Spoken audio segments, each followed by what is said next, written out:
Good evening, everybody. We are finally ready to go.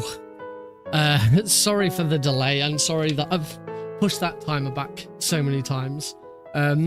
Yeah, I'm still dealing with this new internet. I need to... Shut up in there, will ya? Hey, Blues. I've just started, and I'm already getting told shut. Seems inappropriate. Anyway...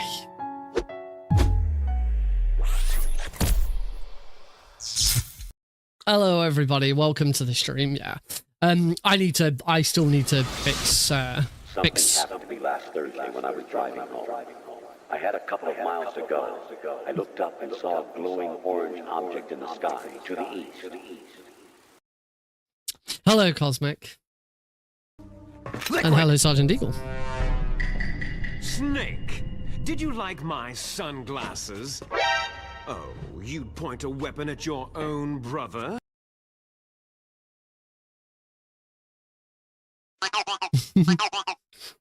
And a froggy. Hello, everybody. You got rid. I have got rid of me. This is one of my favorite T-shirts.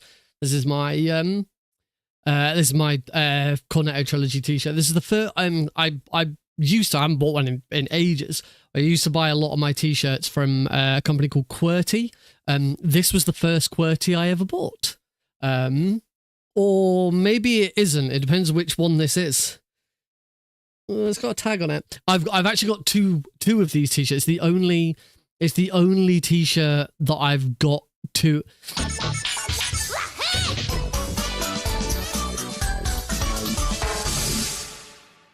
Yay, it worked! A message from SGT Deagle, who has just gifted % sub bomb count % subs.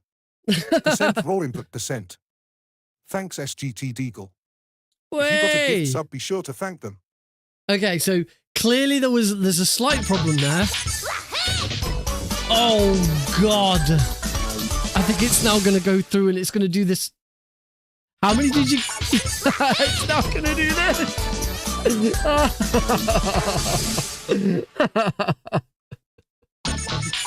What the heck?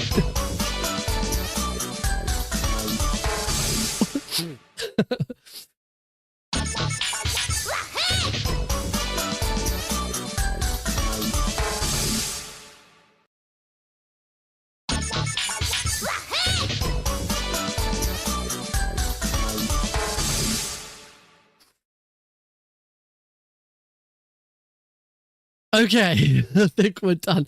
Okay, so clearly I've still got some work to do on that one. Shut up in there, will ya?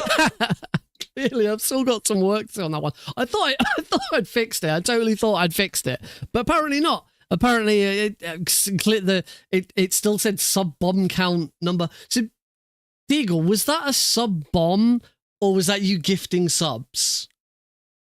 See, that's the dip. This wasn't a sub bomb, was it?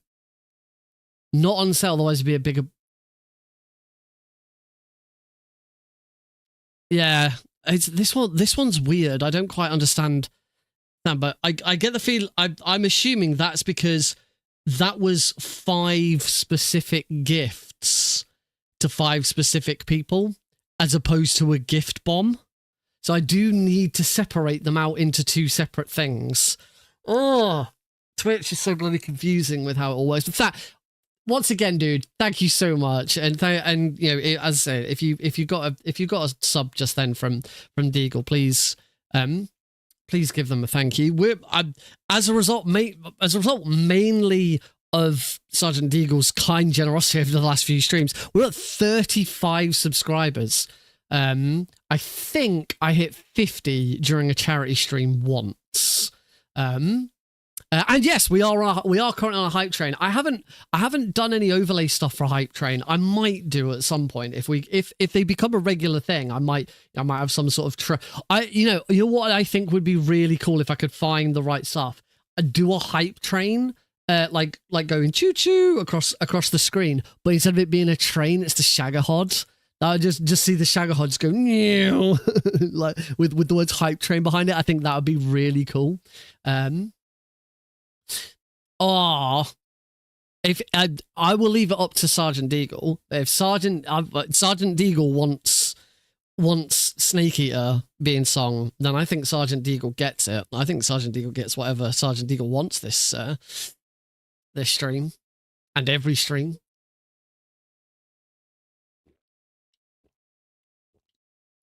Ah, I'm on Monster today. This is lovely, but this is Monster Rio Punch. I think it's new. This is lovely there, absolutely lovely. Standard Monster, normal Monster Energy. Ugh, can't stand it. But their flavors are so nice. Yeah, Heidi bought. She had one. And Heidi had hers today, and she said this is her new favorite. I'm not sponsoring Monster or anything like that. I just really like Monster. Hey, Thomas. Anyway, let's go on with today's stream. Oh, I like the peach one. Peach one and the strawberry, the pink one, my favorite. I have enjoyed the Lewis Hamilton one. It's really funny. I just don't like standard Monsters. Really sickly. In answer to your question about coffee, I don't like coffee, and tea. I do drink tea, but it's like you have to. Yeah, coffee's too hot. I want a nice, refreshing cold drink. You know, and but with tea, like you have to boil the kettle and you have to put the bag in, and then you.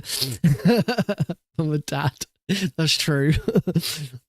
I'm not a huge fan of hot drinks. I like hot chocolates, but that's about it. But even when I go to like Costa or heaven forbid if I have to Starbucks, like I much prefer to get like one of their creamy coolers or vanilla coolers or chocolate milkshakes or whatever it is. The hype train ended. The hype train has left the station. Level 2. Congratulations to... Oh, do we all need to open our hype chests? Well, I get in my hype chest. I got a mega consume emote. Yeah, chew, chew. Chew, chew. Well done, everyone. Well done, everyone. And when I say everyone, I mean Sergeant Deagle. Well done, Deagle.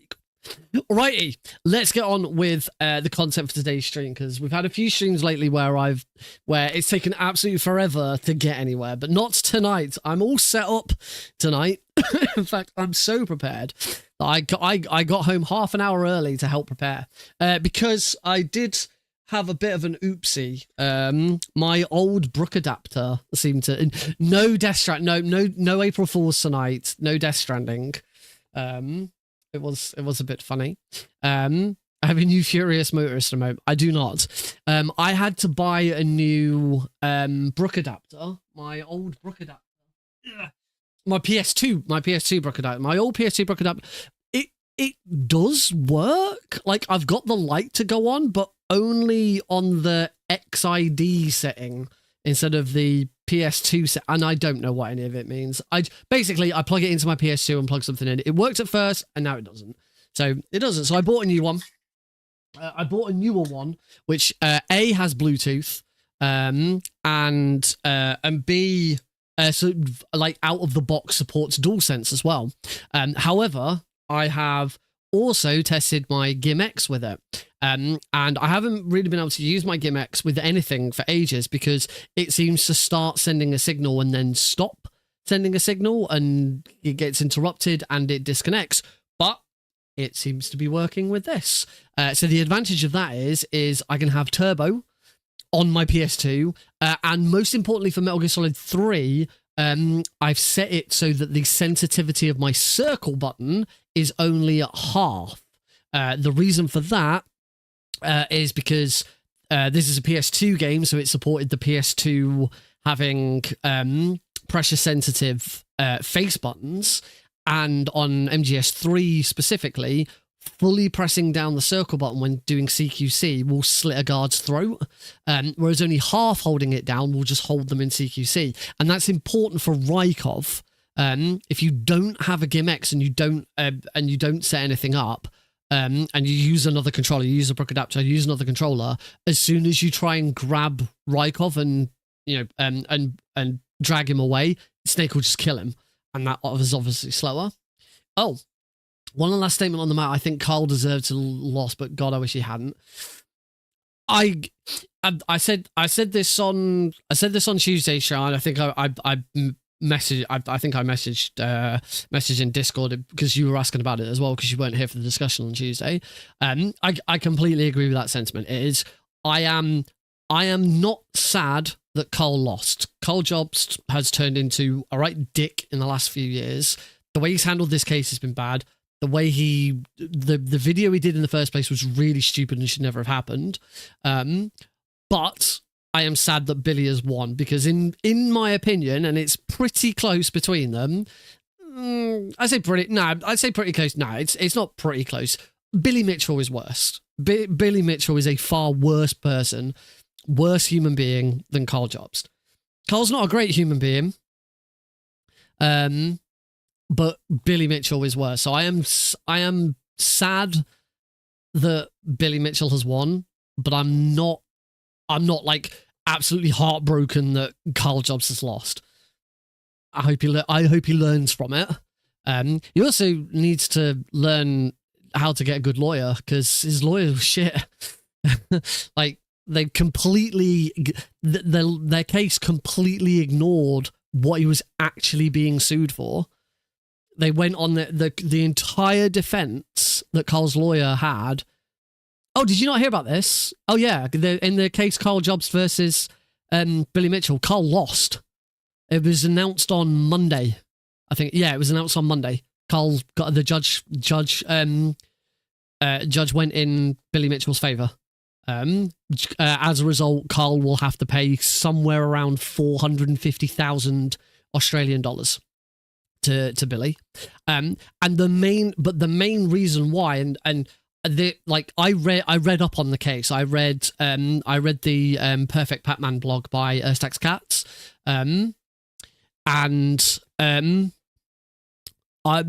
the whole thing, throughout the way he was writing it up, it always seemed like Carl had the upper hand. Billy made mistakes. Billy was probably in contempt of court because he was texting his son at one point, which he shouldn't be doing in court. It was Billy's case was bad, and Carl's case was really good. They put a good front and lots of stuff to explain and stuff like that.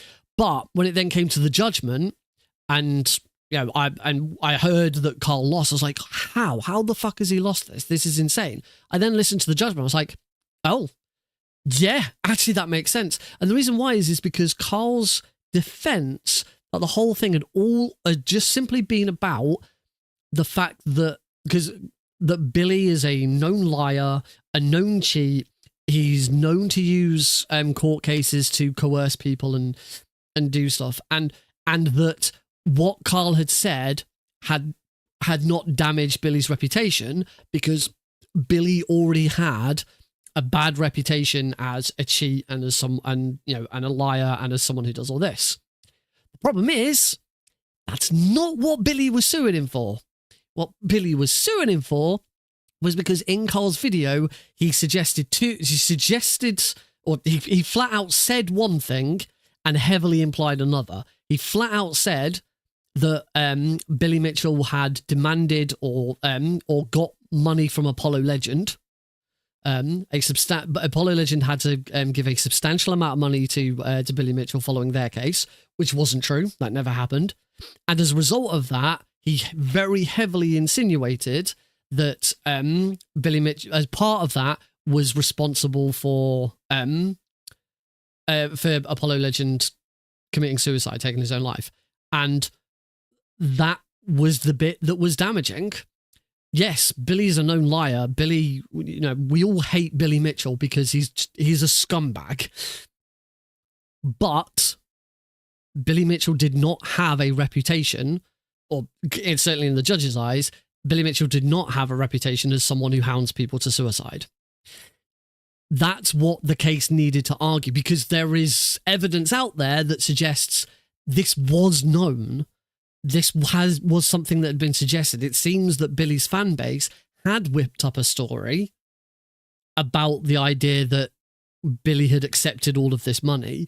Carl had seemingly fallen for the trap and caught himself in a lie that he didn't know was a lie. So yeah, that's the case. So yeah, Billy Mitchell's the new OJ. I mean, it depends. Obviously, you can have your own take. Do I think that what happened between Apollo Legend and Billy Mitchell was a factor?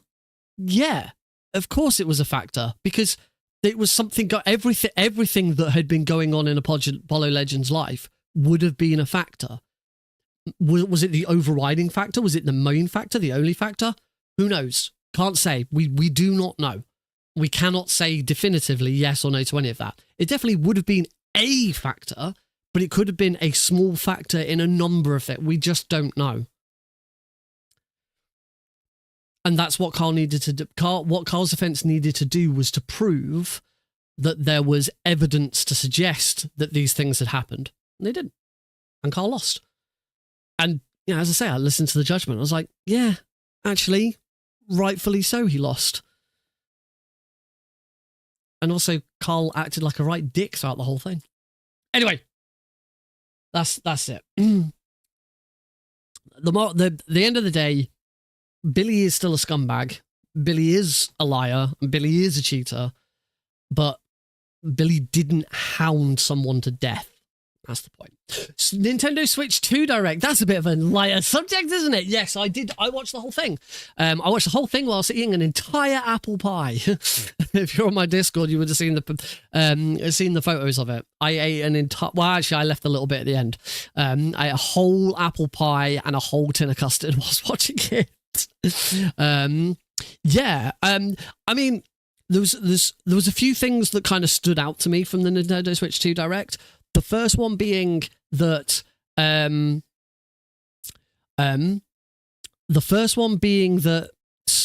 oh, sorry, actually, I do want to go back to what Homer was saying. Yeah, I understand that, like, the case kind of changed a little bit. Hi, Pedro 1 and 2. Yeah, there is other issues around it all, but the defense didn't do a good job of keeping up with all of it. It's the defense's fault. Anyway, let's keep talking about the Nintendo Switch 2 because it's a much nicer subject. The first thing is like there was so much follow-up. Oh.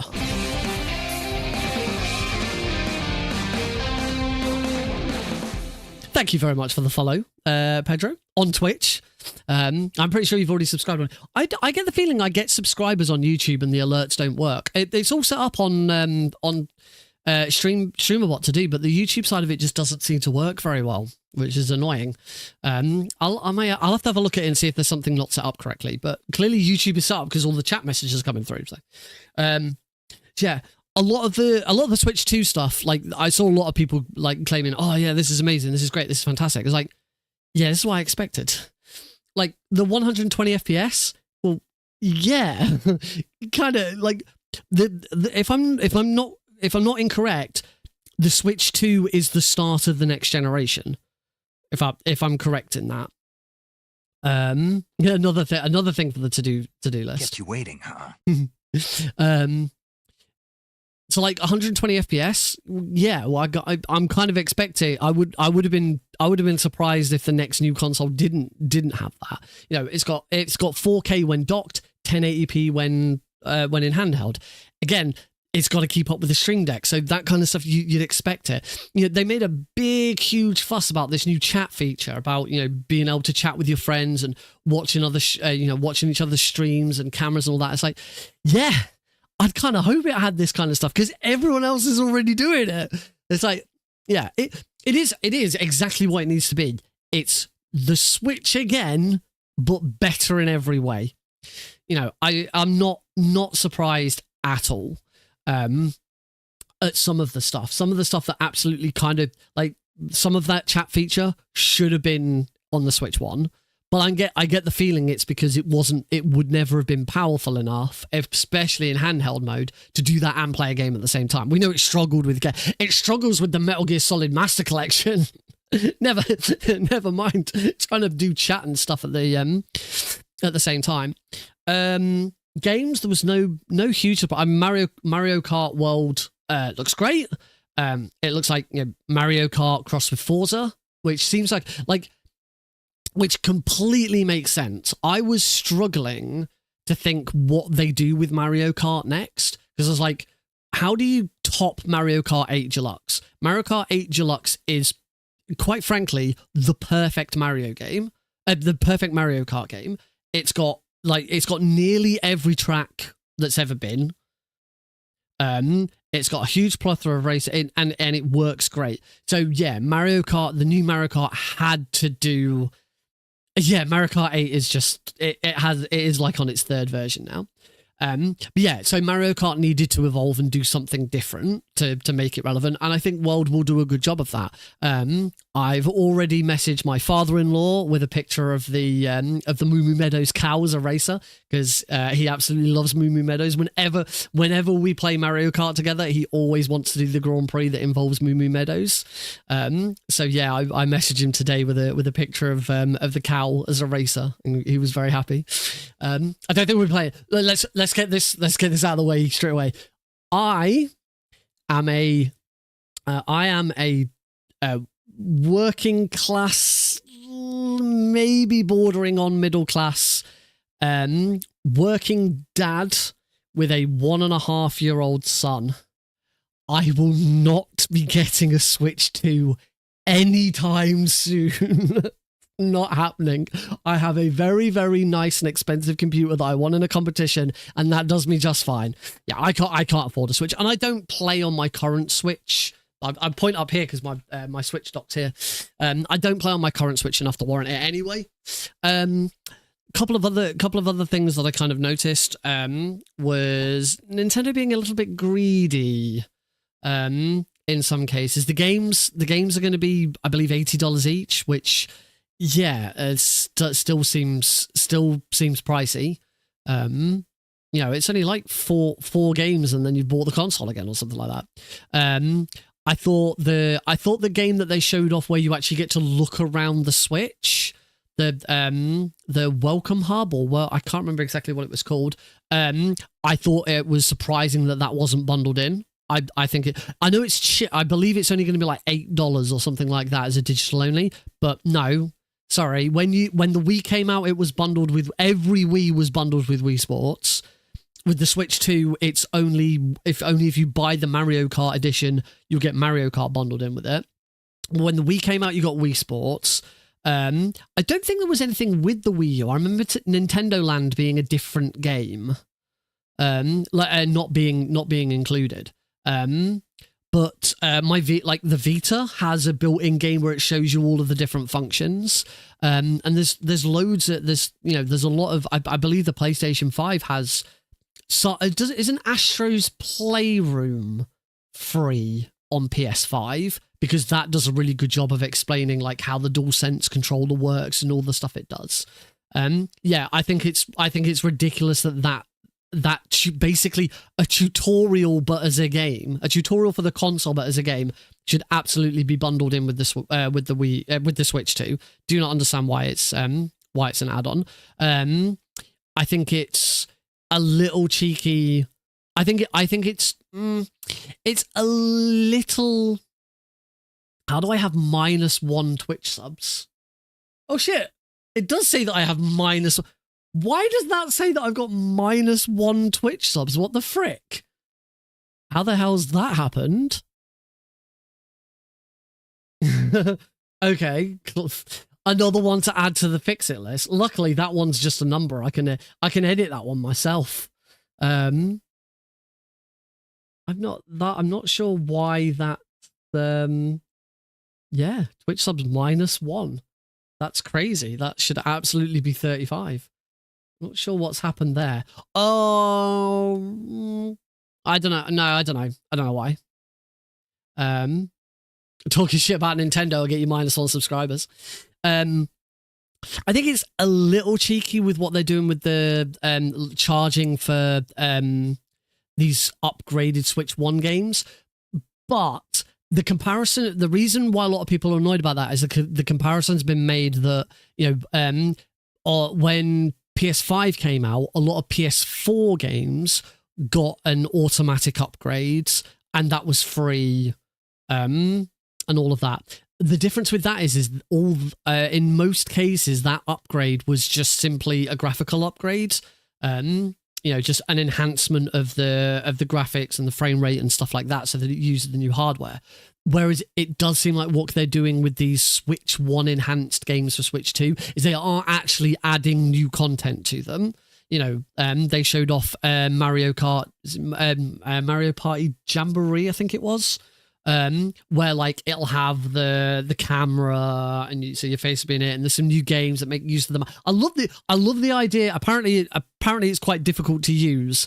People who've already had a hands-on go with it, but apparently.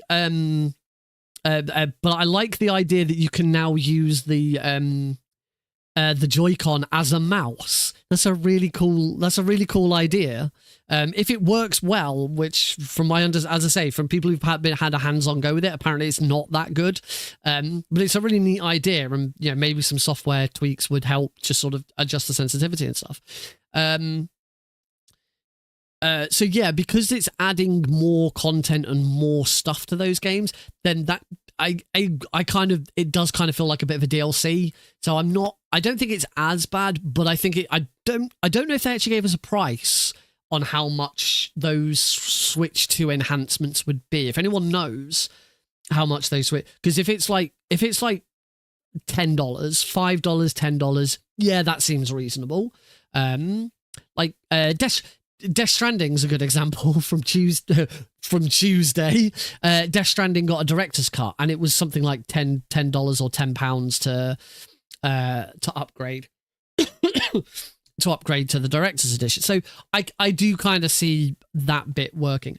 I was very set. The one prediction I'd had going in, and I think there's an even bigger opportunity for it now, because there's now this actual Switch 1 enhanced. I was expecting Smash Brothers. I wasn't expecting a new Smash Brothers. I think they will do a Switch 2 enhanced version of Smash Brothers Ultimate.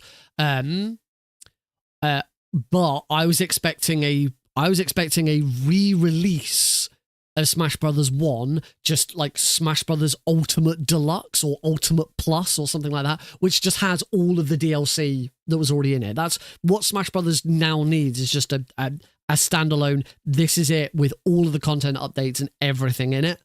And I think there's probably an opportunity to do something, because again, Mario Kart kind of fixed the issue because it's going open world and all of that. But for Smash Brothers, I kind of like, you can play Smash Brothers Ultimate on a Switch 2.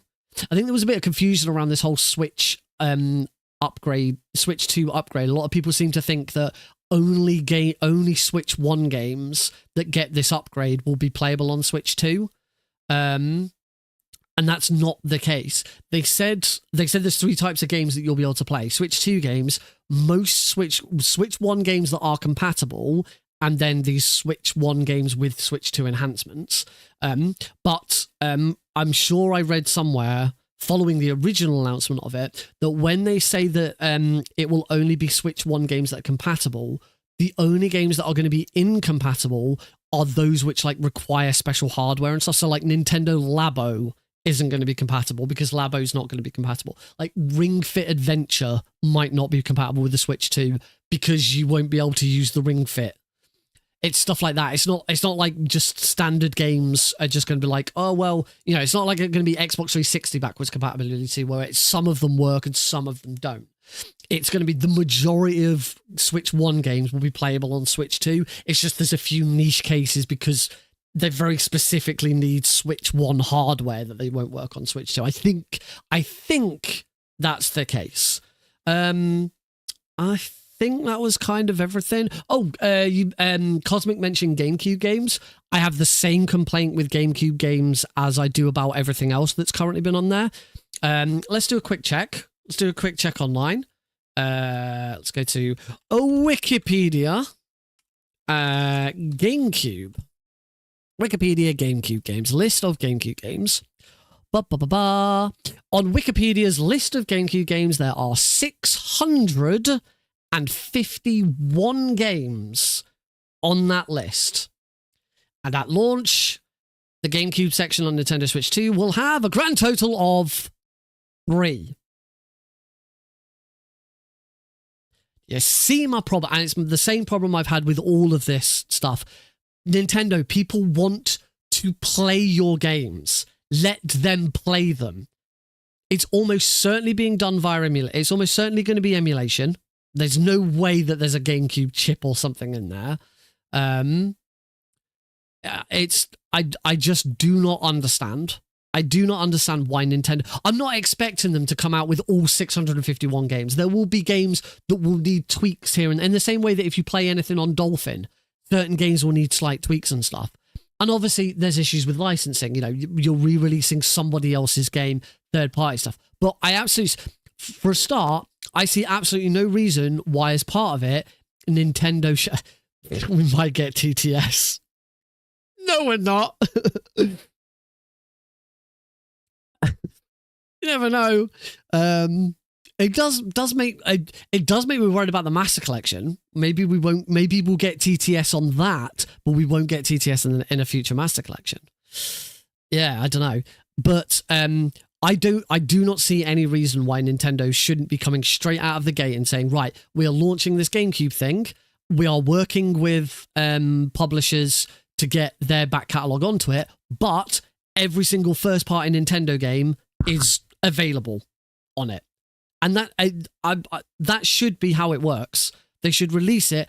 Every single first-party Nintendo game that Nintendo do not need to go to someone else to ask permission for should just be there, unlocked, available to play. But they're going to drip feed it because it's engagement. Because it's, oh, well, if we release them all at once, then people will play just the ones they want. Whereas if we keep, if you keep dangling the carrot, then people will be forced to come back and come back and come back, and it means that people will pay for the online pass for longer because they're like, oh, a new game's coming out. A new GameCube game's coming out. I'm gonna get my I'm gonna pay for my pass again so I can play this one. And then when they finish that one, they'll be like, oh, but now Luigi's Mansion's coming out, so I'll get that one. Oh, now the Ant Bully's coming out. I'm just looking at random games on this list on Wikipedia. Oh, Backyard Baseball's coming on the next one. I'll pay for. It's like, you know what you could do instead? You could download Dolphin on your PC, download the ROMs, and just fucking play it that way.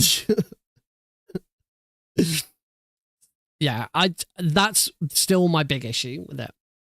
But yeah, I think that's kind of everything that I sort of took away. The games that they showed off, I mean, most of the games weren't new anyway. There was actually very little new games. That Donkey Kong game looks good. Donkey Kong Bonanza. Bonanza, looks good. Kirby Air Riders. At first I saw Kirby Air Riders, like, why? You bring out a new Mario Kart? And then I realized it's not actually the same kind of racing game. Most of the indie games and third-party games were all stuff that we've already got, just coming to Switch. There was no announcement of Delta. No announcement that Delta was coming to Switch 2. I was surprised. I was expecting Delta to come to Switch 2 and that they'd make that announcement there and then, but Konami is Konami, and Konami is the worst, so probably not. Probably not. They'd announce it there. They'll probably do their own announcement. I am going to play some Metal Gear Solid tonight, but then you got me started on the Switch too, so we talked about that for half an hour instead. The new FromSoft game looks good. I won't play it because it's Switch 2 exclusive, but yeah, it looks all right. Looks interesting. Yeah, that was it. There was no other games that I saw and went, whoa, which except for Hollow Knight. We're finally getting Silk Song this year. They said it on screen. Hollow Knight Silk Song 2025. It's happening. We're finally getting fucking Silk Song. Oh my god, how many years has it been? How long has it been since we got teased Silk Song? Seriously. Oh dear. Crazy. All right, here we are. Welcome, my friends, to Metal Gear Solid 3 on. Oh, I've got to change my screen. And I went to my wrong one. I went to the one that goes to my work laptop. Welcome to Metal Gear Solid 3 on the PlayStation 2. Now, this is Metal Gear Solid 3 Subsistence. You can tell because I've got the Subsistence camera.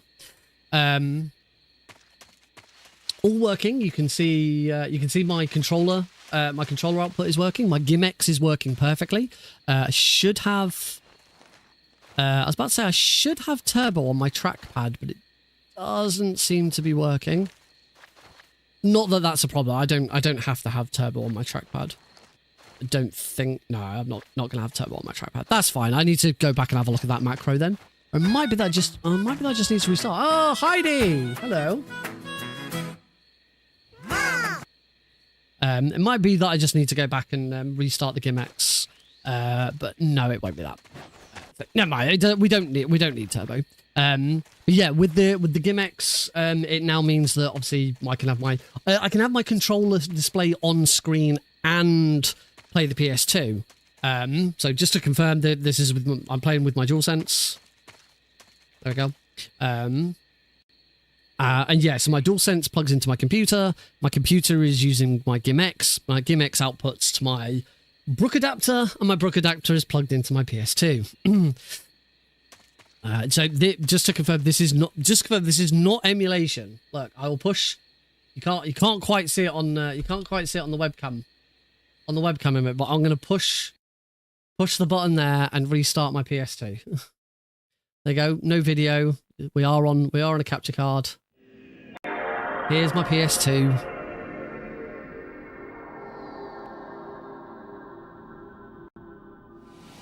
Oh, there's lots of blocks now because I've actually gone through and sorted out my memory cards. It's probably gonna. There we go. Lots of colors and green and stuff like that. But yeah, exciting. I've not done any PS2 speedrunning in quite a while. So I'm pretty pleased that I've got it all working again. And so I did have to get a new Brook adapter because my old one doesn't want to work at all, which is annoying. But yeah, I'm really glad that the gimmicks is working with it.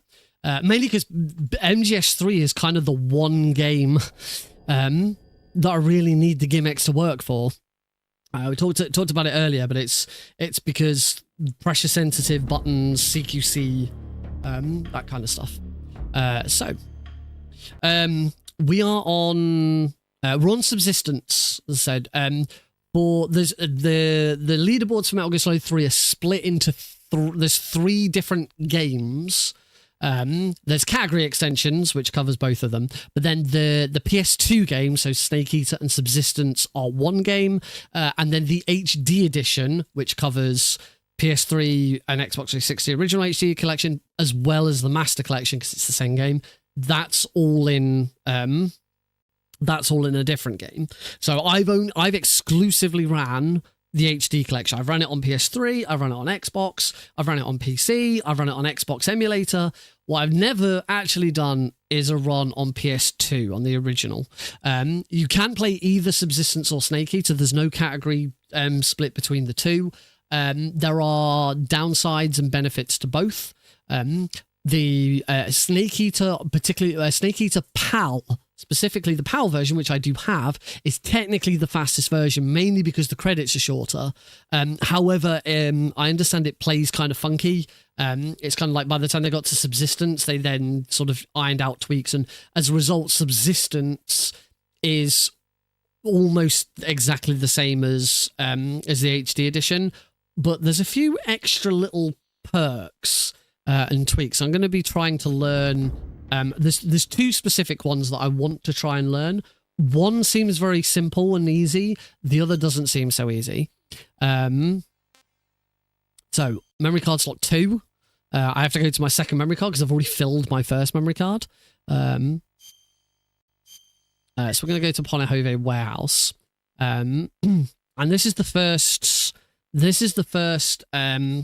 PS2 exclusive trick. When it loads, obviously we've got much worse loading times. So yeah, this is the first PS2 exclusive trick. If I can get it to work, I'm going to make sure I grab the cardboard box. Roll up. So what I should be able to do, and I probably need to watch a video for this, is you can climb up on top of this box and go out of bounds. if your positioning's correct.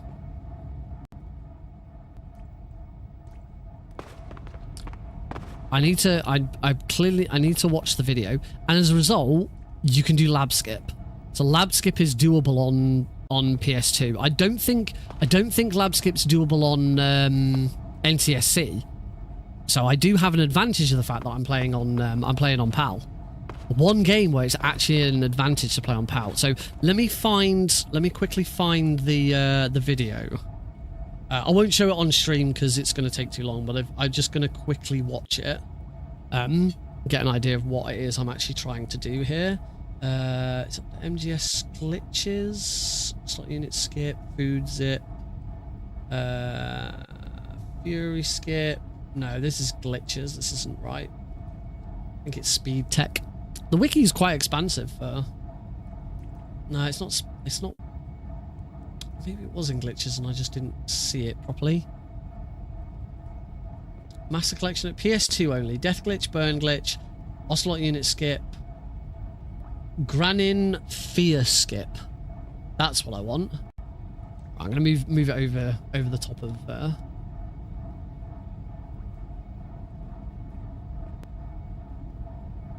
Oh, I missed it. Right. So uses the. This is of course discovered by Apple because they always are. Uses the subsistence camera, and Snake stood about here. I'm gonna just watch. And it is just simply walks forwards and hits triangle.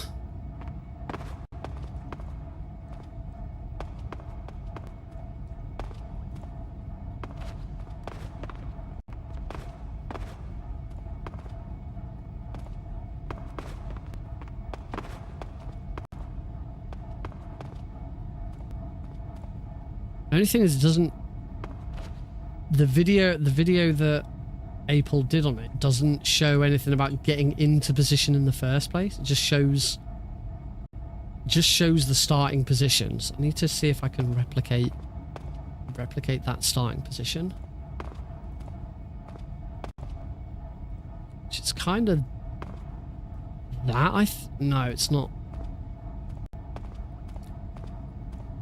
So I don't think most runs do this trick. From what I've seen on the leaderboards, runs don't tend to do this one. Lab skip isn't done, but it is a lab skip without food zip.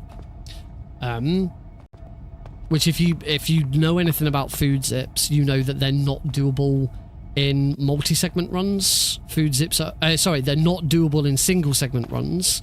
Food zip is only doable in a multi-segment run because you have to load a save. So that's why, for example, you never see a speed run of MGS3 where someone does ladder skip because it's a food zip, and food skips need you to load a save. Otherwise, at worst you'll crash your game. At best you'll crash your game. At worst, particularly if you're playing on Xbox, you could brick your console. That's right. Food zips have the chance of bricking your console. I have tried it. Not on my Xbox. I have tried food zips. I could get them to work, and I got to the top of the ladder. I could just never get the timing right to get back down again. I'm not having much luck with this.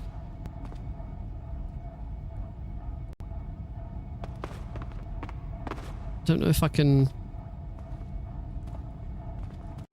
So it doesn't look like I can.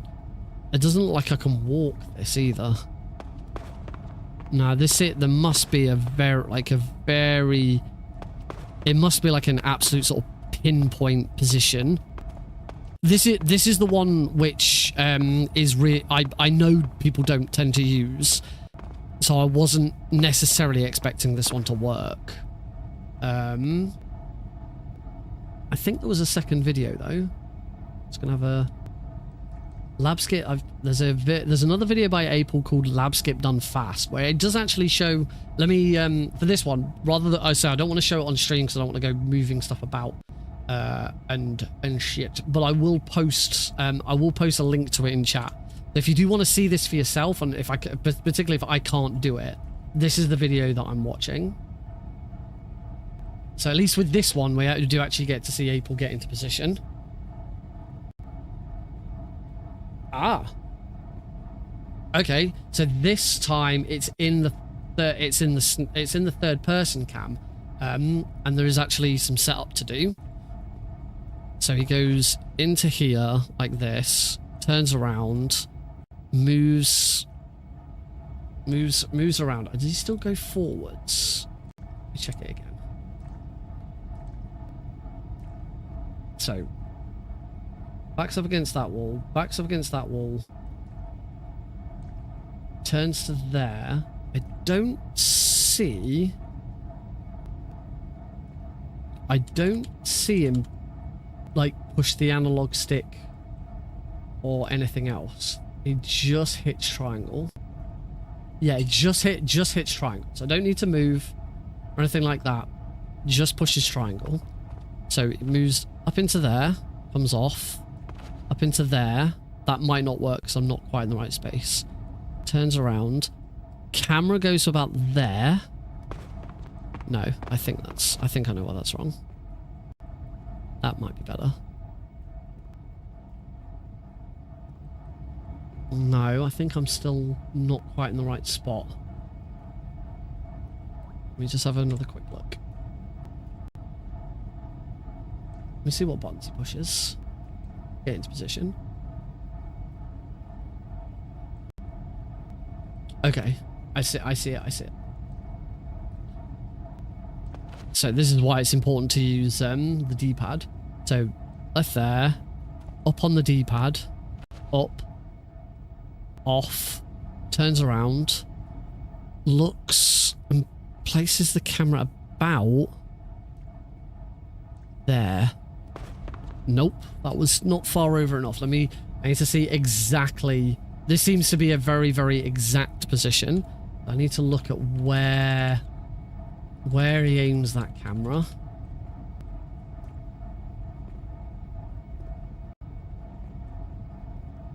Going back frame by frame.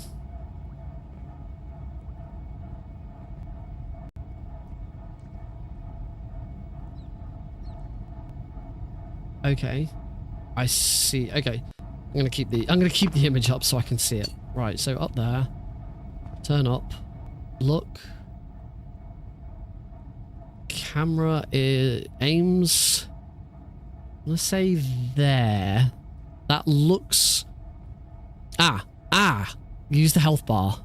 The corner of Snake's name, or the little edge, is right in the center of that yellow square.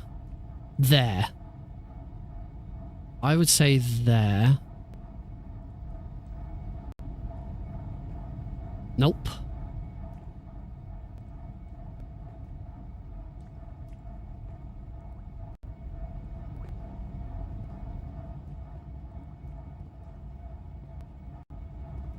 No, this clearly isn't it.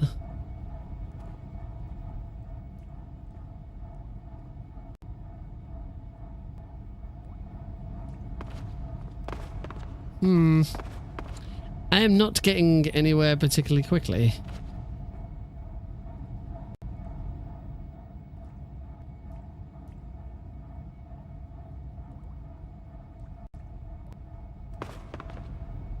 Nope.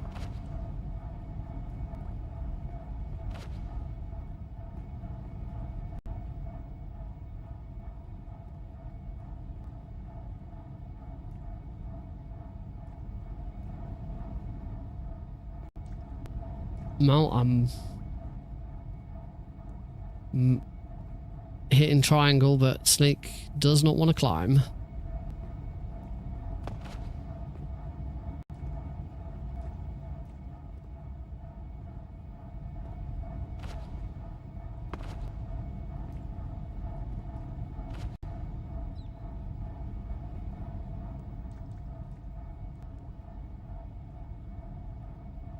wonder if I need to check the description, see if there's something about, like, only works on certain versions or something. No, there's nothing. There's no notes about it only working on certain versions or anything like that. I seem to be, I don't know if anyone else has watched the video, I do seem to be doing what is shown in the video, but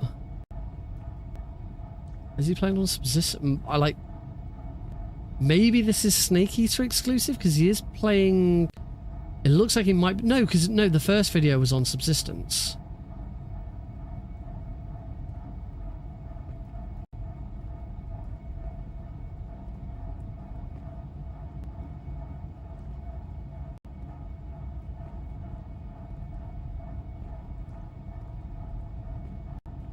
No, no, this video is on subsistence because he changes the camera at some point. But no, I seem to be doing. I find this happens a lot with Metal Gear Solid 3. I can't do the vent. I can't do the vent clip on MGS3. I've watched tutorials for the vent clip, and I've had no such luck.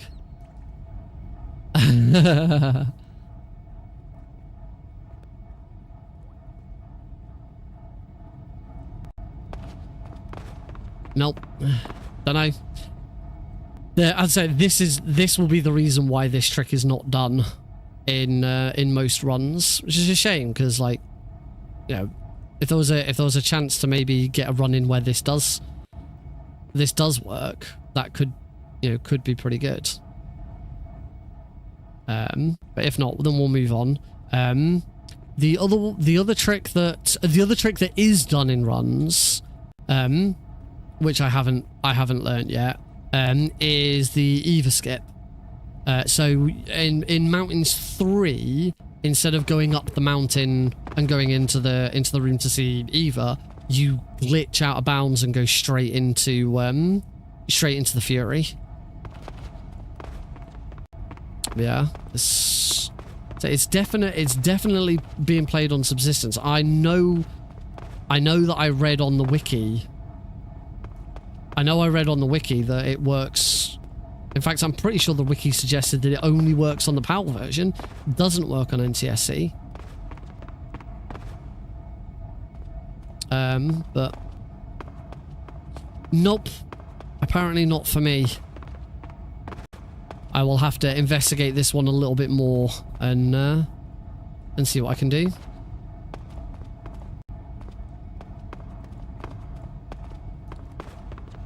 All right.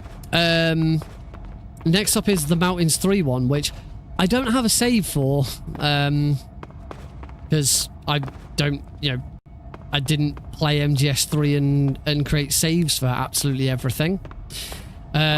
So we can either just sort of carry on with this run and try and get to Mountains 3 as quickly as possible,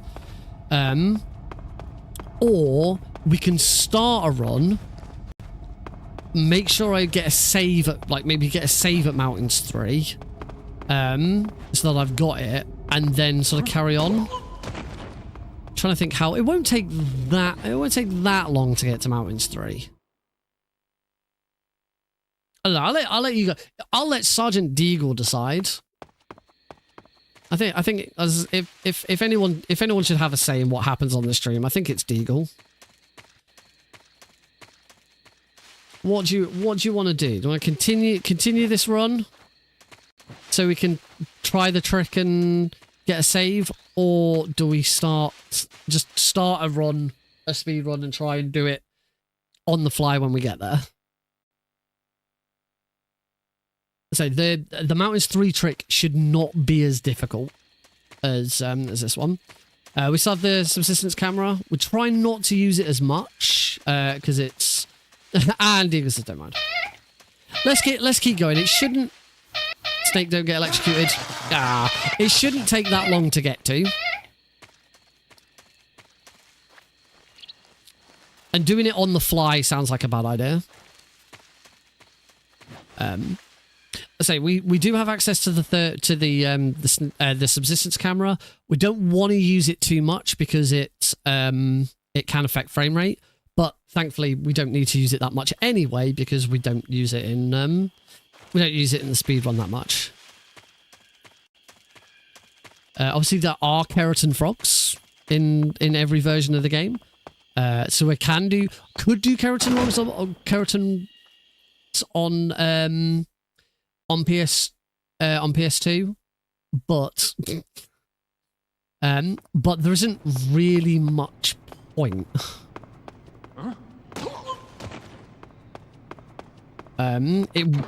Unless it would be faster to do it on PS2, which I don't believe it would be faster to do it on PS2.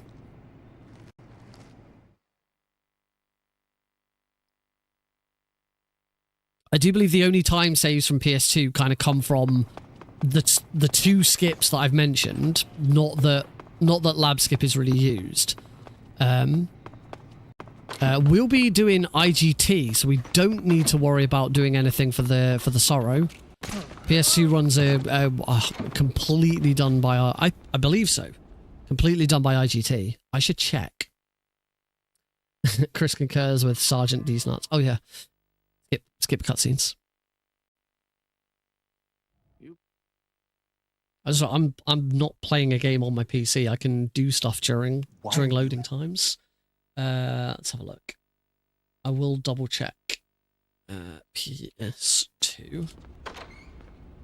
Yeah, IGT. So PS2 runs are timed by our IGT.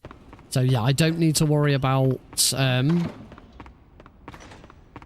Oh, we don't get that zoomed in camera there on PS2. That's nice. Nice. like I've never been called Dick RP Green before. Good job. Hiding just in the corner. Ah. Good job, Rydenswig. Huh? Oh yeah, I'll get a caution for that.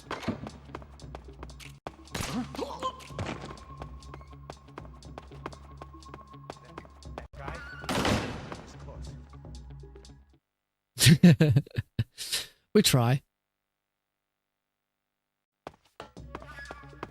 Oh no, Snake! Don't go back in. That's why the third-person camera is kind of useful here. Yeah, we don't want any input lag. Ideally.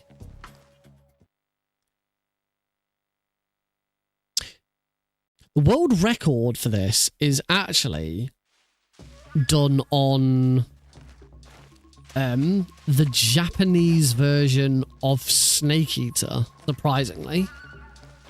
Which, from what I read on the wiki, is like the worst version to play. The fastest version is Snake Eater PAL.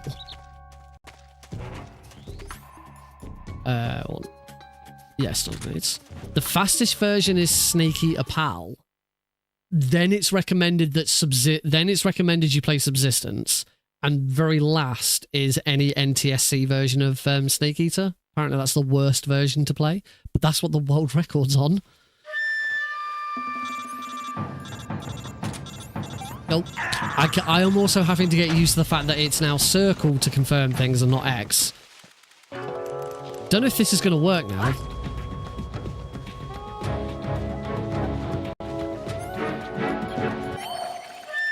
He wasn't dead after all.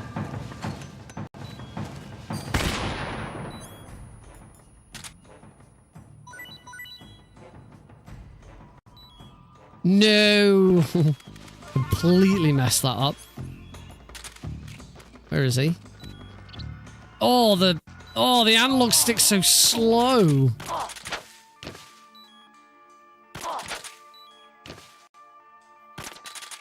Oh, I mean, it's great for precision, but it's so slow.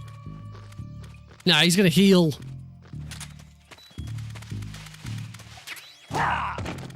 No, don't. Yay! I just kicked him. That'll do. See, this is why I want to skip this fight. There's an opportunity to skip this fight, but I can't do it. So I did check the world records by Vermilion, and it does not include lab skip. These guys ended World War II. They did. Right, I do need to... no. Okay, I'm going to have to get used to the fact that circle is confirmed. Backpack. We need... nothing out of my backpack. Oh, these menus just feel... it feels so different. Why am I here? Just to suffer. No. And... oh, it helps if I was actually treating the venom poisoning. I don't want to remove the... I don't actually need to be in that menu, do I?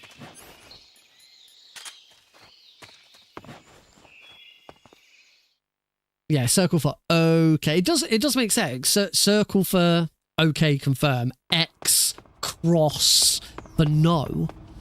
It makes perfect sense. But obviously no one else did that. Oh, I screwed that up. Oh well. That's the only thing. Actually, I do want to check this. Does this trick still work on this version?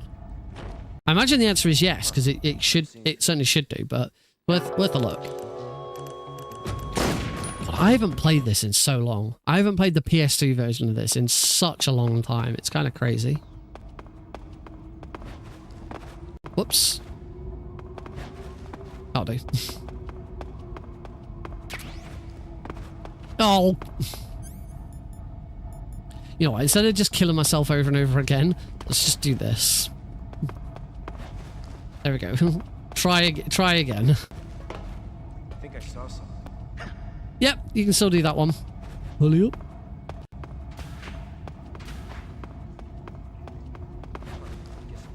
Triangle to do the roll. I would imagine, particularly on PC, you'd probably be able to change control inputs. Although that depends if like triangle to roll is like if that remaps the triangle button, or does it just, or can you just remap rolling? Because it might be that triangle does more than just roll. You know, it's also the action button. I imagine part of the reason for that is going to be because it's going to be closer to MGS5 controls. So it won't feel like it might not feel like a roll. It might feel more like a dive. Because in MGS5, you couldn't roll. You did a dive instead, and then immediately went into crouching. A tumble. That's a good. Or as my good friend Rawburn would say, a roly-poly.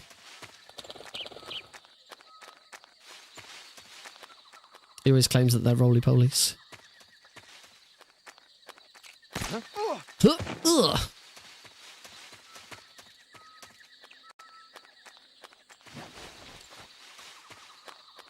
We're going to do the old version, so I want stun grenades.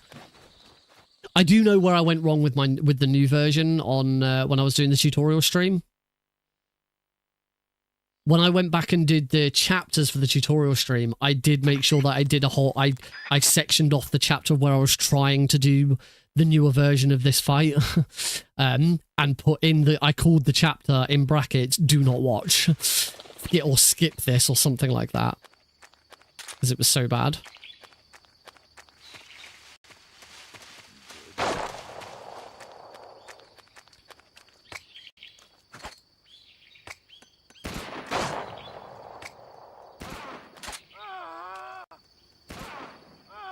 That was weird. I thought by just tapping I would still get I'd still get an overarm throw, but apparently not.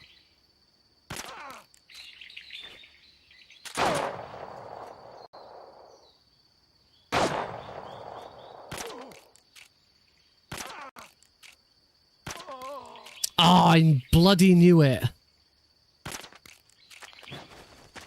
Because that first stun grenade didn't go off properly. I thought I'd be able to tap. I thought I'd be able to tap for to do an overarm throw because of pressure sensitive buttons, but apparently a tap is still enough just to do an underarm throw. Luckily he went left, so rather than having to restart the fight, because he went left, he always starts in the same position again. Know this from doing keratins. Stand here. No. Stand here and he should be... Is that him? Oh no, there he is. You can see it. There he is. Pachow. I would think so. I'm looking forward to seeing what that ends up being. We're all looking forward to Solid Snake being in Death Stranding 2, right? Parkour. Oh yeah, it's bloody circle to confirm that message as well. Backpack, weapon, Mo's in the gun, binoculars. Monkey mask! On the PS2 version, we get the monkey mask. Oh.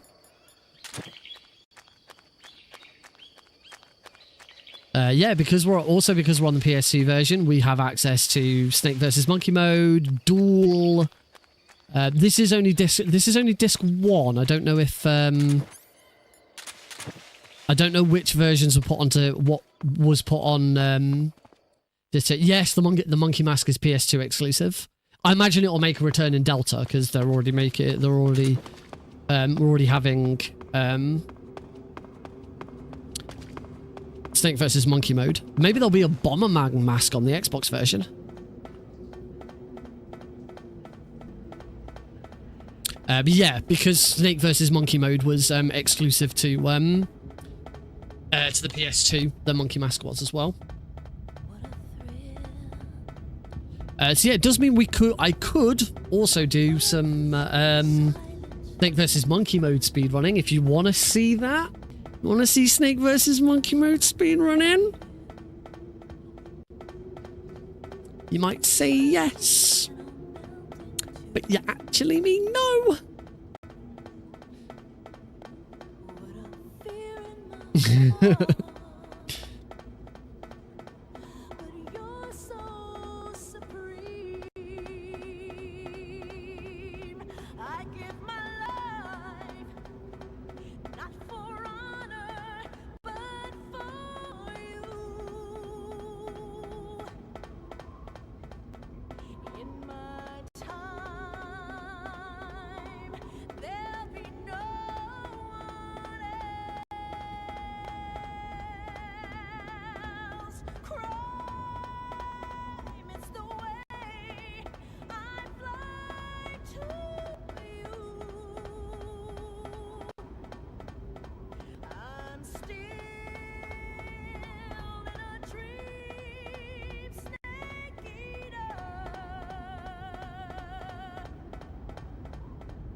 Woo!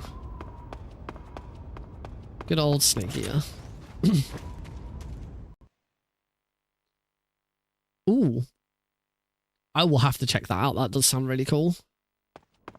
Right, it's into Mountain Base, where I believe we get... There's a chance that there might be a bit of lag. Particularly as we go around this corner. It's probably going to introduce it. Oh, actually, it's not that bad. Maybe it's just PS3 where it has a problem. This seems fine.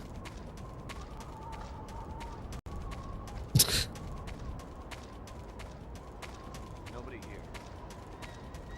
This is one of those rooms that's much easier with this camera. I think I saw something. Listen to Burial. I can't say I've ever heard of Burial, but that's another one. So someone put this on my Discord. Make a note. Listen to Burial and Joker. Cause Metal Gear. Oh, let's get the box back out. Ugh. And get the box back out. Today I've been listening to a couple of remix albums that I didn't know existed. One of them popped up on my Spotify, so I had to listen to one of them and listen to the other one. It's, Smooth McGrew's remix albums, where people have taken Smooth McGrew's acapellas and then remixed those. They're really cool.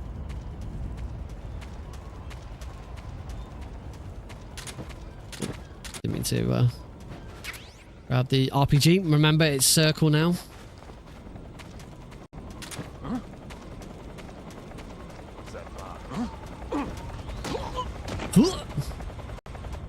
Right, here we go. This is where we need to make a save.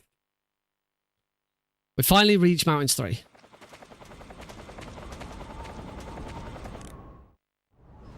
So, make a save. Do you want to save? These menus do feel a lot more responsive, which is nice. Memory card slot 2, because my memory card slot 1 is full.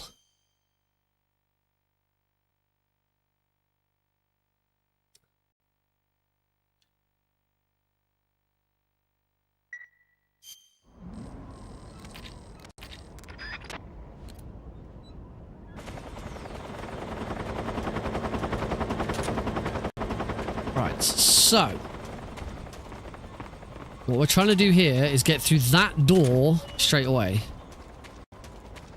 So go over here. Use the box up here. I'm going to shoot that guy so he's dealt with. And then I believe it's something like you...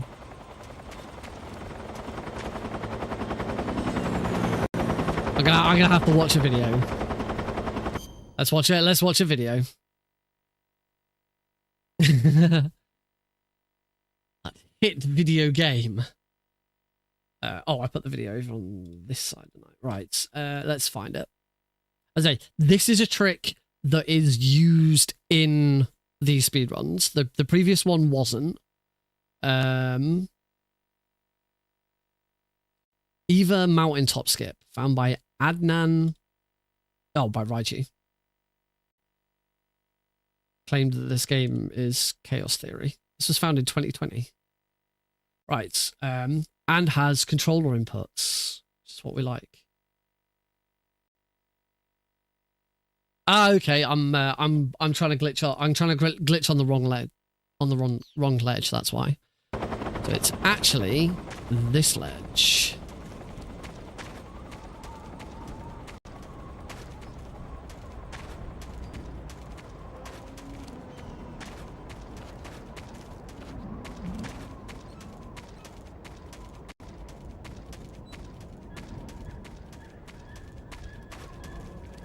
Okay, let's watch it. Let me watch it again. I'm going to make the window for my YouTube video smaller so that I can still read chat whilst I watch it.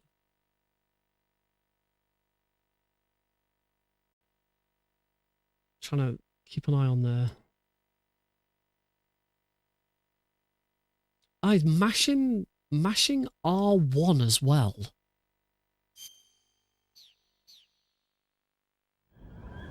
So it is...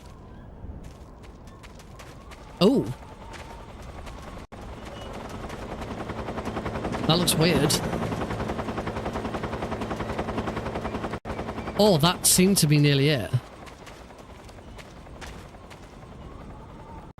So yeah, because we're mashing triangle at the same time. I do believe it was mashing both of them at the same time, like together in sync.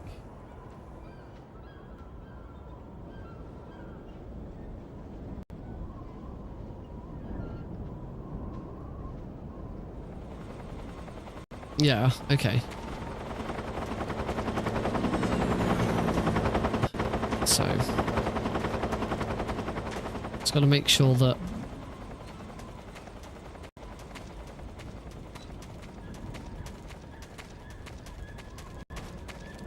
oh, so close.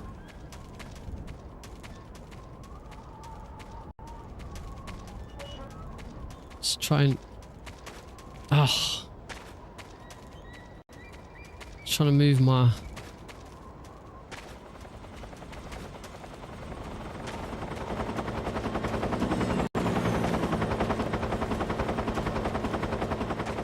I'm glad we went for this and not... Oh. Look at that bloody hop that Snake does to get off there. Look at this. Oh, you didn't do it there? Oh, it's like doing this really massive hop to get off. I think it's because of this. No? He's not doing it now.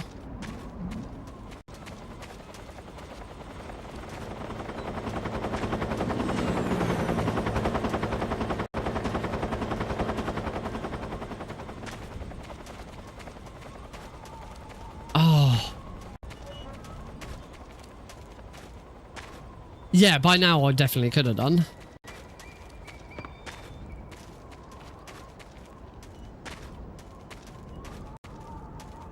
Like I said, this one's done in actual runs. The video itself for this one that's on the wiki is not great, if I'm perfectly honest. I'm gonna check. Unfortunately, the world record that does use this does not have control inputs. I'm just going to have a quick look at this one. Let's move that over here.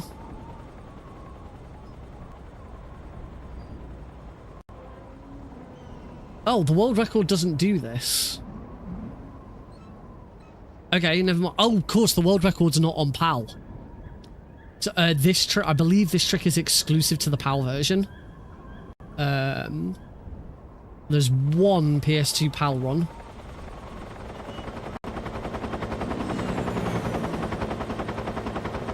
Oh yeah, here we, yep.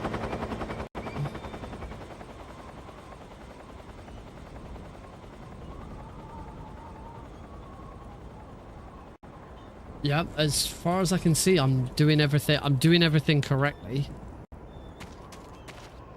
It's just...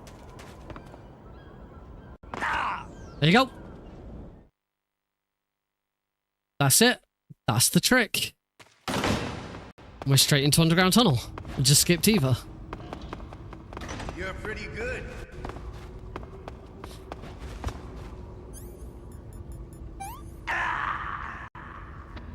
But that's, as far as I'm aware, that's it. That's the only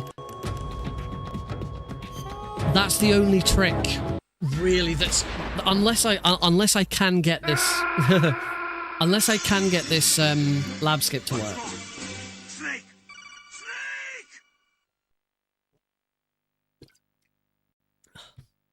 Unless I can get this lab skip to work, I'm not gonna... There's not gonna be anything else. I know pain skip works. I believe there might be some runs where pain skip has been done, but it's probably not worth it. It's probably still not faster to do pain skip.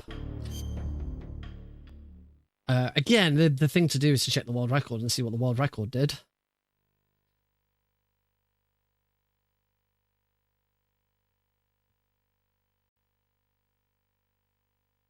I'm pretty sure world record fought the pain. I'm pretty sure I already checked this, in fact. Yeah, world record beat the pain, fought the pain. Is there anything, all of the, a lot of the, that's fun. A lot of the advice and guides and stuff online for MGS3 is all about the HD collection. There's not actually that much available for the PS2 version. Understandably so. There's not really that much point in running the PS2 version. It's not that much different. It's just, worse in every way imaginable.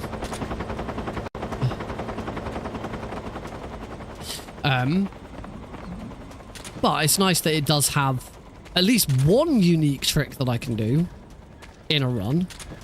So let's give it another go. Just make sure I can do it. If I can get it right reasonably quickly, then I'll do it. I'll do it in the run. So shoot that guy. Just get him out of the way. I wonder if you don't actually need to do that.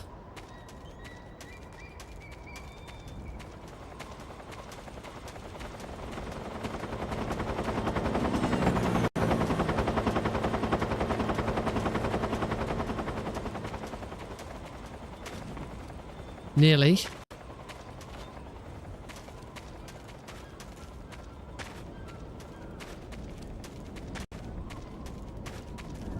Oh, close. Problem is I can't remember exactly what I did before now.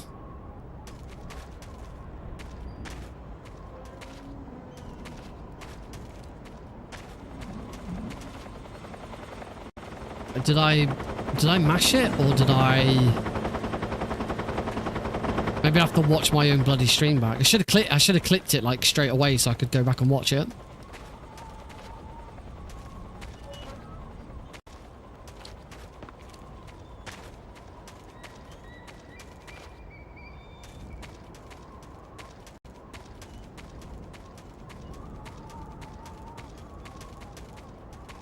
See, mashing like really... There's that big jump.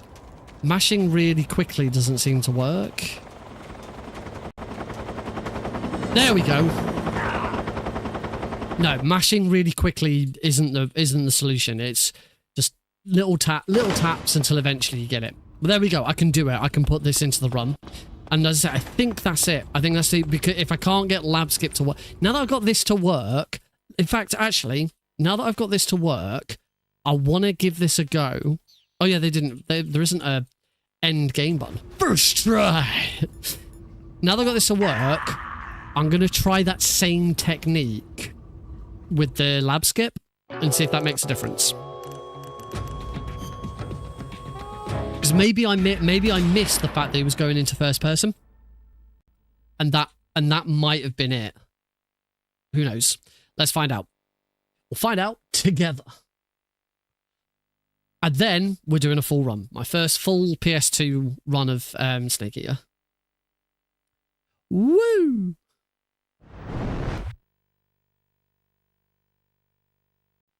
It's really... How's... I should ask. How is it looking on everyone else's end?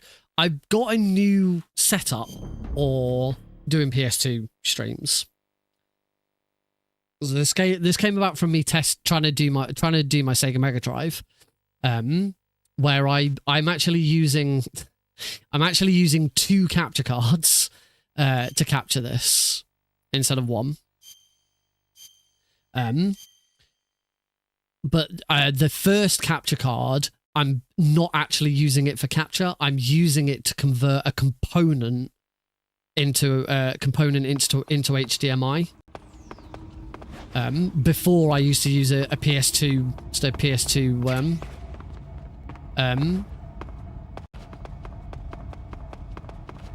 PS2 into HDMI converter, which wasn't a very good converter, and that was the main reason why those the stream quality looks a bit crap. Looks a little mushy. Yeah, that's understandable. Gotta say, the colour looks better on the stream than it does on my monitor. On my monitor, everything looks a little more yellowed out. It looks a little more orange.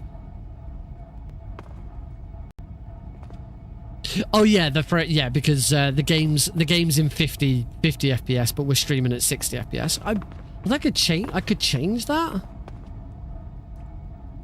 A video camera on a CRT. If I could, I would. Right, let's try the same setup that I saw. Let's now turn up.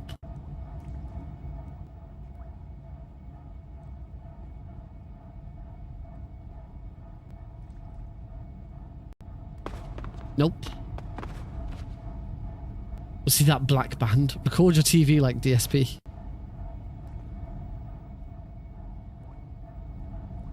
I have said in the past if I wanted to do 3DS speedruns on hardware and not emulation, I'd have to do it like that.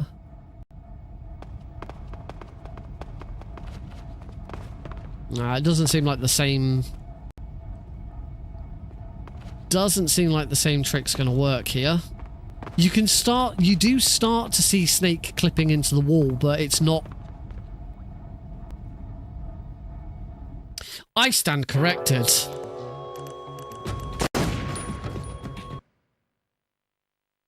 So that's it. That is it. It's just once you get up on top of the box, you gotta roll off. But yeah, that was it.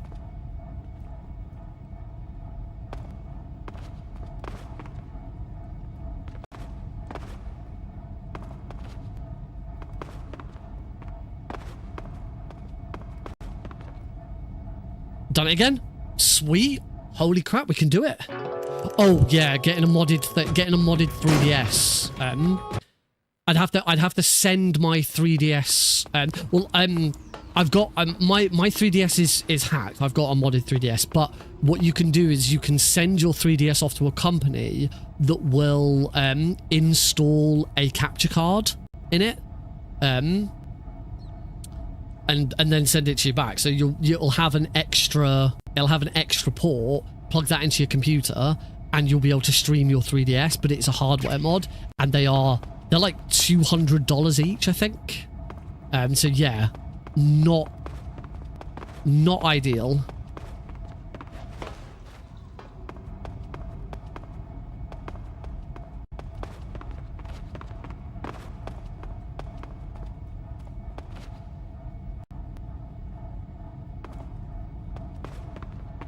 Oh, come on.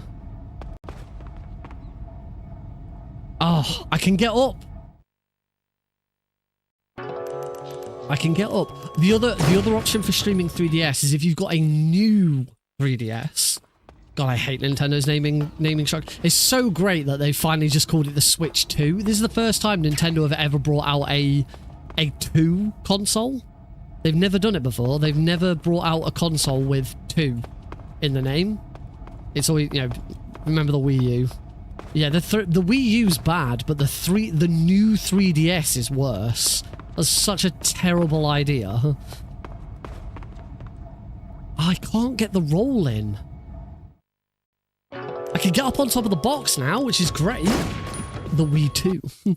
But yeah, if you have a new 3DS, there is a software stream that you can do where it streams wirelessly. You can install it on a standard 3DS, and I did. I installed it on my 3DS. But unless you got a new one, it doesn't work well at all. There's a new 3DS XL as well. So I've got the 3DS XL.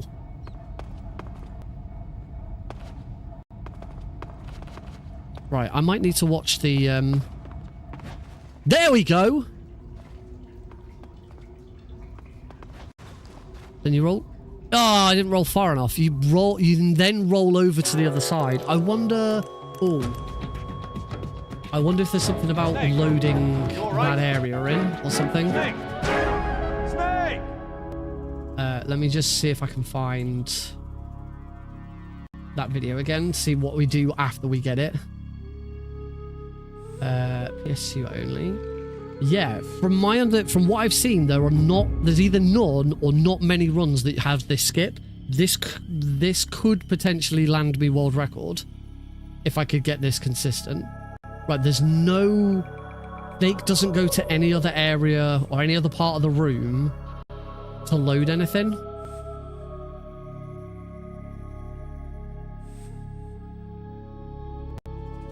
Which is what I was considering might have to happen. Because on the 3DS version, when you do because there's a skip like this on the 3DS, when you do this skip on the 3DS version, you have to like load in this, you have to load in the second part of the area first, otherwise there's nothing to go into. TTAE is DDoD.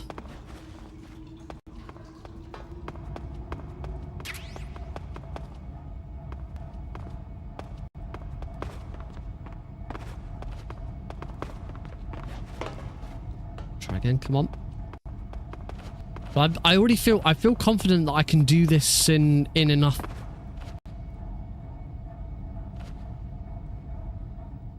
I feel confident that I can do this quickly enough to warrant doing it in a run. Oh, that's what you're referring to.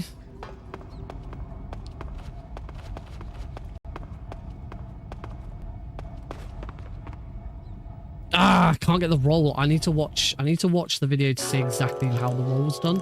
I know I've done it myself, but I don't actually know how I've done it myself. Snake, what happened? Snake! When's the input for the roll done? To get immediately, the moment Apel realizes that it's worked and he's going through the wall, the roll. He starts the inputs for the roll. And he actually switches to yeah, it actually switches to D-pad for the roll.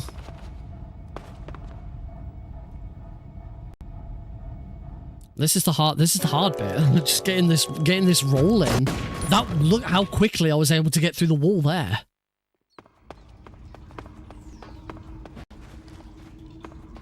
Damn. Holy shit. Like, this is... Like, I'm getting through the wall, like, instantly now. This is awesome. All I gotta do is finish it. All I gotta do is finish it off.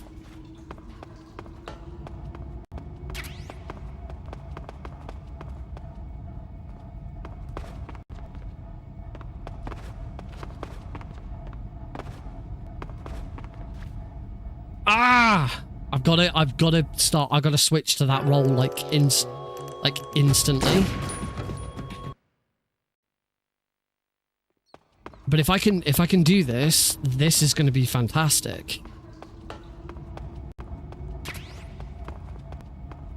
Do you need to remember to pick up the cardboard box earlier in the run?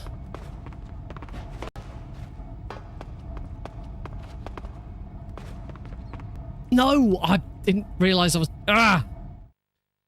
rolling, not fumbling. So this would be easy if I could use the D-pad to get up onto the block in the first place. But you can't. You seemingly can't. Well, Snake will get up onto the. Snake seemingly will get up onto it by walking like this, but it doesn't seem to like work. Yeah, it's because the angle's not quite right. Oh, how the frick do I get the roll in?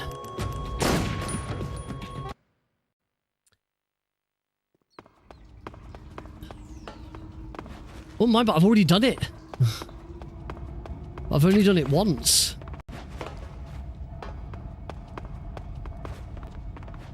So now I'm just like hitting triangle and then immediately swapping on the off chance that I get it. This is why I'm rolling every time now.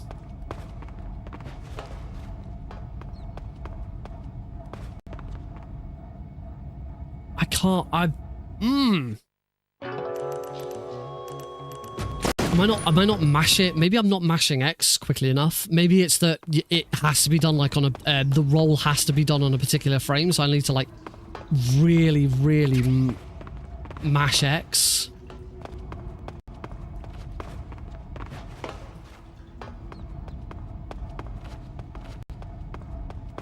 Only other thing, I'm gonna stop. Do I actually need to be hitting R1? That's something I should check the original video for. Is that just something I missed in the original video? Where it includes holding R1. Yes. That's why I couldn't do it before. I'd missed the whole push R1 at the same time. So actually, as a result, I should now be able to do this.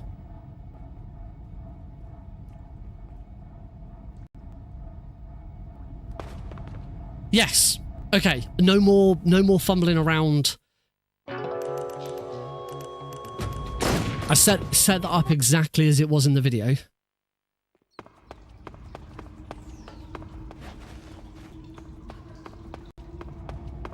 So up against this wall, turn around, aim there. Nope.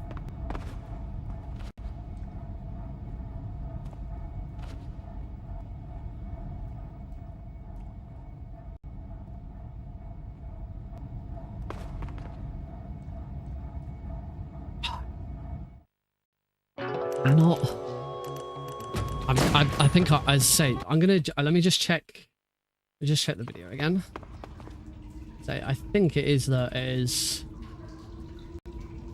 yeah, very Jesus Christ. Very, very fast hitting of X. But at least now I know when I'm going to do it, because I can... Because I can prepare it rather than, like...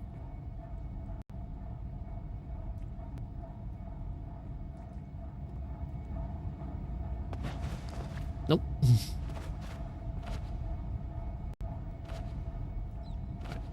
Against the wall. Turn. Up. Turn. Back there. Snake, will you roll?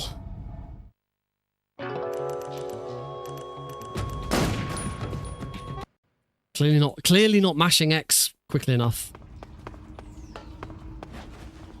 I do have a Turbo X set up for this, but I don't know if that would be legal because X is really only used for skipping cutscenes in MGS3. So I'd have to check to see if that's legal. But it'd be pretty cool to get this Yes! Okay, I'm in.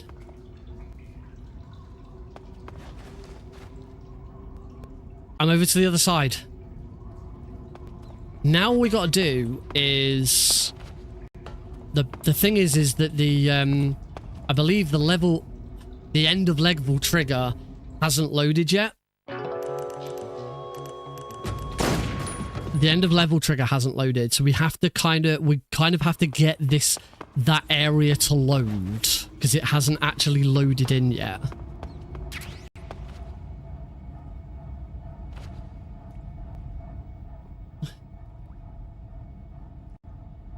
You guys are weird. Oh.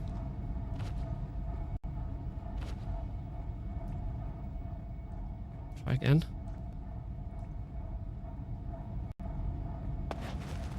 Nope. Bloody hell, what is this? How old are we? Oh, come on, Nick. What are you doing?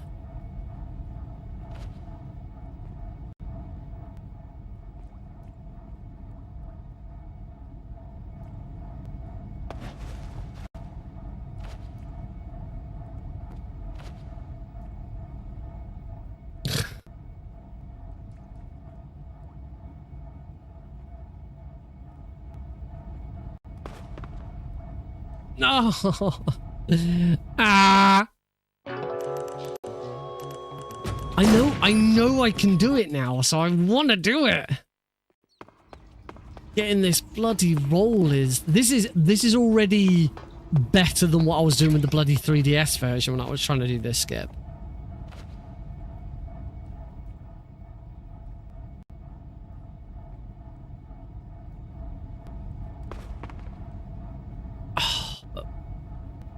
Arg!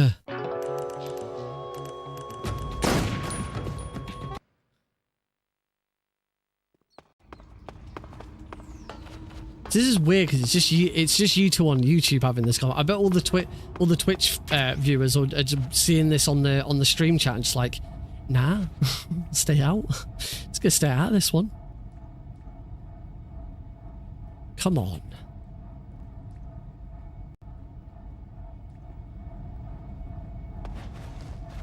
Let me get this where I don't even... Do I need to go up against that? Yes, I have to go. Alright, this is getting a bit weird now.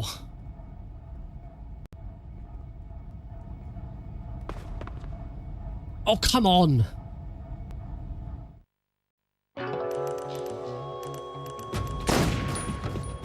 Ag.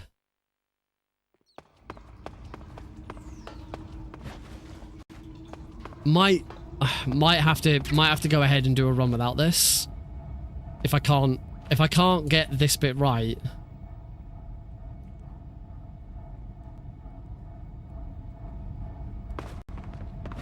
There we go. Right. Let's now roll into the next area. Switch to the subsistence camera. What we need to do now is we need to get Snake to disappear. Without doing that.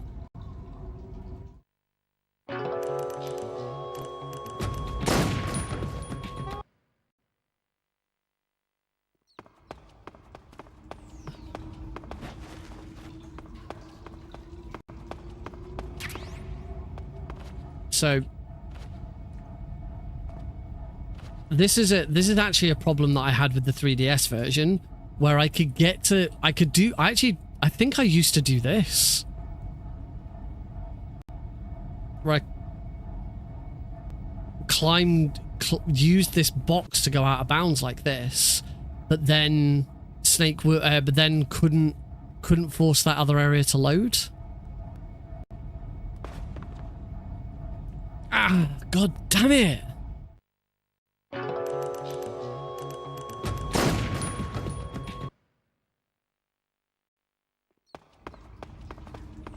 I need to, once I get in again, I need to check the second half of the video.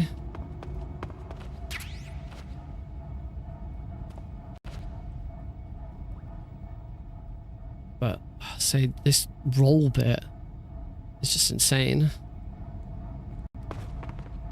There we go. Then roll over to here. Right, so let me check the second half of this video now. So rolls in there.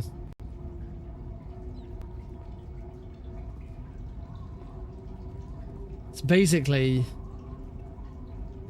very, very lightly. What you got to basically do because this area that we're in right now hasn't been loaded in. This is the problem. This bit hasn't loaded. What if that light's sort of an indicator? I might check. You can see you see that the can you see the level underneath? You see that the level is underneath us as well, upside down. That is the reflections. That's the reflections in the puddle. So whenever you see a puddle on the floor and there's a reflection in the bottom, it's not actually reflecting. It's not actually reflecting the area. It's showing you the area underneath, but upside down, which is really cool. No, the area's not loading because we haven't hit the trigger. The trigger, there is a camera transition as you come through this door, and that camera transition loads this area. The problem is that the floor directly below this hasn't loaded in yet. So if I go right up against it and lean, then Snake will just fall into the floor. What I need to do is kind of like that, is get that area to trigger without falling through the floor like that. And this was the problem I had with the 3DS version. Now, I can understand why it could not work on the 3DS version, because the actually going up against a wall was a button press, as opposed to using the analog stick. There we go, that's better. Now that happened not because I didn't reach it, I went too far. I actually rolled over the next area and out of bounds. That's why I need to sort of do it over to the side a little bit more. What I need to do, I think, is just have a quick look at when you actually complete this, where that light is.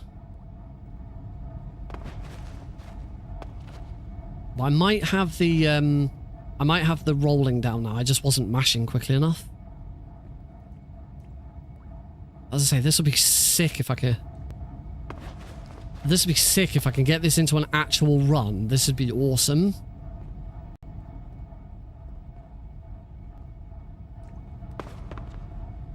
Ah, no, I haven't got the roll down.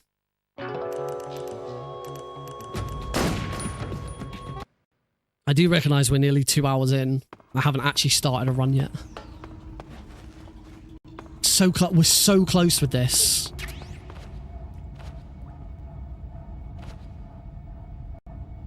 A reliable visual cue. It doesn't look like it. I'll share the video that I'm watching for this. This is lab skip done fast by Apple. This is what we're trying to replicate.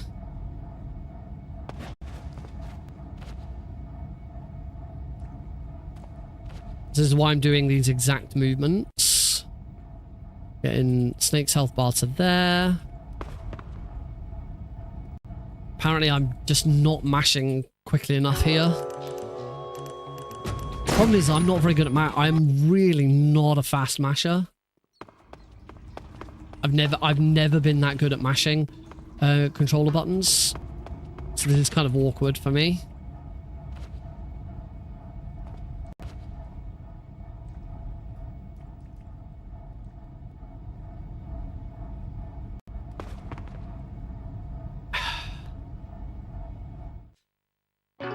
I imagine it's that the X button has to be pushed on a particular frame.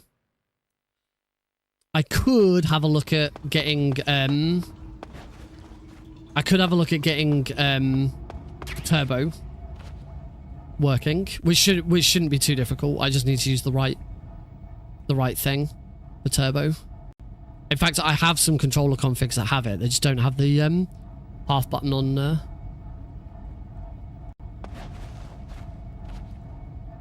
They just don't have the half button on circle, which again I can replicate. I can do that very easily now because I know how it's done. Okay, let's have a look at maybe doing maybe getting turbo on here. See if that's a better option. Give me. I will just be a sec. I'll swap over to my desktop scene so you can at least experience what I'm doing. So it's not too boring. This is the GimX launcher, GimX program.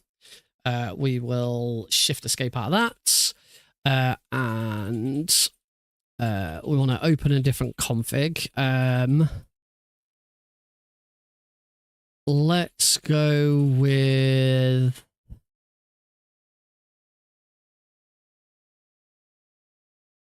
Oh, I need to know which one. This is MGS1 Turbo DS, that's dual stick. That will add turbo to, so it depends, because to use turbo you also have to use macros. So I've got MGS3 trackpad in my macros folder right now. Let's do this.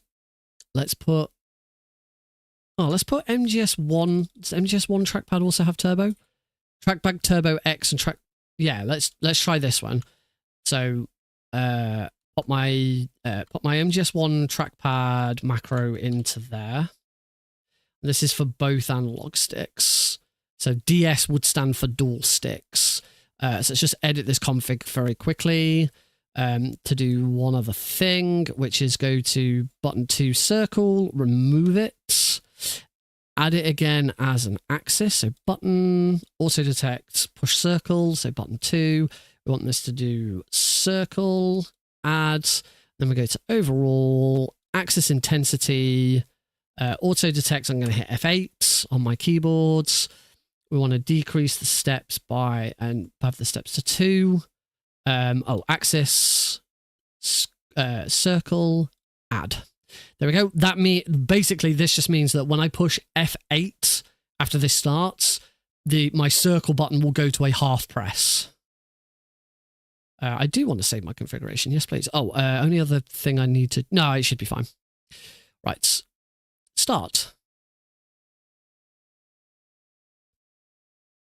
So it should now be working. I just need to put F8 once. And we should be good. Let's find out. So back over here. For a start, my controller's working. That's a good start. And now, if I hold L3 and R3, there is... Holding L3 and R3 has not produced any turbo. My controller config's not... Oh, there we go.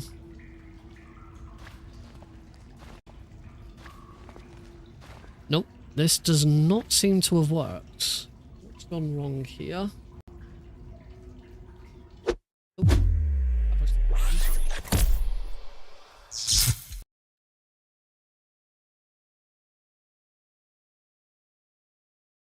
Oh. Somehow I have caused OBS to think that this is my webcam stream. This is my desktop stream when it isn't. Okay, give me a sec. Oh dear,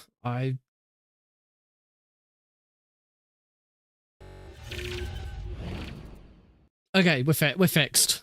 I fixed it in the end somehow. Oh, I've just realised that I'm not on this. No, I am. Hi. Okay, that didn't work. Why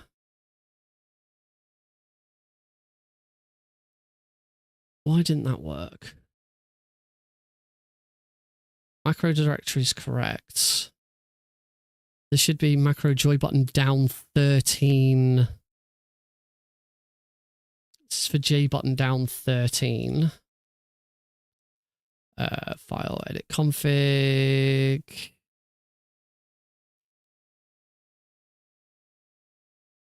L3 and R3 are not button 13. They are button 10 and 11. Try using a different one.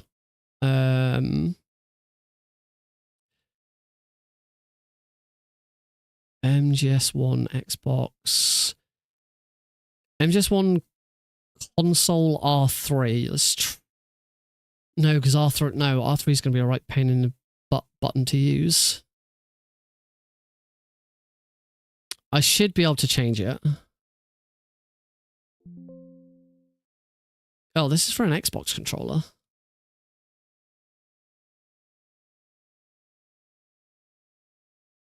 Hang on. No, actually, let's do this slightly differently. Let me open that macro again. Turbo X. Turbo X should be on button 13 and X should be on button 1. The easiest way of fixing this. Just trying to close all the other ones. The easiest way of fixing this is actually just to change the buttons in this macro.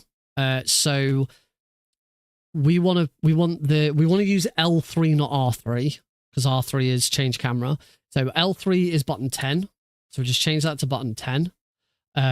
We want it to affect X, which is button 1. So that's correct. Delay 2 seconds, button up 1. It's not 2 seconds. And then J button down 10. Turbo off. Button up 10. Button down 10. That'll do. 13 button 13 apparently doesn't exist. So we'll leave button 13. I don't want to add turbo to this. I'll do my best. If I can't get this to work, then I will do something different. Right. Save that. That should now work. Hang on. One thing I do want to do is just push X. Messages text. So if I put messages text, when I push F8, there we go. Controller profile 0, circle intensity. Okay, these are all my buttons. It now shows all of my buttons.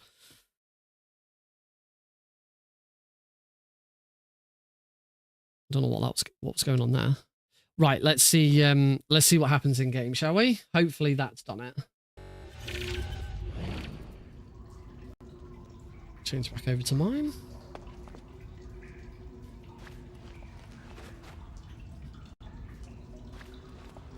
See, L3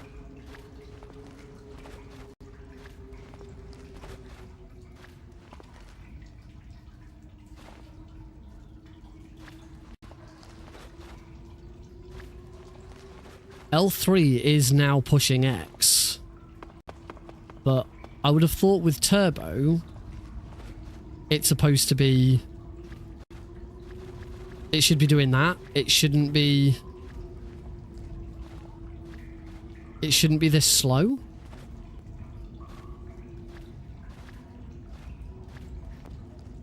It should be a lot faster.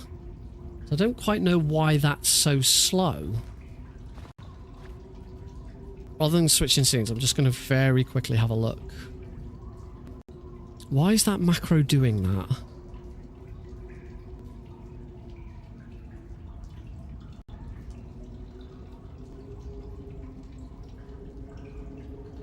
Unless the delay needs to be longer because it's now too fast. Because that can happen.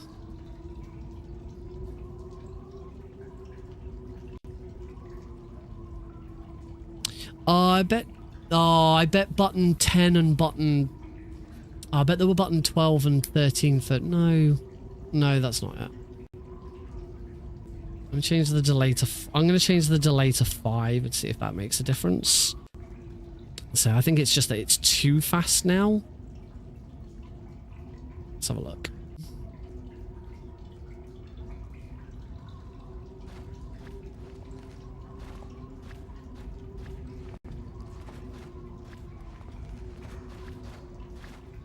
It's getting there.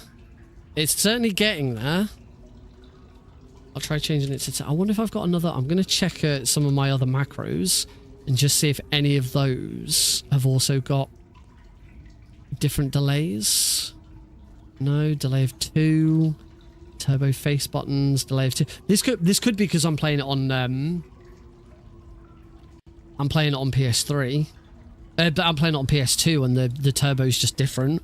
But they're all saying, I've got one, I see one which is a delay of 8.16. Maybe that's it. Let's try that 8.16 delay. Maybe that was set up for a PS2. So delay of 8.16. See what happens. Can't hurt to try, can it?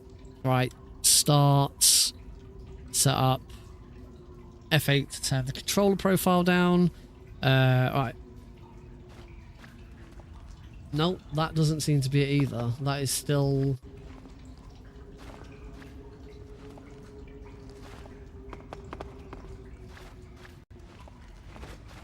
you sort of start to see it, but I think this is... It's either going too...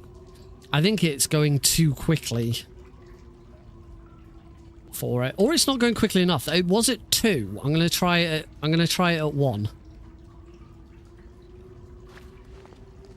No, 1 is too fast. 10. Luckily, it's actually quite easy to adjust this in.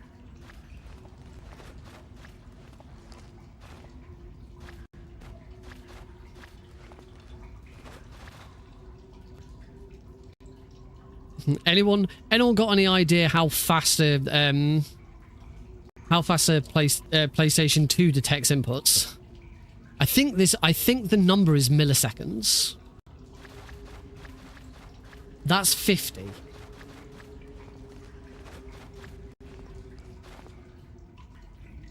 Oh, unless it's every... hang on. It'd be every frame. So it's 50 frame... It's 50 frames a second.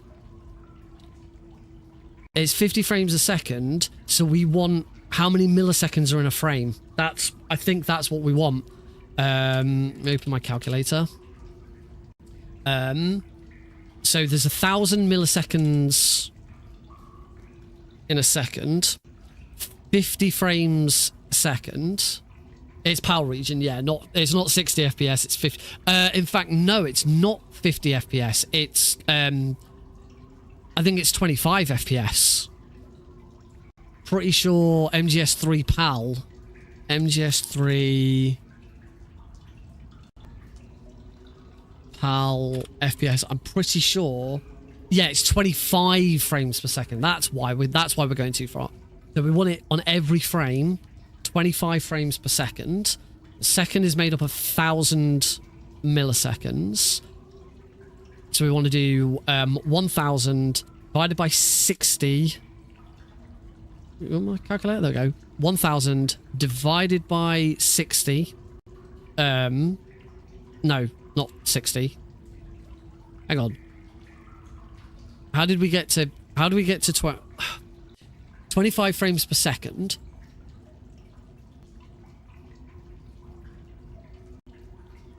Yeah, maths. I'm trying to work out where I start from this. Yeah, there we go. 25 frames per second. A second is made up of 1,000 milliseconds. So 1,000 divided by 1,000. No. How many How many frames are there in a... How many milliseconds is one frame? 1,000 divided by 25. That's the answer. 40. Yeah. I was going about this completely the wrong way. 40. So there are 40 milliseconds in a frame. So I want to set the delay to 40 milliseconds. 40 frames multiplied by 25 equals 1,000. There we go. This should be correct now. Should be.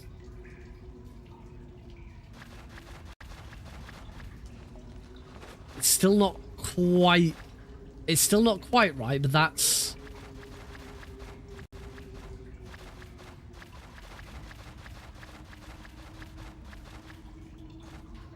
That's certainly closer. Gonna knock it down to 39. Just see if that makes a difference.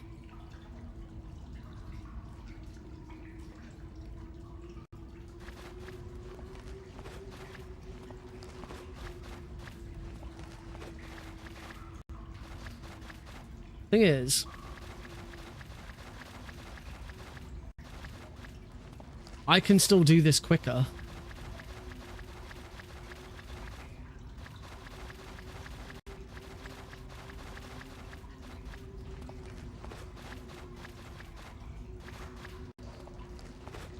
Yeah, I hate maths. I hate this kind of maths. Go back.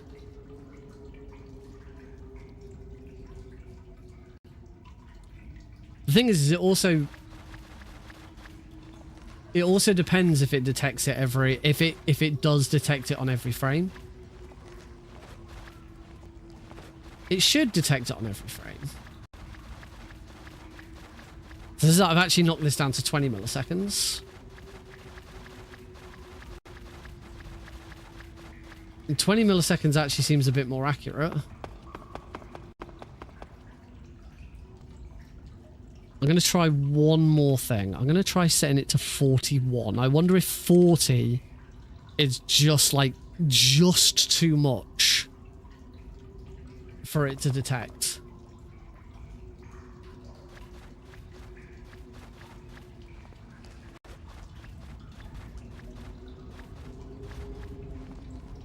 No, it's because it's not... It's probably because it's not perfect. It's not because it won't be 25 frames per second. It'll be 24. Is it? It's not... It's not, HAL FPS. As I say, I don't think it's actually... I don't think it's actually 25. I think it's something like 24 point something something something.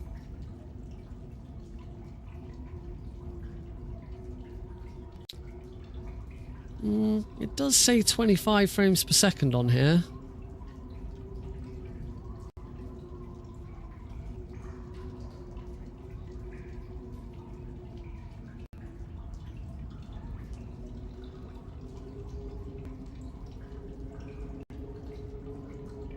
I can't see anything. Oh, that's what I'm thinking of. NTSC is 29.97, not 20. Yeah. All right, we'll stick with 40 and see how that works out. Let's see. First things first. Does it actually make a difference? It might not. That's the thing. This might not even make a freaking difference. And if it doesn't make a difference, then if I do this now and we don't actually get anywhere with it, then this kind of has been a bit of a waste of time.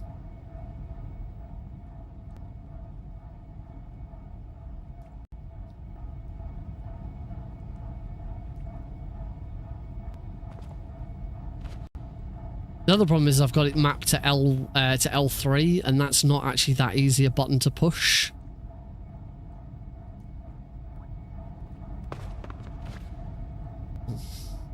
It doesn't make any difference whatsoever. I'm gonna actually turn it off to make sure. I don't know. Snake! I should have known that that was not gonna make any difference, because I can't push that button, and yeah, it's not fast enough. I'm just going back and changing everything back to what it was before. There we go. All right. I guess at this point, I'm gonna go back to this. It clearly, I mean, it clearly can be, because I can clearly get it on the right frame because I've done it. I've got through to the other side. But at this point, even on the slim chance that I'm even getting through to the other side, I'm not even able to... I'm not able to finish the trick off. Like, for a start, in most cases, I can't even get... I can't even get over the bloody wall. I can't even get onto the brick. Look, I can't even do this bit now. We might... I think it's probably going to be... I'll try and do this a bit more off-stream. I'll try and do it a bit more off-stream. And if I can get it somewhat consistent, then I'll put it into a run. But for the time being, for tonight, we'll just do a run. Just do a run without it. Which is a shame, because, as I say, it's a really cool trick. It saves a huge amount of time, and there's if I can get this into a run, there's potential for world record here, because this trick hasn't been done in the run. I think this trick was found after people were doing this. Partly because this is I believe this is a PAL exclusive trick. This can't be done on NTSC. So because I'm on PAL, I have a unique opportunity to actually put this in a run that no one else does. I love this kind of tech stuff. I know it. I just know some people find it a bit boring. Would rather just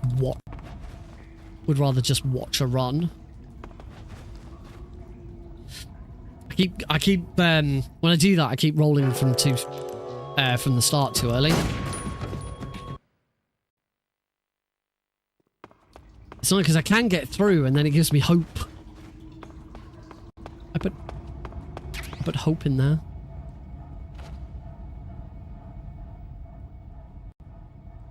Don't do that. Don't give me hope. Just realised it doesn't actually matter whereabouts I am on that right wall.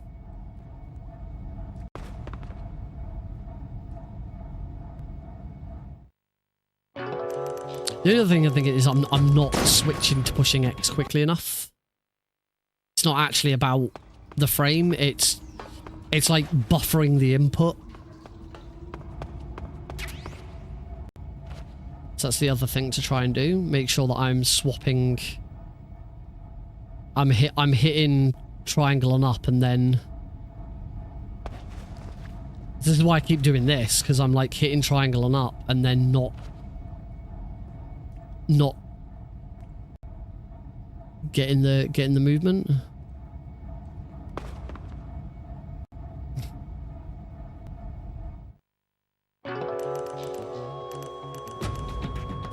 If only you could hold it. I wonder if I could hold X instead. Let's try. I'm gonna try this off, like climbing up onto here. No. No, you can't hold X. It is literally you have like half a second.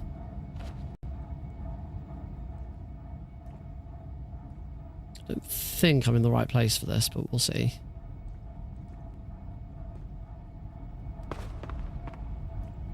I was thinking maybe the other thing to do is to not mash X and try and time it instead, but I don't think I'll be able to do that. I just want to try and at least get back into a position where I'm inside. The other thing to do with this is to run this on an emulator so I can use save states. And actually try. And like have a much better time trying it.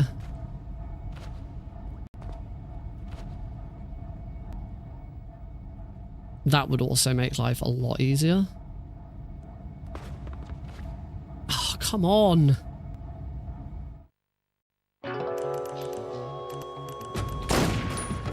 Yeah, probably something like that.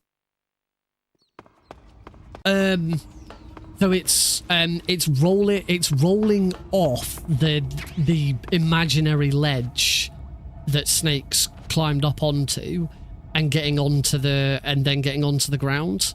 So there's still terrain that Snake's climbing up onto, but it doesn't actually exist. So basically it's like if you climbed up onto the edge of a box and sort of climbed over it. It's basically like I'm climbing like this, but sort of off to the side, so that Snake is then climbing over the box. Yeah, the moment Snake goes from climbing to standing, you have a very, very small window to roll off of it.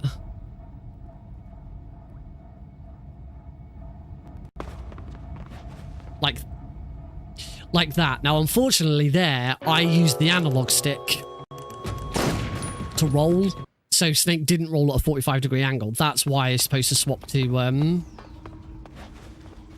D-pad.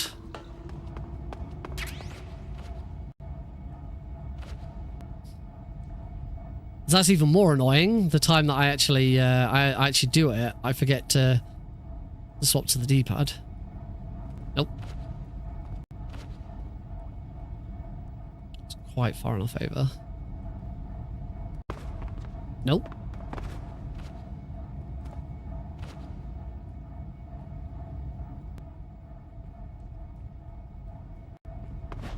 Nope.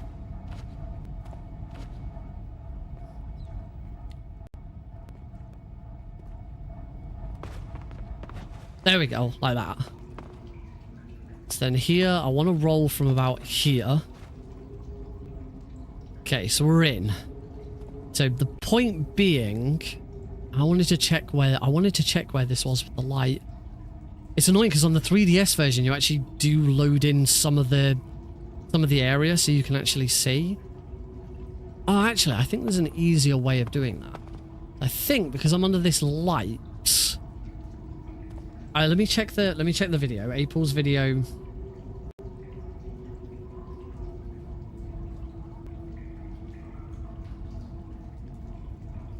The thing is then because he's invisible, you don't know where he bloody is.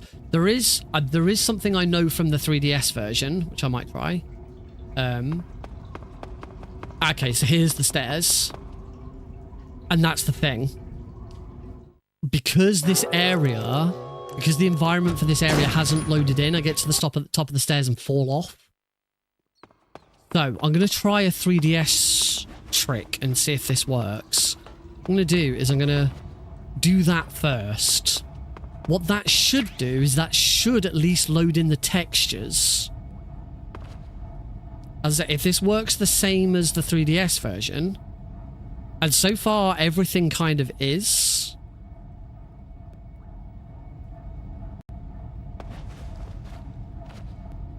I think just going up against that should load in the textures at least. If, of course, I can freaking get through the bloody door, do the roll. It is. It's because even though the engines are different, like, it seems they did all of the environments and stuff are still like one-to-one replicas. It's just the control scheme is different, and the way Snake moves around the environments. The actual environments themselves are all the same, so they have the same triggers. They have the same triggers and all of that. So this is all... I haven't... Oh, hang on. Just realised. As I say, that in the 3DS version is what loads the textures. It's kind of interesting that I'm doing something like this, and it's like it's like trying to replicate something that I've learned in the 3DS version already. Obviously, I'm not discovering it, but... Oh, come on. Turn. 6 off there. Yay! Okay, so hopefully if I'm right... I'm not right. Oh! This is what we're trying to... This is what we're going to avoid. And this was the same problem I had with the 3DS version. I'd get to this point in the 3DS version, and I couldn't get the area to load in. The difference is the 3DS version, you could still see where you were going, which made a big difference.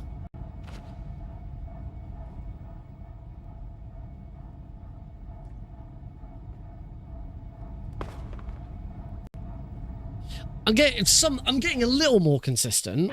A lot more clearly a lot more practice is going to be needed. This isn't ready to put into a run. If this is taking me this many attempts just to even get it right once, yeah. But it'd be amazing to do this in a run. It'd be such a huge time save. Getting that roll is... Alright, let's...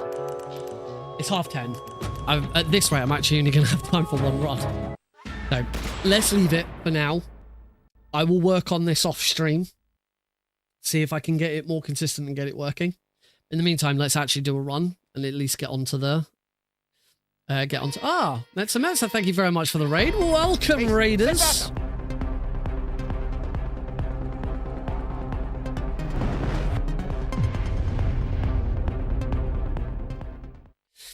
Thank you very much for the raid. Alert. Incoming raid from Metsa with 5 raiders.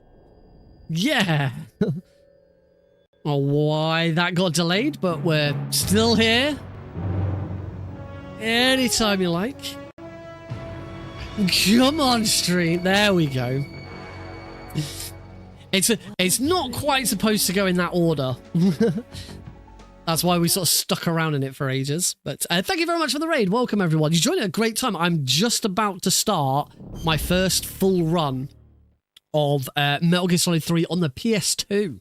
I've been speedrunning Metal Gear Solid 3 for quite a while, for a few years now. But I've never actually done a PS2 run, which is what we're doing today. There's a couple of PS2 exclusive glitches. One of them I have not successfully done. I've just been trying it for ages. One of them I have successfully done, so I will be putting it into the run.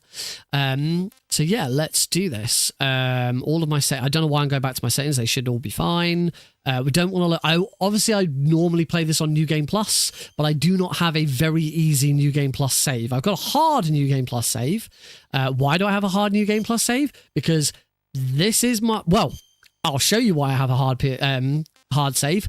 The date on that save is the 16th of November, 2006. That is my original MGS3 save from back when I first had this. And apparently, I was doing hard mode when I first had it, because this game was released in 2005. So yeah, that save file is coming up to 20 years old. We're gonna say I'm playing the MGS series for the first. It doesn't actually make a difference really on very easy. Only means I might be able to get stuff a bit quicker. I believe we're going by IGT. But obviously I'm not recording live split in IGT. So I just want to check, when do people tend to start their timers? Do they start their timers when do they start their timers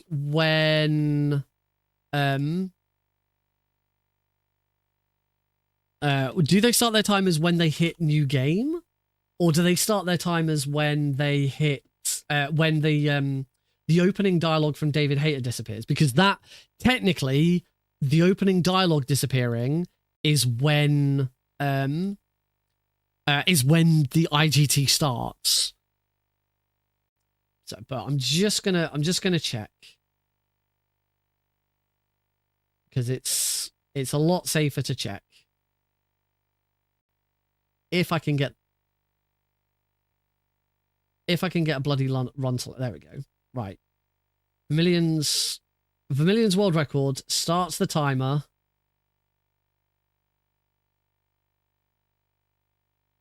Wait for it. Wait for it. Vermilion starts the timer the moment he selects the difficulty. So that is what we're going to do. I'm going to copy that. All right.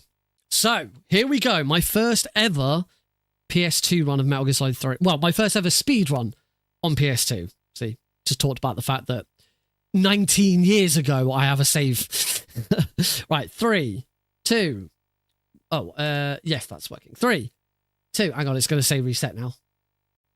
Reset. Right, my first ever run of Metal Gear Solid 3 on PS2. 3, 2, 1, go. Alrighty. Exciting stuff. So as I say, I've been speedrunning Metal Gear Solid 3, but the HD edition for a few years. I started with the PS3 version, then I moved over to the Xbox 3 version on my trusty Xbox Series S. Then obviously the Master Collection came out, so I was doing runs on the Master Collection. And now for the first time, I'm doing PS2 runs. This is on PS2 hardware. You can't quite see it on camera, but my PS2 is right here. It's just I'm using a GIMX and a Brook adapter so that we can still see my controller inputs, and I get to use my DualSense, which is nice. After the end of MGS2, the world was split into two. Those who liked Raiden and those who didn't. So, thankfully, the actual bit, because we're playing Subsistence, it's actually not that much different from the HD edition. The HD edition was like fully based on Subsistence. Snake Eater is slightly different. Snake Eater is apparently worse to play because it doesn't work as nicely. The controls on the side. It's things like stun grenades won't actually deal non-lethal damage to bosses. It's like the Ocelot fight is more difficult on Snake Eater because your stun grenades don't actually do any damage to him. I think like you might have to do the end slightly differently. Stuff like that. I've not got turbo enabled. I can't seem to get turbo to work properly. I don't actually, which is good, because I don't actually know if turbo is allowed for PS2 runs. It obviously is for the HD edition, but not for the PS2. I do have to manually split as well. So that's going to be... I don't know if... Because this is a brand new run... and I haven't got any splits already, I don't know if we're going to get a gold split notification for every single split. I guess we'll find out together. As we head into Swampland, go past the crocodiles. Rock 1, Rock 2, roll over here, roll over here, roll up here. There are keratins in this. They are all in exactly the same place. But it's not really worth doing a keratin run on this. The PC version is still going to be faster. Particularly as it's done by load remove time instead of real time or IGT. So So yeah, the PC version's still going to be the fastest version for doing because category extensions aren't split between different consoles and versions and stuff like this. Like, category extensions aren't even split between difficulties. There was talk a little while ago about changing it so that category extensions did have difficulties, which I would very much like. If you go to speedrun.com and look at Keratin's, all you'll see is that I've got the world record for very easy. My European Extreme Run is there, but you have to be showing obsolete runs. But because my European Extreme Run is slower than my very easy run, by default it's not shown. I would very much like category extensions to go to difficulty based. Who's that? Roll, another great example there of just how much reach Snake's roll has in this. It's so crazy.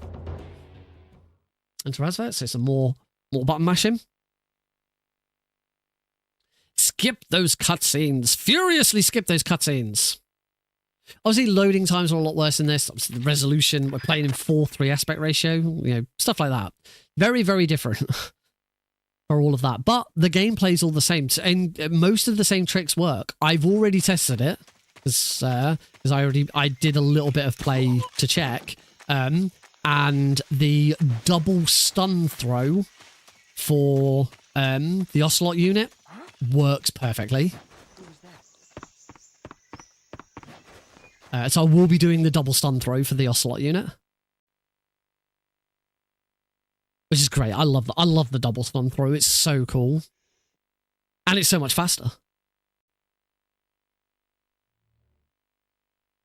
Do have to make sure you grab more stun grenades for the end, though.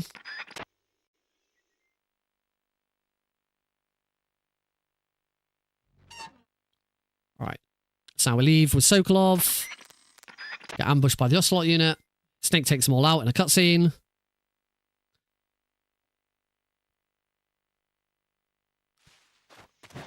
There is one advantage on here of X being cancel and circle being confirm. And that is... Whoops. That is save bosses. So save bosses are a bit nasty, particularly if you're mashing or you're using turbo, because it's very easy to select them and accidentally select yes. However, because X is cancel rather than confirm, but we still use X to skip cutscenes, when we get to any save boss, if you mash X, nothing happens. It doesn't say no. It's just nothing happens. It's circle to confirm that menu. So yeah, it's a lot. It's very difficult to accidentally hit a save boss, which is kind of nice.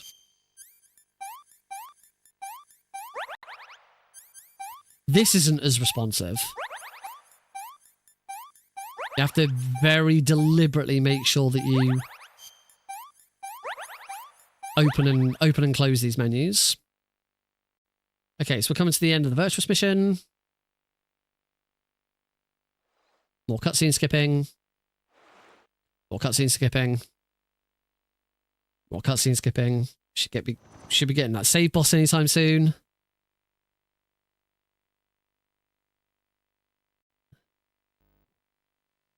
There we go.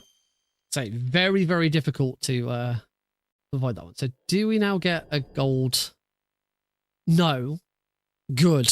It is set correctly. And Andy Lippy did well. So if you don't understand what I'm talking about, there's I have a streamer bot mod that was developed by Andy Lippy. I'd highly recommend getting it if you use streamer bot and you speedrun. Highly recommend it. It connects StreamerBot to the run.gg.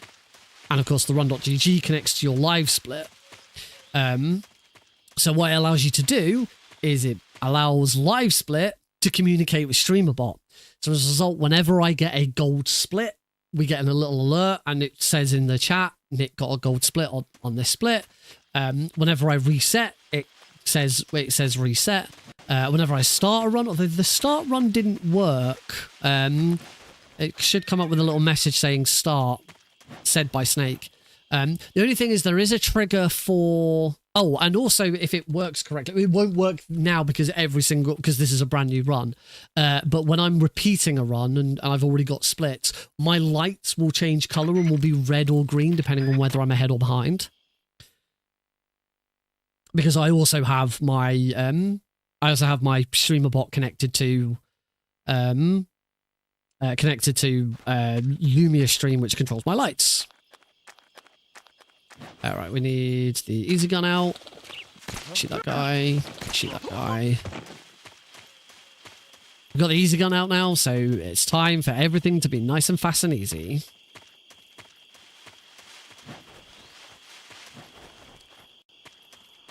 So yeah, it's a really cool little widget. The only thing that doesn't work, and I did message Andy Lippy when he first created it, and he seemed to ignore it. He corrected one thing for me, because I mentioned that there was something that didn't work, and he corrected it. And then I mentioned this other thing, and he never fixed it. He never even got back to me. But it's there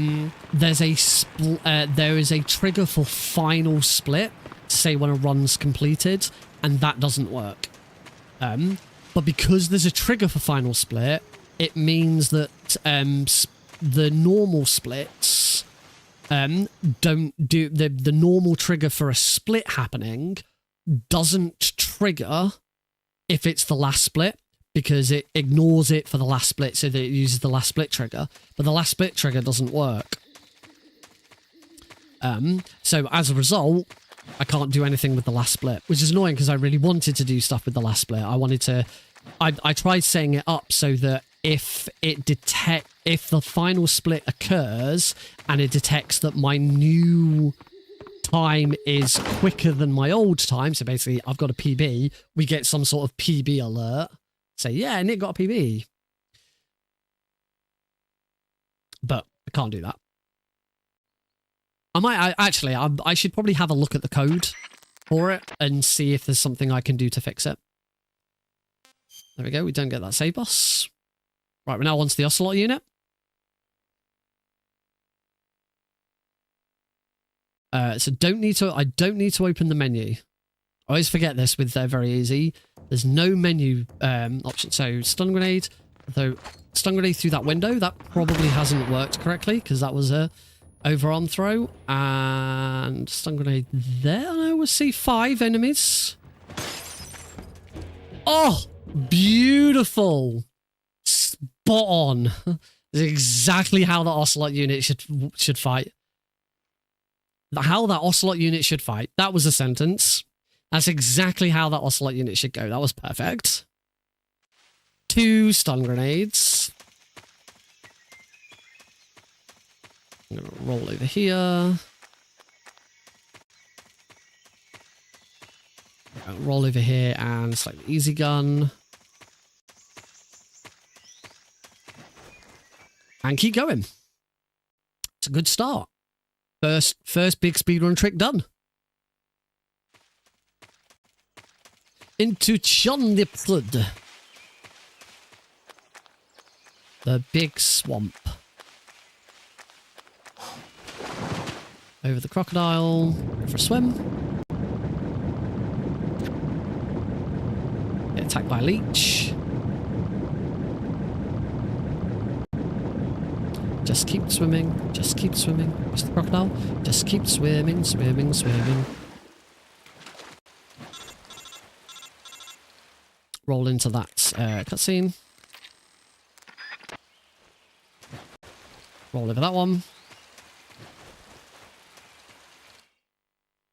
It's Bolshire past south. It's a bit trickier on PS2 to see where the Claymore mines are. Just because of the resolution and that. All under that. So it's very important that I get that line correct, because otherwise I could hit a mine. Oh. It's also really difficult to see where the hole in the fence is. Good evening. Past the doggy. Good evening, Boogie.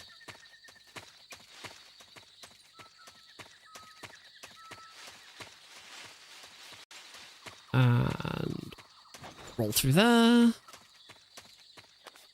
Roll to there.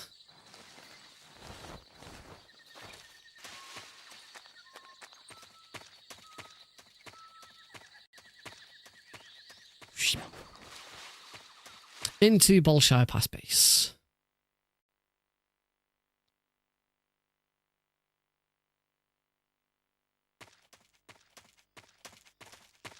So we're getting ready for the Ocelot fight, and the Ocelot fight should be the same. I had a go at it yesterday, and I did struggle a little bit. But I think that's because I forgot you do have to do some headshots. It's not all not headshots.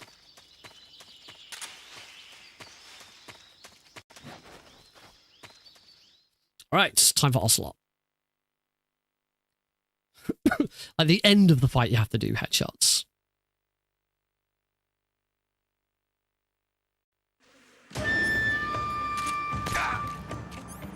Major, coming to your assistance. There's a bit of a delay on me throwing that. Fight fair. I felt that. Grenade! You coward! Major, I can't just sit back and watch. Come on. Oh. There we go. That's it. That's where I went wrong. I didn't throw. I didn't do those 2 headshots. So it's 2 headshots and then a body shot, and the fight's done. It's nice and easy. We don't need the animal camo, but we got it. It's very dark in here. Oh, I've actually missed the entrance.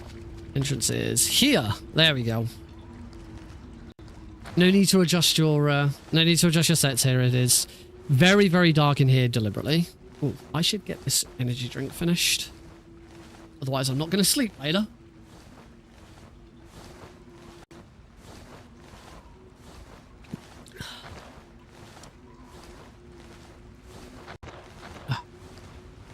Still not quite finished. God, I made that can last ages. I started that can at like 7:30. It's nearly 11 o'clock.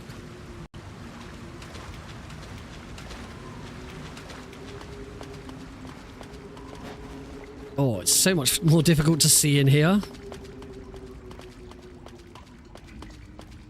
That's nasty. There is I think there's a brightness setting in the options. It might be worth turning the brightness up a little bit. You can do the pain skip does work in this, but I don't think it's faster. The world record doesn't do pain skip, so I'm not going to, because I don't think it's faster. Just gonna get straight into the fight. Luckily, it's still nice and easy. Just lots of blasting. So easy gun out. Blast, blast, blast, blasts. Stun grenades. Don't have to hold it for quite as long because it's sort of automatic. There we go. Phase 1 done.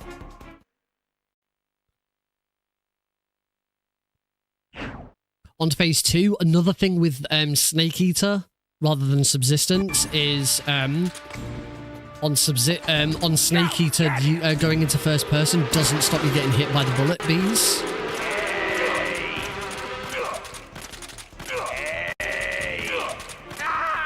Beautiful, very nice pain fight.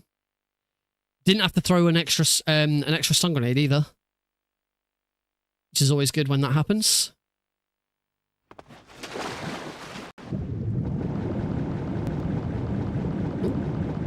Snake did not want to swim there.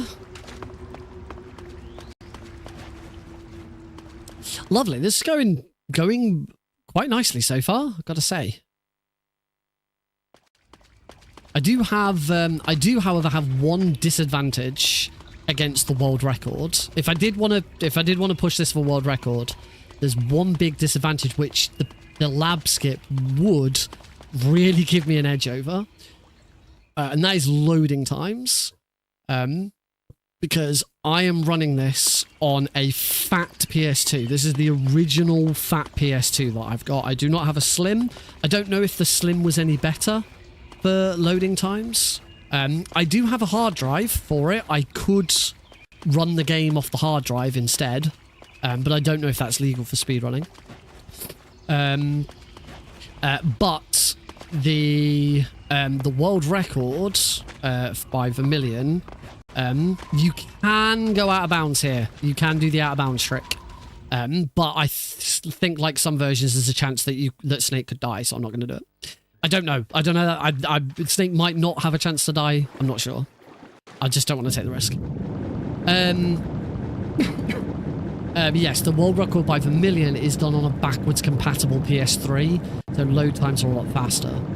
So I don't know if the PS2 Slim had faster loading times. I wonder if running this off a hard drive, or I think I've got an SSD, or running it off a USB stick. There are some games, when using a modded PS2, some games run faster off the off hard drive. Some games run faster off a USB stick, weirdly. I want to swap to that gun and start doing some damage to the end. But because you could play it on a backwards compatible PS3, which has an advantage, I wonder if running it off a hard drive on a PS2 would be allowed.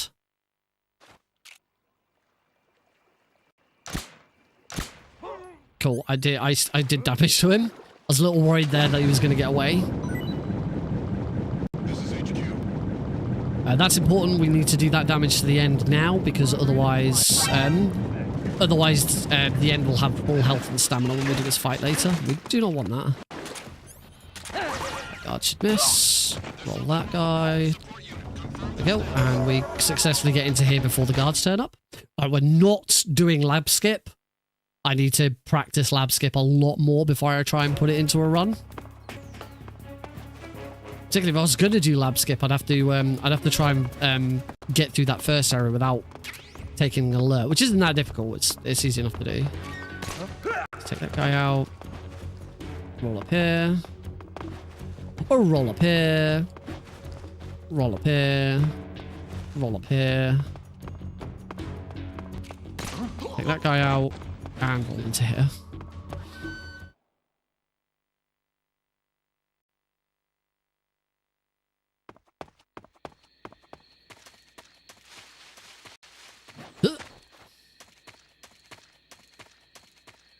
So yeah, I wonder if there is something that suggests that maybe running off a PS2 hard drive would actually be acceptable for a speedrun.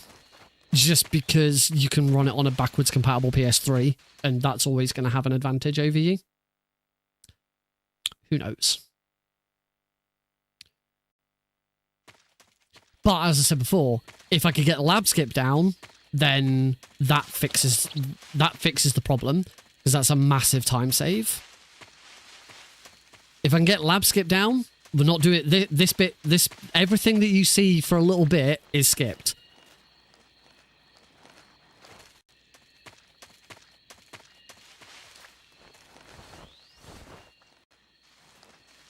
Until we get out of the warehouse for the second time, everything you see on screen would be skipped if I could get lab skip down. I'm so close. I'm so close, but it's even if I can get it once, I can't get it consistently at the moment.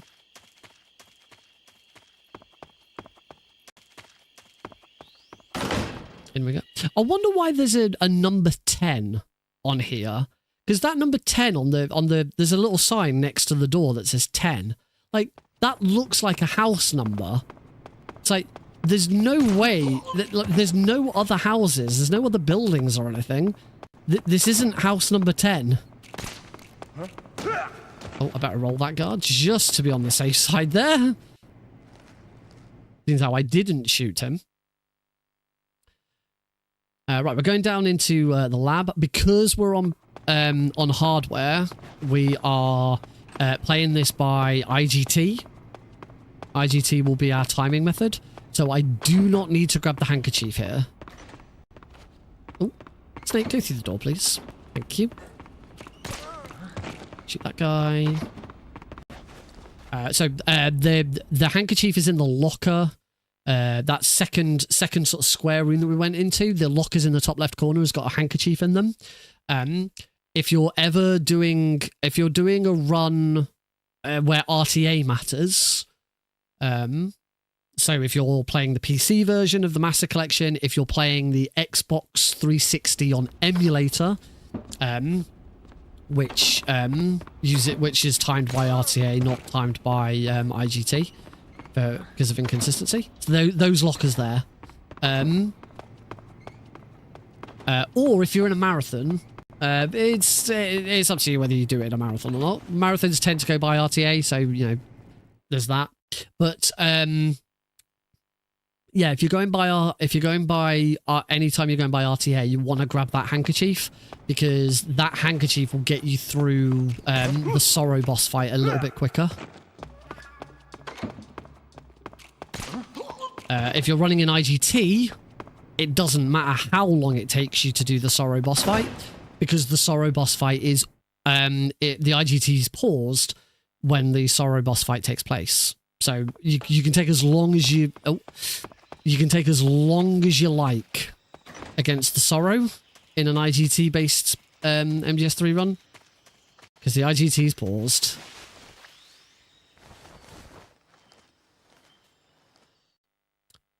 We are still on the area of where lab skip would skip it. Everything you're seeing right now, if I can get lab skip to work, we wouldn't do it. Including the boss fight. Pain boss fight, thing of the past. Not pain, fear, sorry. Fear boss fight, thing of the past.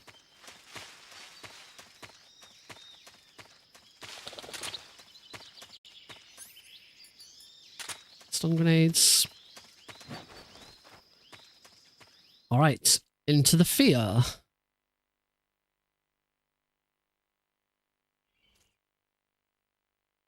Same trick as always. Use the fake death pill. Bring the pain over. Remember that it's circle to confirm, not X. But wait for the fear to come over. Wait for him to start walking forwards. Revival pill. He wasn't dead after all. Knife. There we go, perfect. That screen to turn black.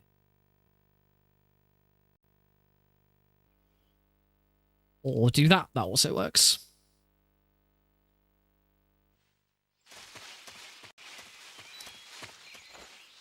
That's why I usually swap to this.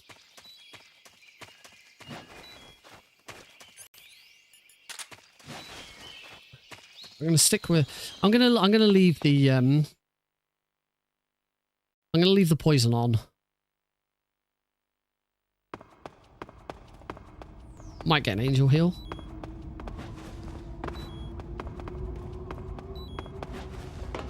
I think I saw something.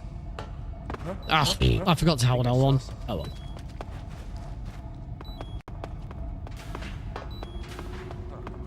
Yes, that light. Okay. For future reference, that light, there's a light on the ceiling that indicates where the stairs are. I wanted to know that for when I'm doing lab skip again, or trying lab skip again. So moving on towards the end boss fight. The end's a little trickier. It's still exactly the same fight. I'm going to be doing the older, slightly slower version because I'm not comfortable. I'm definitely on this version of the game, not comfortable with the newer version. The only reason it's trickier is because it's a bit more difficult to see. My controller analog sticks have slightly different sensitivity. Is harder to see because the resolution's smaller. We're playing the game at 480p, not a nice updated 1080p. 14. Well, I play the Master Collection on 1440, so this is a massive downgrade. Ugh. Roll over this. Stun grenades, which is what we use for this. And into the end boss fight. Oh, yeah, you might be right, actually, not 480.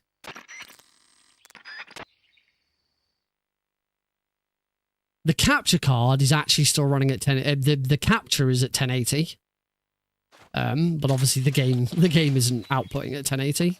The capture card is just upscaling it to 1080. Dodge that shot. It's in here.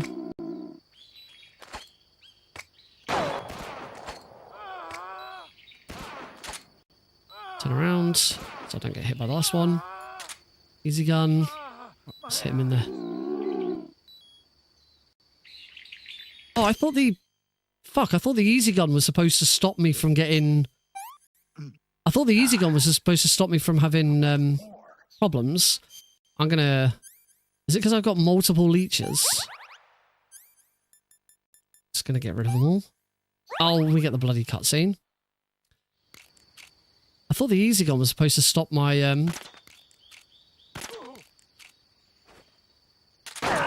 Oh, I still got shot. Phew, I rescued this. That was very, very close to being... That was very, very close to being dead.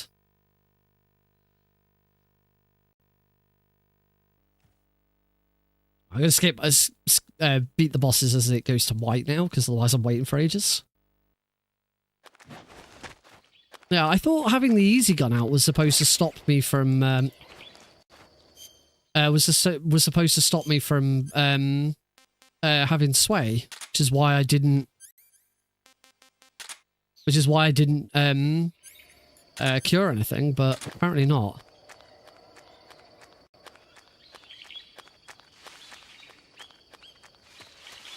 Oh well, I got through it, it's fine.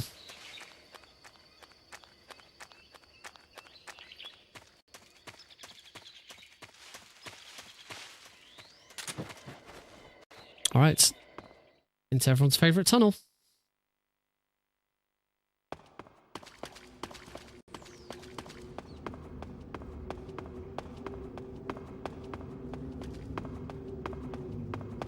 Who is it that always wants me to sing? I can't remember. I kind of want to be a right dick. I kind of want to do sing this the time that person's not here. I've got energy drink to drink. So not today.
Oh, excuse me.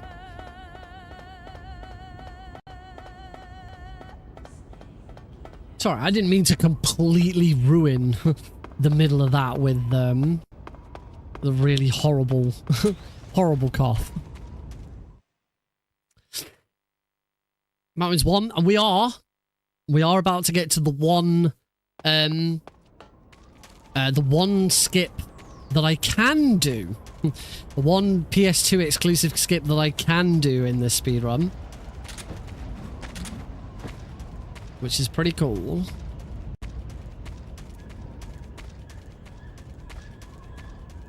It's called the Eva skip. And that is because it skips the cutscene with Eva in the mountaintop ruins. Which is kind of nice.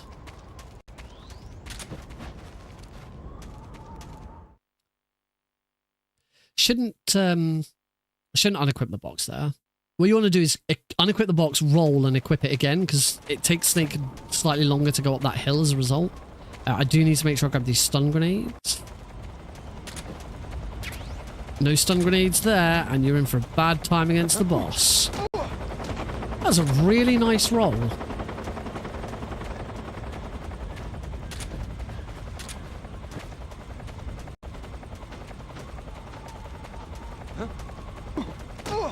Ugh. Doesn't count as a kill. Gravity killed him, not Snake. Not my fault.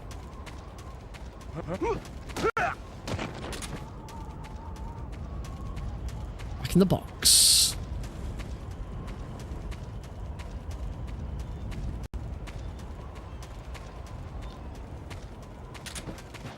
You know, now that I feel like I've got a decent setup for PS2 where it doesn't look like complete ass like it used to before, then this could mean that I do some more PS2 speedrunning. I haven't done much of because my capture for it has been shockingly bad in the past.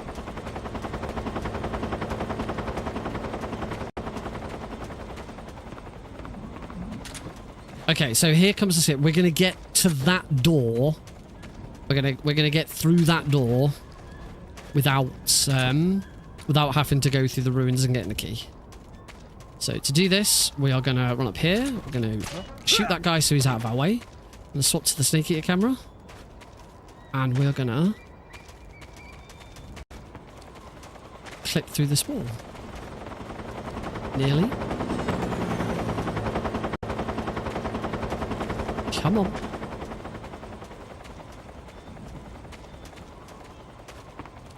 Nearly. Come on, I got it. There we go. Pull down, and we're now in the underground tunnel. And that's Eva skip. Ba-ba! Yay!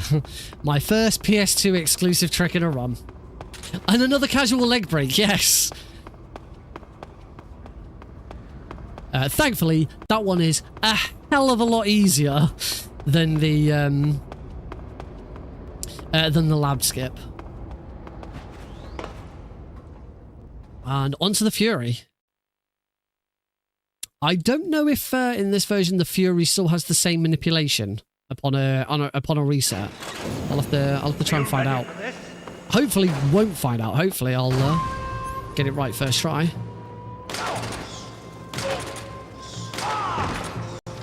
I flame shooted rip.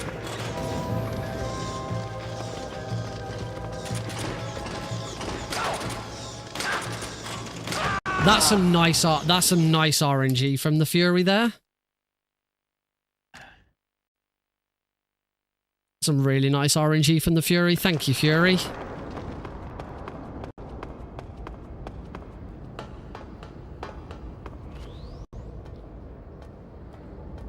You love to get a Fury fight like that. So much easier. Only way that could have been faster is if he'd not shot me. If instead of shooting me, he'd gone straight into that run, or he tried to take off straight away. Oh, Snake, what are you doing there, Snake? Stops the easy gun. And here's where the Gimmicks comes in handy. So the reason I've got my controller inputs on display and that I'm able to play with my DualSense is that I'm using a Gimex. So my PS2 is receiving controller inputs through my PC. So my controller's plugged into my PC and sending inputs to my PC. And then my PC is sending inputs to a Brook adapter in my PS2, which is plugged into my PS2. Alright, so the reason it's important for this is because we don't want to kill Rykov. It depends if I get the right trick or not, though. Oh. What? I think I've done this wrong. Yeah, I have done this wrong. Signs of enemy infiltration. Commence alert formation. Yeah. I got that very wrong. In fact, what am I doing? The easiest way of fixing this is to just take a death. Oh, now Rykov's moving back. Oh, I could have just... I didn't realize he then moves back afterwards. Oh, that would have been easier. Let's try this again. What? What? There we go. Double what? I'm going to play this safe and not go for the extra long... That should be fine. No, it's not. Why?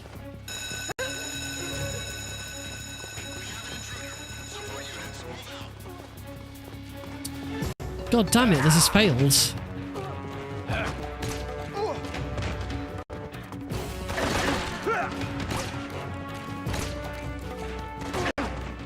I don't know if, like, taking out all the guards is enough to... I usually give up at that point. Oh, someone out there. Screw this. Damn it! God damn it, Rykov. This is always the bit that screws me over. Maybe I should go for the extra bit. It might be a bit safer. What? What?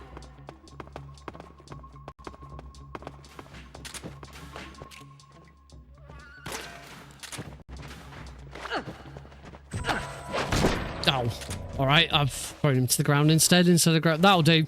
It's fine. It's enough. It'll do.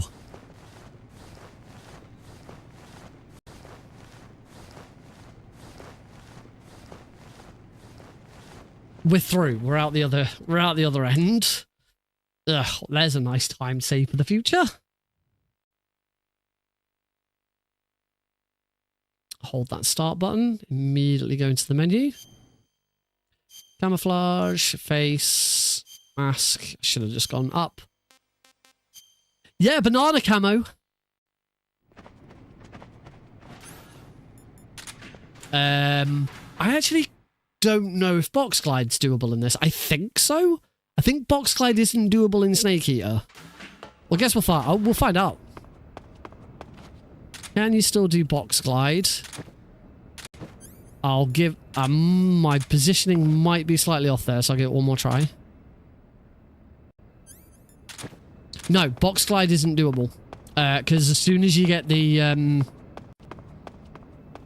as soon as you get the binoculars out, Snake comes away from the door. Comes away from the wall. He's not up against the wall with the binoculars out. So yeah, that's worth noting. Can't do box glide in the PS2 version.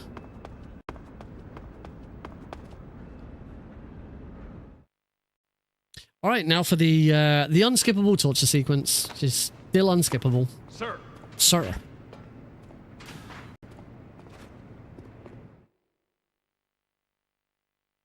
I really want to get really want to get the lab skip down. It's gonna be so good. A complete. So good if I can get lab skip down.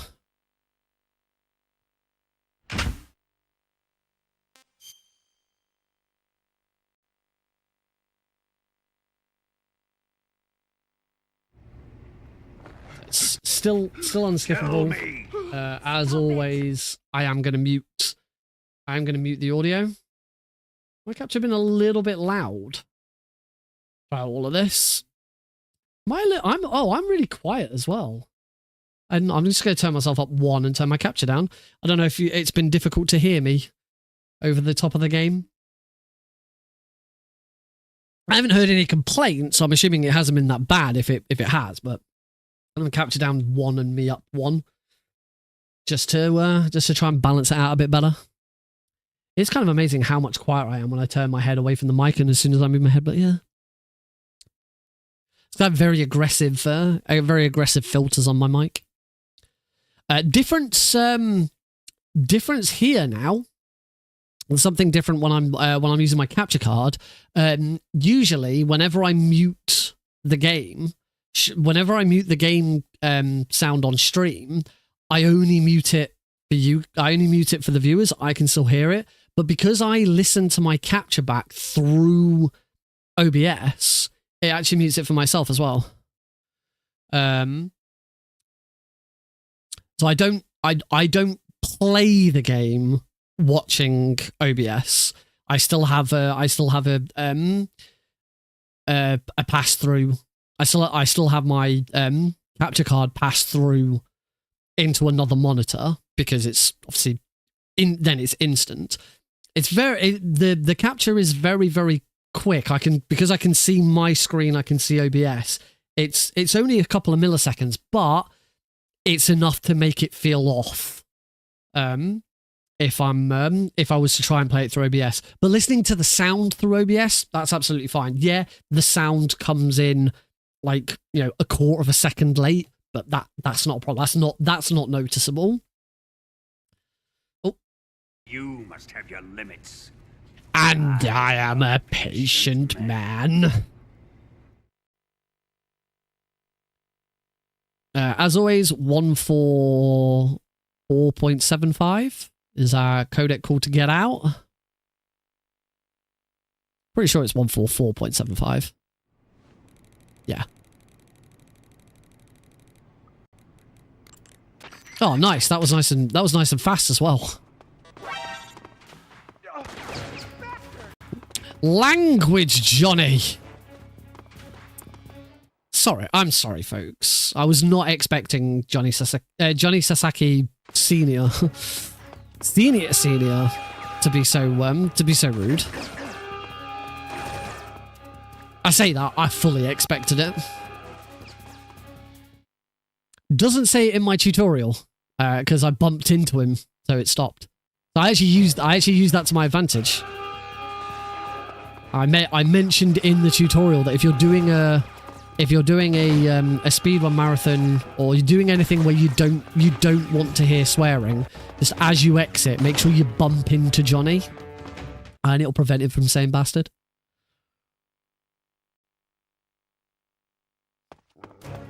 Bum bum ba ba ba ba bum bum bum. Don't forget to roll here for the dog. Roll. Sorry, doggo. Ba ba bum bum bum. Ba ba ba. This is PAL.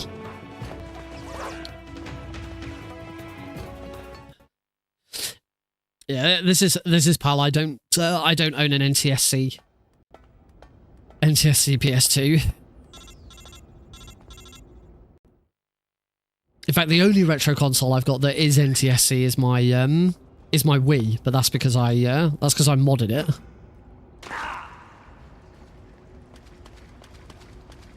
It was PAL, now it's NTSC.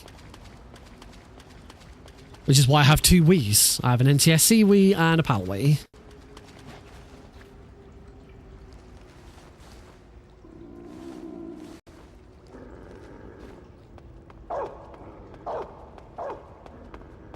Because for some reason, my NTSC Wii won't play PAL GameCube games. Holy shit, I just thought. Oh god, no, that's a horrible thought. No. Oh, no. Don't fucking say that, Nick. Oh. So with the... Oh, yeah. This like, absolutely pushed the PS2 to its limits of what it was capable of.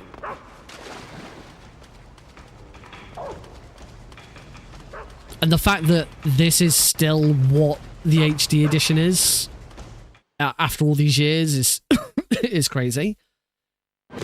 The game still holds up. It's still fantastic. Anyway, the thought that I'd had is at the Switch 2 Direct on yesterday, Nintendo announced that the Switch 2 will exclusively to the Switch 2. It will be getting GameCube games as part of its back catalogue thing. I can't remember what it's actually called. On Switch at the moment, like you get access to, if you have Nintendo Switch Online, then you get access to like NES and SNES games, and then if you get the expansion plus, then you get access to Nintendo 64 and Sega games, I think.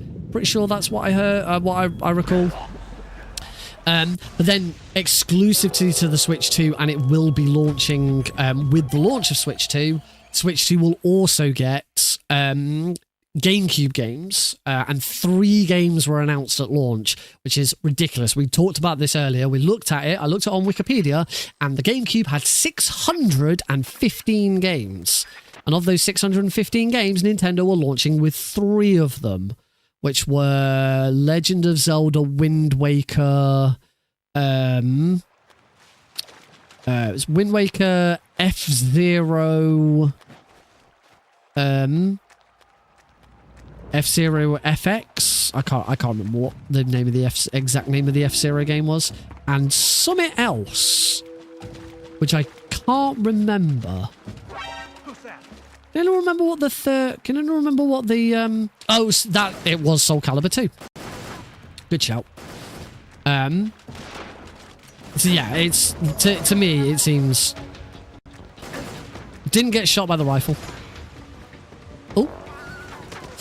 So yeah, to me it seems absolutely ridiculous. Oh, I forgot to split the sorrow. It seems absolutely ridiculous that out of 615 games, the Switch 2 is going to launch with 3 of them. I said it at the time. Obviously, you've got licensing issues. You've got, issues with, presumably Nintendo has to speak to publishers and get publishers' permission to republish those games in that way. I would assume. Makes sense. So at the very least, what Nintendo should be doing is launching it with every single first party and second party title. Is that a thing? Can we say second party title? I would consider Pokemon games to be a second party title because they're kind of Nintendo, but they're not made by Nintendo. I don't know. Yeah, every single first party, Melee, Twin Snakes, and Zelda. What else is there? These, a lot of GameCube games are also available on other platforms anyway. But you have got the likes of. You've got all Nintendo first-party games. You got Super Mario Sunshine, but of course, Super Mario Sunshine probably won't be added to that collection because it was already on the Mario 3D collection for Switch, which you can't buy anymore because they made it a timed exclusive. So unless you pay absolutely ridiculous amounts of money for a used copy, you can't even play it. Right. Backpack. We need Cardboard Box B. And then we need... Don't need that. We do need that. We don't need that. We do need that. We don't need that. We do need that. We do need that. And we do need C3. And that's it. We only need these 5 weapons. It was stupidly priced. It was ridiculous what Nintendo did with that. A timed exclusive video game is ridiculous.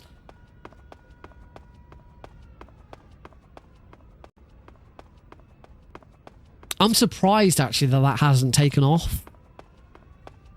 very thankfully, that's all we've really seen of it. We've not seen any other company try and do that kind of thing. I'm unless I don't know of an example. But I don't recall seeing any other company really try and pull that off, which is good because it's a really shitty practice. In this day and age of digital games, where like they're trying their hardest to stop physical games even being a thing, Nintendo have already announced that some Nintendo Switch 2 physical games that you get won't actually be physical games. It'll be the game cartridge will have will basically unlock your ability to download the game, which is just stupid. It's like, no, give us bloody physical games. Particularly with storage, it seems ridiculous that in a day and age where storage, you know, games are getting bigger all the time, and yeah, we're getting more, like the Switch 2 storage is a lot better than Switch 1. It's like 4 times the size of Switch 1. Is it? Is the Master Collection not actually, if you buy the physical version of the Master Collection on Switch, it actually downloads it? That's ridiculous. I mean, thankfully for the Master Collection, the individual games aren't that big, so it's not that much of a problem. But that's still shitty. That's still shitty. If you buy a physical game, you should get a physical game where you doesn't use up your bloody storage on the cartridge. If you've got a collection, if you've got a game or a collection that's too big, right, let me just focus on there. Oh, what? Oh dear. Okay, let's just try that again.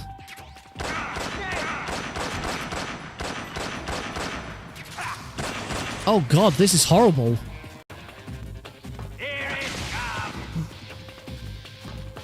Wait, get behind him.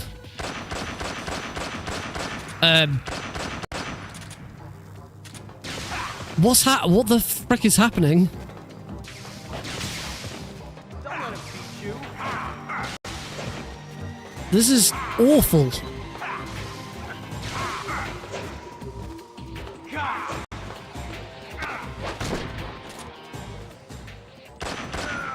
There we go, bloody hell. I mean, with like patches and stuff like that, we're already in a case where you don't get the whole game on the disc anyway. But certainly you should be using up as much of that disc as possible. Okay, the second half of that fight was a lot better. Okay, you can't absolutely blast with the SVD like you can in the HD collection.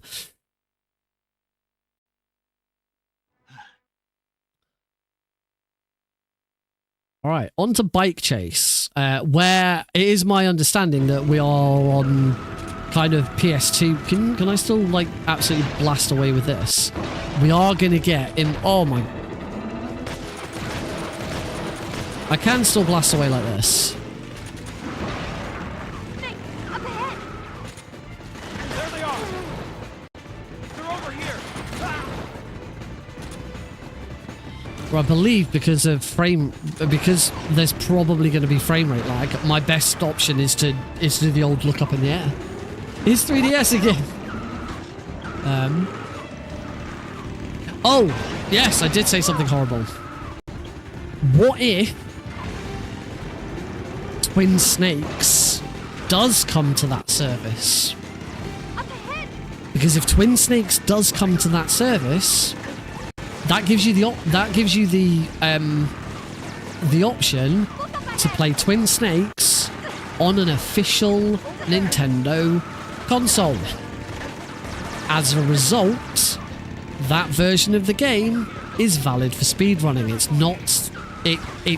It might be emulation, but it's official emulation. So... And if it matched up close enough,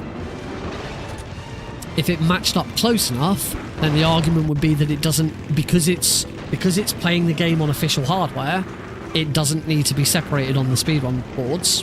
That has happened before for other games that have been on there, but I mean, the way around it is you make it its own category on speedrun.com. Which I don't like. I always like... I'm not a big fan of separating consoles and systems like that on speedrun, because it just makes it very... Unless there's a significant difference in playing the game, it just makes your speedrun boards very, very long and convoluted. Like, for me, for both, for like Twin Snakes and also Metal Gear Solid 1, I don't think console and emulator should be split. I think it should all just be one, because it's already been proved enough. Particularly on PlayStation 1, that we can get PS1 to match... PS1 emulation can match console.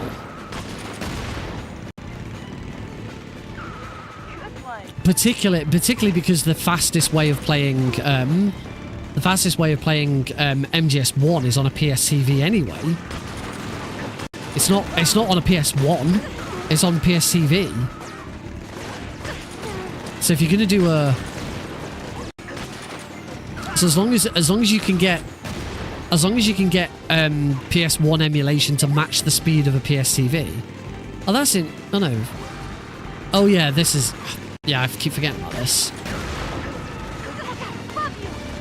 So I think this is the way we have to do this now. I need to aim before I like prime my shot, and then.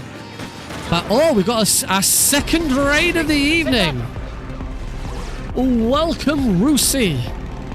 Welcome.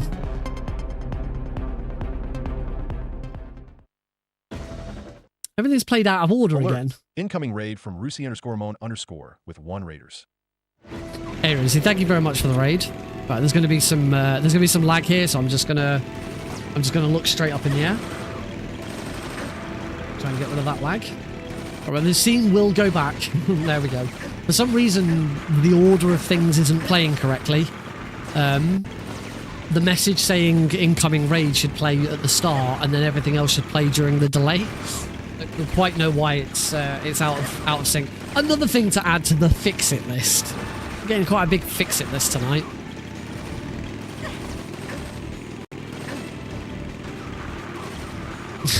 And now Blues is raided. Why do I get the feeling Blues has deliberately done this? Incoming raid from Blues_____son with 1 Raiders. That's better. That's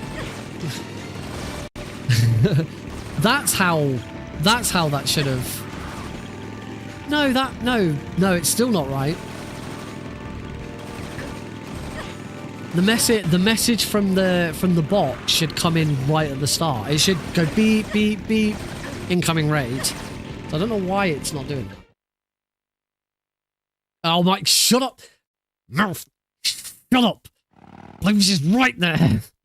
Runs doing okay. Rykov's given me some issues, but I have been able to successfully include one of the 2 PS2 exclusive tricks, which is Eva Skip. Eva Skip worked.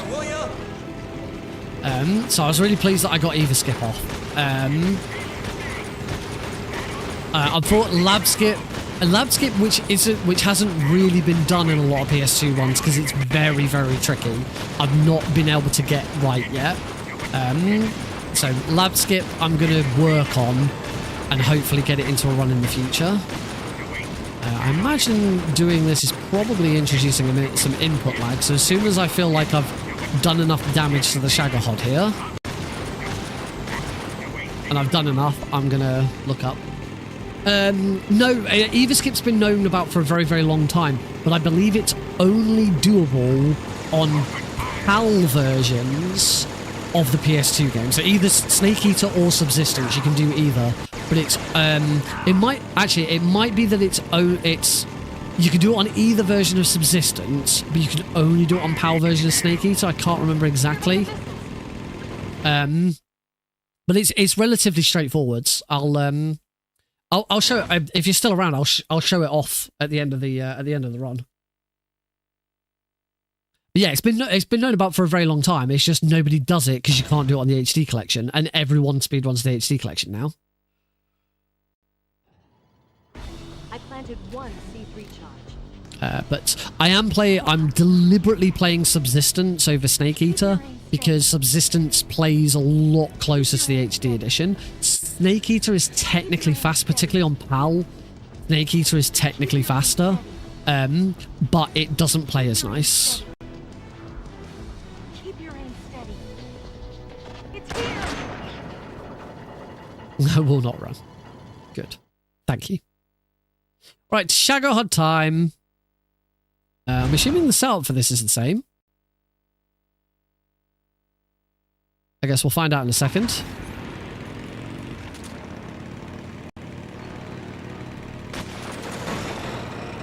Perfect. Wait for the skid.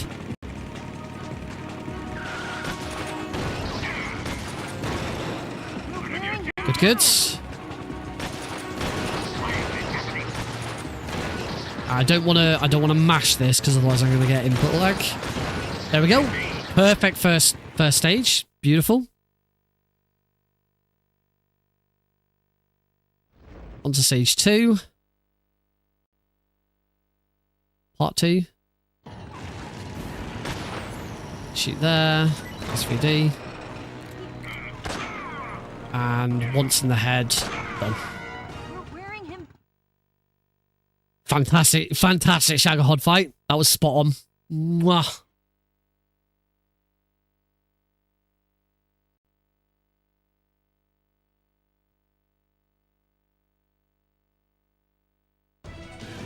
So into Railbridge North, and we're going to do that again because we want to reduce input lag. We want to reduce frame rate lag as much as possible.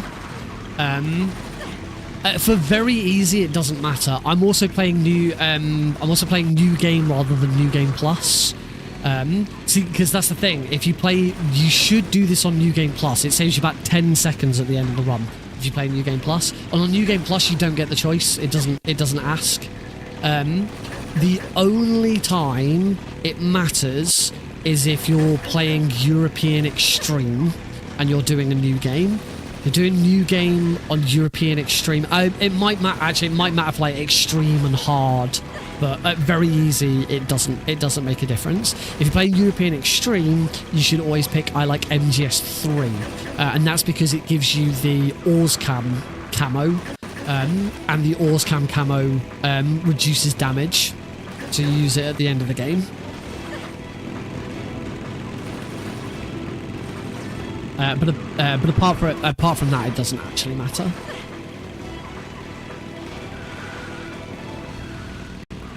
As I say, if you're doing an any percent run, you should be playing New Game Plus anyway. And at New Game Plus, you don't get given an option. You're not going anywhere. You're over here. God, I haven't done this since I first learned MGS3 on PS3. Back when the PS3 was the best way of playing MGS3. This was the way to play MGS3 on a PS3. Then the good old Xbox Series S came along with Xbox 360 backwards compatibility. And that became the best way of playing the game. Play the Xbox 360 version of the HD edition on an Xbox Series S or X. And that was the best way of playing it until finally we got the Master Collection.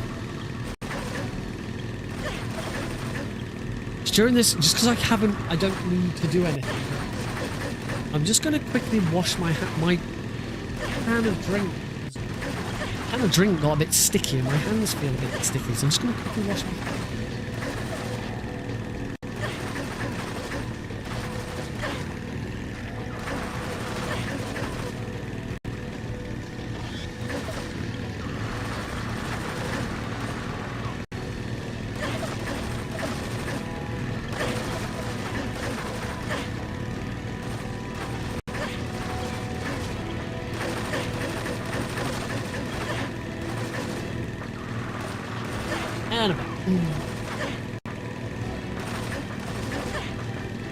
I can't remember what they all do.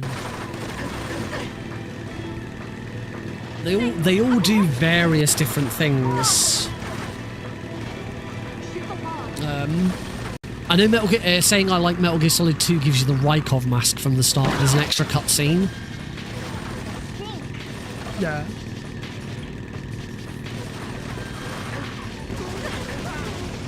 You stink. Into Lazarevo North. And for Lazarevo North, we go back to having the SVD equipped and looking straight up in there. Because I don't need to swap to the easy gun because I don't have any leeches on me, because during the end fight I got rid of them all because I screwed that bit up. Note for the future: cure the fear's venom. Otherwise you will not be able to aim. So I don't think you have to on the HD collection. Maybe it's on the HD collection the easy gun does stop you from trembling.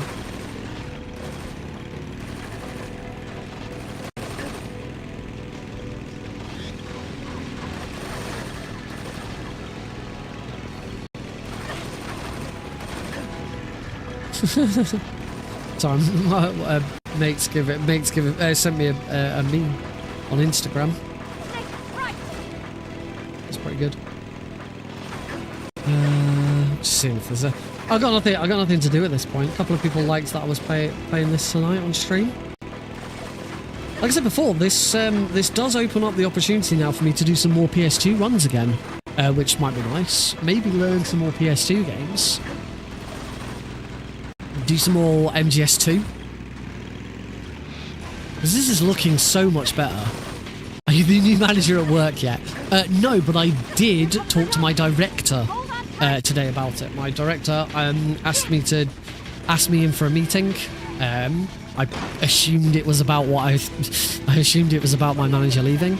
And yeah, we had a chat about it. And he said, what are your ambitions? So I said, I'm not planning on leaving the company anytime soon because it works out. It's nice. I like where I work. I like my job. Oh, I should skip Bike Chase 2. And I said, but, I do want eventually to move on to something. And if there wasn't anything to move to, food, either eat. If there wasn't anything to move to, then that may sway my decision to want to stay. So I said, for me, it seemed the easiest option and the most obvious option to me would be to continue the dynamic that we've got. Me and my line manager together make up the events and communications team for my company. She manages events and is my line manager. I manage communications. And my suggestion, therefore, is you take out the responsibilities of her job. Probably won't find out for about 3 weeks, so you'll be asking for about 3 weeks. So yeah, you take out the admin aspects and the managerial aspects, and some of the other aspects that aren't necessarily events-based from her role. You hire someone new to actually manage events, someone who is, professional events coordinator who knows what they're doing. I said to him, I can't do that. I could maybe do it, but I'm not a professional. I don't have experience in event management. It wouldn't be a good idea. But some of the stuff that my manager does that isn't event based, that is more like managing presentations and meetings and stuff like that for the higher ups, for directors and stuff like that stuff I can do. So I said, yeah, you keep the team the way it is, but you swap the sort of the managerial and other stuff that isn't events based onto my job role, and I line manage the new events person. So yeah, I gave that pitch. Because I said I've been essentially a junior in various job roles that I've had for the last 10 years. I've never gone higher than a junior. There will be a Tuesday stream, yes.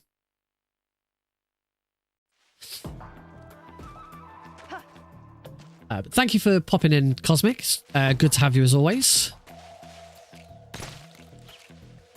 Let's beckon Eva over. 1, 2, 3. Is Eva following me? Yep. So yeah, I've given the pitch. Oh, sorry. Yeah. So I've been a junior for about 10 years. See ya, dude.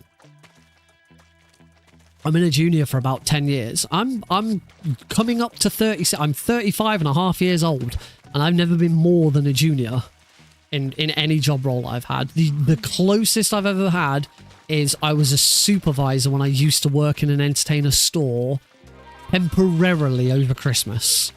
Oh, Eva. I'm gonna have to wait until she gets a lot closer, but it looks like I've got to feed Eva again. Looks like she doesn't last. So I'll go and... I can't go on. Yeah, she's got down to only one health, one bar of stamina. So I'm going to have to feed her again. So that's different. I think that's the same as... So good. I think that's the same as the 3DS version. I'm pretty sure in the 3DS version, you have to feed Eva a second time. So that's worth remembering for the future. So yeah, it would be nice. As I say, I was a supervisor for over Christmas, and occasionally, following that, occasionally when either the manager or the assistant manager was on holiday, when the other one then had their day off because they didn't work 6 days a week, they only worked 5 days a week. And the entertainer's only open 6 days a week. Doesn't open on Sunday because they're morons.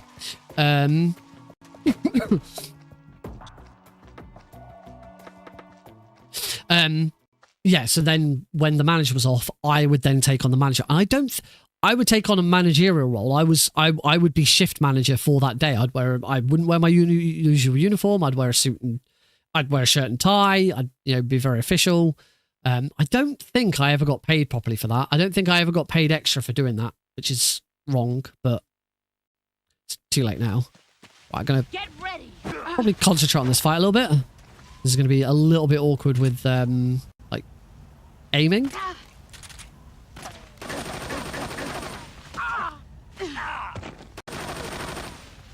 Yep, I need to be more careful with this. I need to aim.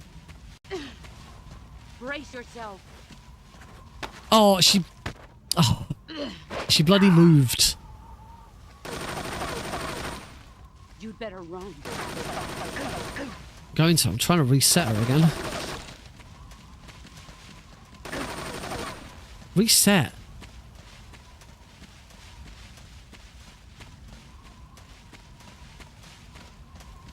Where's she going?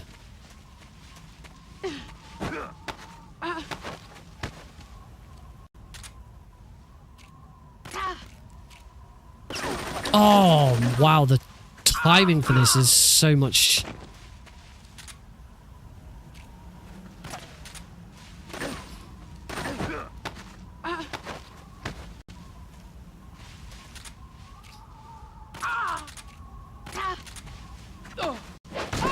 Got there eventually. I can't... Unfortunately, I can't use a stun grenade because she's got too much health. Yeah, what I've got to get into a habit of with this is aiming before I start holding the fire button.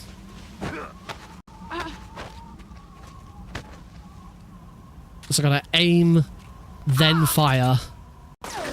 Oh, wow. The timing for this is so different.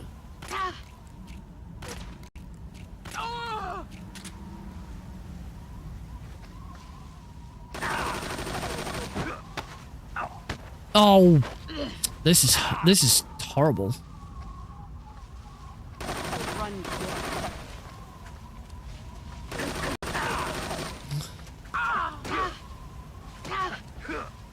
think this should do it. Oh, what? Nice try. Oh my god. Pathetic. There we go. Grab a uniform. And we are done.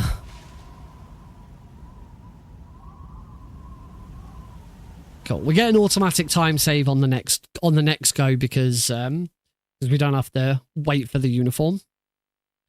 But we're done. Credits aren't quite as long on this version, so it shouldn't be 10 minutes from this point. I do twins. Oh, I can do the Twin Snakes trilogy run? PS2, 3DS, and HD? Well, I'm going to, what I do once Delta's out, I do want to do a snake, yeah, I do want to do a Snake Eater trilogy. It's HD collection, 3DS, Delta. I don't really see much point in doing PS2 HD collection because they're practically the same game.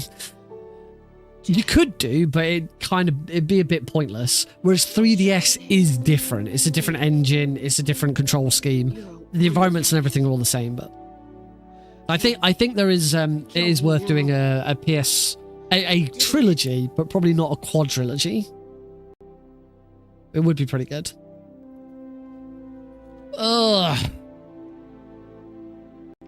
So yeah, a few little things to sort of make note of for this for this run. Aiming is more difficult. Aiming is a lot trickier.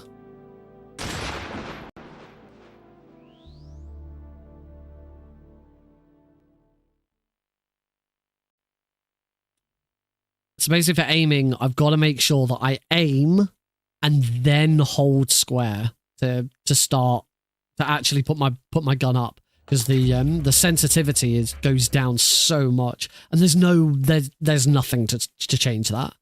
There's no control scheme or anything like that. It's the quirks of a slightly different version of the game.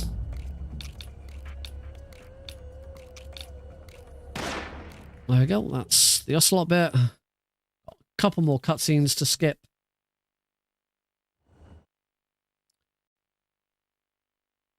Yeah, mum. Got a couple more cutscenes. Codec.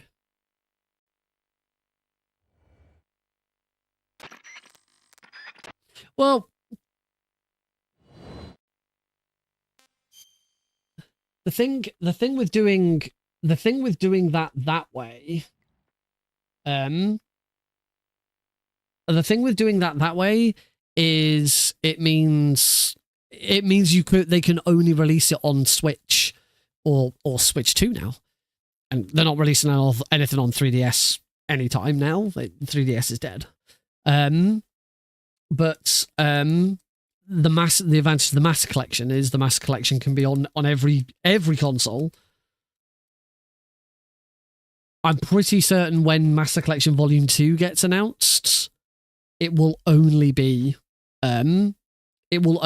Switch 2. It will not be on Switch 1. Because can you imagine the Switch trying to run MGS4? Because I can't. There we go. We are done.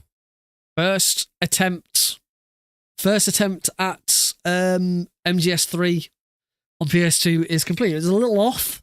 Couple of things to note. As I say, the aiming's one of them. Got to make sure that I feed Eva again. I got one of the two tricks, PS2 exclusive tricks done. I'm sure there was something else, but I can't remember what it was.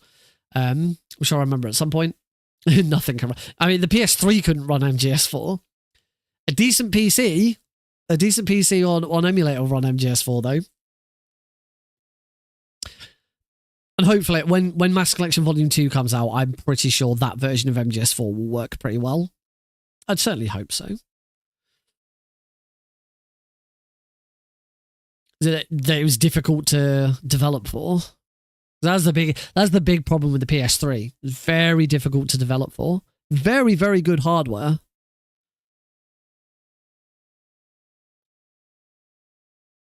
But you did tend to find with the PS3 that PS3 exclusives were fantastic, but any games that were cross-platform were better on Xbox 360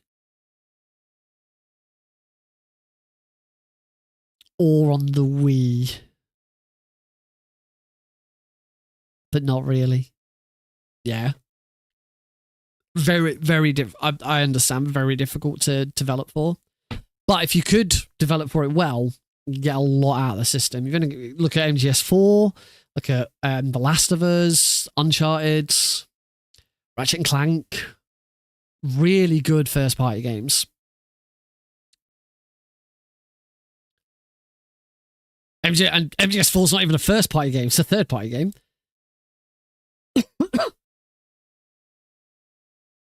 Oh, I didn't realize Saturn was difficult to emulate. Special thanks to Just Cause. And so I can't remember what the Just Cause link is in this. I wonder how much faster the credits are in this. Are you going to run Vice City? Probably not. I did Vice City. Oh yeah, I had the PS3 version of Oblivion. Yeah, it ran like ass. Probably not going to run Vice City again. I had my time with Vice City. It was fun. It was probably the most complicated speedrun I ever learned. But yeah, I kind of had my time with it, and it was enough. There might maybe one day I go back and look at like doing all. Hey, actually, there's a thought. I could run Vice City on PS2. Because then I don't have to worry about all the crazy glitches, because those are all of the replay glitches that we do on PC are exclusive to PC. But now that I have my PS2 capture running nicely, because it used to be bad. I've got some MGS2. If you search my YouTube channel for Metal Gear Solid 2 Sons of Liberty, as opposed to Substance or the Master Collection, Master Collection. I have at least one Sons of Liberty PS2 speedrun, and just look at the quality of it. It looks awful. It looks really bad. And we stopped doing it very early on because people were just complaining that it's because of the interlacing or lack of de-interlacing. I mean, ideally, if I was going to do retro games constantly, then I'd get myself a retro. I'd get myself a retro arch. Not a retro arch. That's the. I get myself a retro tank. However, there's another one called the retro stream or something like that. I saw it recently, and apparently it's not that bad. It's not as good as a retro tank. It doesn't have all of the upscaling and stuff like that, but it's a nice little upscaler, and they're not that expensive. So if I do get more into doing console runs again, then I might look into at least getting that. It would be an improvement. The setup I now have for my PS2, so I used to do for my PS2. What I first did for my PS2 back when I was speedrunning Klonoa on the Klonoa 2 on the PS2. I have what's called a Roxio Studio HD. Is it called a Studio or is it I've got it here. Roxio. Oh, I just picked it up and that screwed it up. Roxio GameCap HD Pro, which can take in either HDMI or component. So back when I was streaming, back when I was doing speedruns of Klonoa 2, I would take in a component. I've got a PS2 to component cable, and I take in the component and I output to and that then plugs into my PC. Problem with that is that it's got a massive delay. Massive delay on it's about 5 seconds. So it's a right pain in the ass to use and set up, and the software's awful. I couldn't pick it up natively in OBS. I had to go jump through hoops to try and get it to work. It was just horrible. It's always been horrible. It's terrible product. Then when I moved on to Metal Gear Solid and I got my capture card that I now use is an EVGA XR1 Lite. It's one of the best recommendations for a budget capture card because it's very simple HDMI. Yes. Don't think we can. No, we still can't skip the the Ocelot chat. Yeah, if you're ever interested in a budget capture, you want to spend bare minimum, then getting some sort of cam link is ideal. They're really cheap, they work, and they're nice, but they're limited with what they can do. If you're willing to spend a bit more money, but you still want you want a decent but budget capture card, EVGA XR1 Lite is the one everyone recommends. It's fantastic. It doesn't do de-interlacing, which is the problem I have for PS2, but it outputs 1080p. It's got pass-through up to 4K. I successfully I have it hooked up to my Xbox Series S, and with it, because I kind of jiggled it about a bit, I can capture my Xbox Series S at 1080 and pass through at 1440p to my 1440p monitor, which is really nice. So yeah, really good little capture card. The only thing with mine, to do that with my Xbox Series S, I have, instead of using the capture card pass through, I have an HDMI splitter instead. So this, the output from this goes to both my capture card and my screen. That way, the Xbox detects the 1440p display and will output at 1440p. If I use the pass-through on my capture card, so it goes into my capture card, and then what goes to my screen comes out of my capture card, the Xbox only detects a 1080p display, so it won't output at 1080p. So it's a bit of an awkward workaround, but it worked, so that's nice. So yeah, that's what I did. I've got a PS2 to HDMI converter, so it's just the RF input for the PS2. It plugs into the back, and you plug an HDMI cable into it. Problem is, again, no de-interlacing, and it looked really shit. If you go back and find one of my Sons of Liberty speedruns on my YouTube channel, you'll see that it looked naff, and people didn't like it, so we just didn't do any more PS2 stuff. The same thing happened with my Wii. When I was doing Twin Snakes console runs, it looked like ass because, again, I had an HDMI. In fact, I've got it here. You probably can't see it on the webcam, and I'm not going to try and unplug it. Well, I've got an HDMI converter for my Wii. So it just plugs into the Wii's output port, and then you plug an HDMI into it. And again, it looks a bit naff because it's a cheap device. It doesn't do any de-interlacing or anything like that. My solution now, and the reason I'm doing this is because I tried this with my Sega Mega Drive, and it didn't quite work. It was still in black and white, and it looked like crap. But it kind of worked, and then I thought, oh, what if I did this with the PS2 and did it? I was like, oh, okay, this is actually better. So now, instead of using the PS2 to HDMI, I just need to get ready on time because we are done. As soon as that time, there we go. Oh, and I clicked, I hit reset. I hit reset on my, on live split instead of, God damn it. Well, I think that was fairly accurate though. 1 hour, 30 minutes and 20. Live split's only there for comparison's sake anyway. It's not the official time. The official time is what we see there. 1 hour, 30 minutes and 25 seconds is my final time. 2 continues. When did I, oh yeah, I reset it Rykov, didn't I? Yeah, not a bad first attempt. Where would that actually land me on the leaderboards? Anyway, I'll finish my story about capture. So what I have now is the Roxio HD, the Roxio Capture HD Pro, or Gain Cap HD Pro that I've got.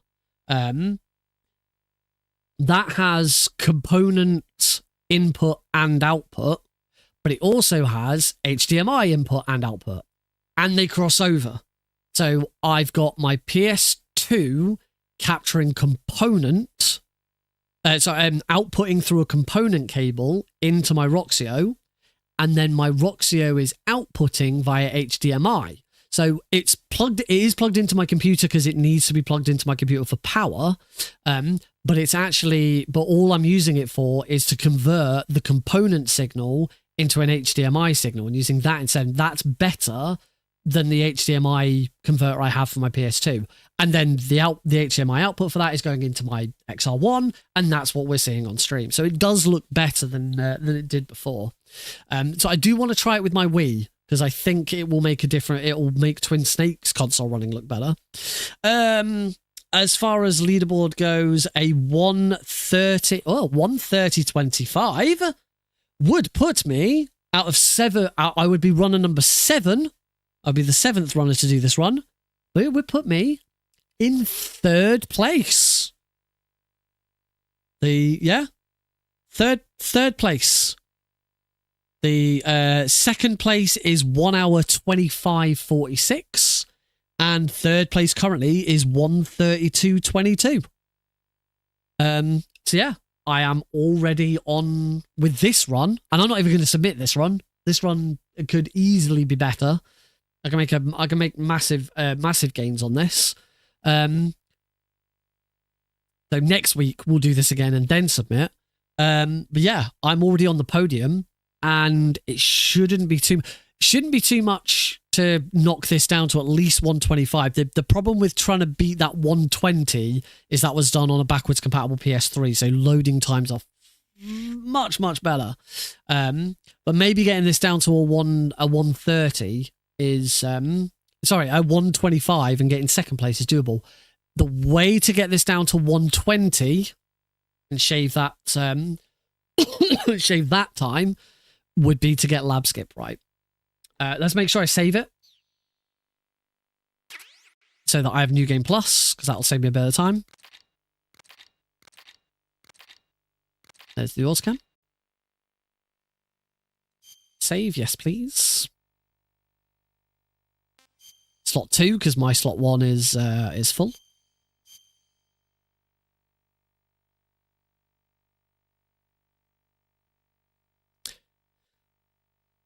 So yeah, I do want to try this out with my Wii and see if that would be better. I say this does give me an opportunity to do more PS2 runs again that are nice. We'll do MGS2 again. I still don't think I can do Klonoa though. I'll have to try Klonoa 2, but Klonoa 2 on PS2 is awkward with refresh rate and changing like during loading screens. It's really bad. Vice City, if I wanted to do a console run of Vice City, that's an option.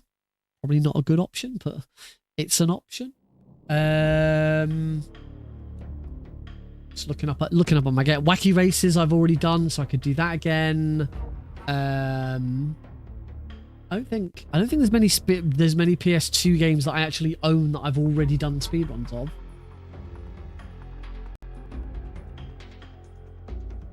Not that I can see.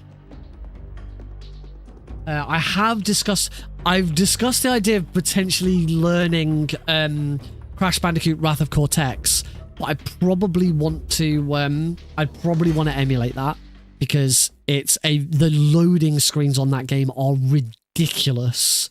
It's like a good minute and a half to load into a level. It's just awful.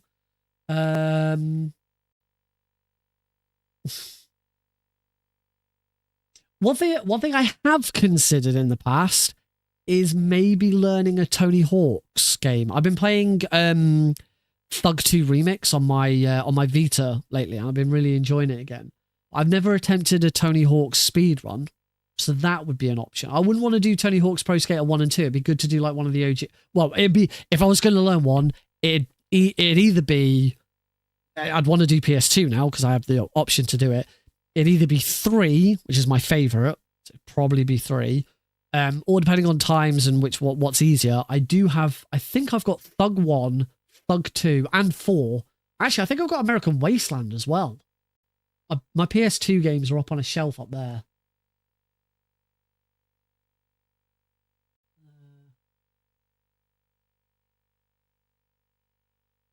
Splinter Cell, I had considered doing Splinter Cell before, but I'd do the PC version for Splinter Cell.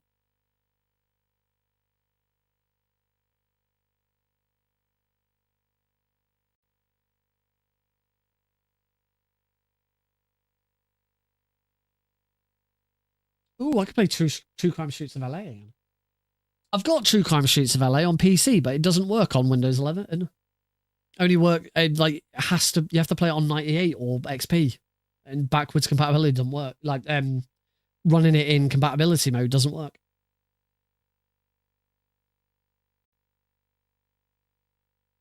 I can't even see my Tony Hawk's games. Give me a second.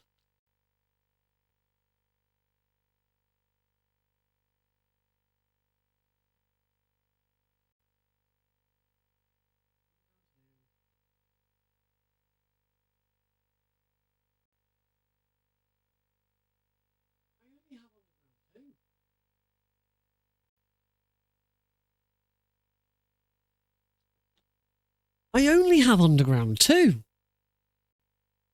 I don't understand why I've only got Tony Hawk's Underground 2. I used to own Thug 1, Thug 2, 3, 4, and American Wasteland. Unless I've got some PS2 games up there that no. There isn't anywhere else for PS2 games to live. Where are all of my Tony Hawk's games gone? I must have sold them like a idiot. The bloody hell did I sell any PS2 games ever? Such a dumbass. Well, that sucks. So unless I rebuy them, it looks like if I wanted to do Tony Hawk's, it'd have to be Thug 2. And considering I've just played it on my Vita, no, I don't want to play. I don't want to speedrun Thug 2. It's not. It's a bit awkward. It's a bit all over the place. Anyway, I don't know if Rusi Ramon is still here, but I did say at the end of that run I would show off. I'd show off Eva Skip. So if anyone joined after I fought the Fury, you won't have seen this yet. So I'll show you. This is a PS2 exclusive trick. I think it's PS2 PAL exclusive as well. It isn't done in the PS2 World Record because it isn't done in the PS2 World Record because I believe it's exclusive to the PAL versions of Subsistence and Snake Eater. But the Eva Skips is named as such because it skips the cutscene in the ruins with Eva. So we're going to run up here. We're going to shoot this guard, take him out and get him out of the way. I do need to try this without it. And then what we're going to do is we're going to run into this corner, mash triangle and L on R1, and hopefully, boop, clip through the floor, get straight into the underground tunnel, and yeah, we're now good to go and fight the Fury. And that's Eva Skip. Yeah, it's a nice little trick, that one. The other skip. Oh, actually, whilst I'm here, I'm just going to quickly check options. Right, no, there's no sensitivity. There's a brightness adjustment, but that isn't actually in game. It's adjusting the brightness, so that's not going to help the caves. Annoyingly, there's a screen adjustment, so I can move the screen like up, down, left, and right like this. But I can't make it bigger. On my own TV, it's in a box, and I can't see the whole thing. But it'd be great if I could make it bigger, but you can't. You can only adjust the position of it. Which is all. Although what I should have done with this, if I go back, if I play a different game, my capture card will have it in a slightly different location. I should have set the capture card's filter. I've got a crop filter to crop out the size of the capture card. I can, but it only has certain settings, and this is the biggest 4x3 that I've got. So yeah, I see it in a smaller window on my TV. For some reason, it won't. Well, again, I think it's because the capture card's got more. The capture card's got more space, so it is filling the screen, but the game itself is only a small part of it for some weird reason. I don't quite get it, but it works. It's playable. The main thing is my TV automatically switches to 4:3. So I do get to play it in 4:3. I don't play it in stretched 16:9, which is great. Since we've done that, I'm gonna try and because I'm gonna basically have another crack at it before we finish the stream. I'm gonna attempt lab skip again, just because I want to show off what it is and how it works. But also I haven't actually managed to do it yet. Oh, and I'm using memory card slot 2 because my my memory card slot 1 is currently full. But just to show that this is my original PS2, my original copy of Metal Gear Solid 3 on the PS2, you'll see that my very first save here is from November 2006. That save is 8.5 years old. Sorry, 18.5 years old. That is my original save for Metal Gear Solid 3. All the way back in 2006, which is lovely. Lovely that I still have it. Right, so we want to go to Ponehove Warehouse. I still have it. It's still my original memory card as well. I've got a few memory cards. I had an official one, which my brother used this one, and I used the other one I'm using. I've got a Mad Catz unofficial one. This says 9 inches of black magic. We got some stickers from a PlayStation magazine, so we put 9 inches of black magic on his memory cards. He had the official one, and I've got a. Actually, I can unplug it because I'm not loading or saving anything right now. This is my Mad Catz one. It's got a label on it which I wrote Nick's data on, because this was mine. I've got a red one as well, which I think was another one that I bought at some point, like only a few years ago. That one's not very old.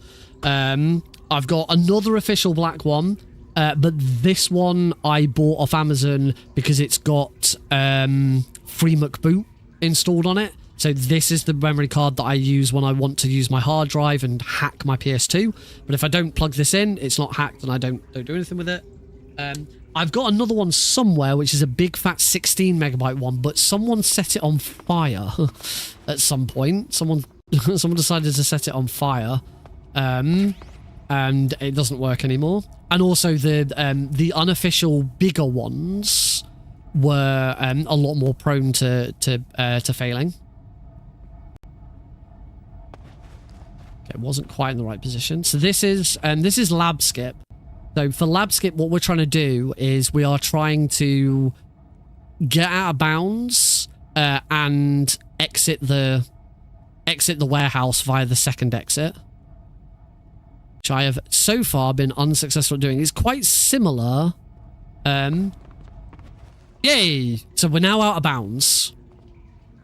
It's quite similar to the 3DS version of this skip.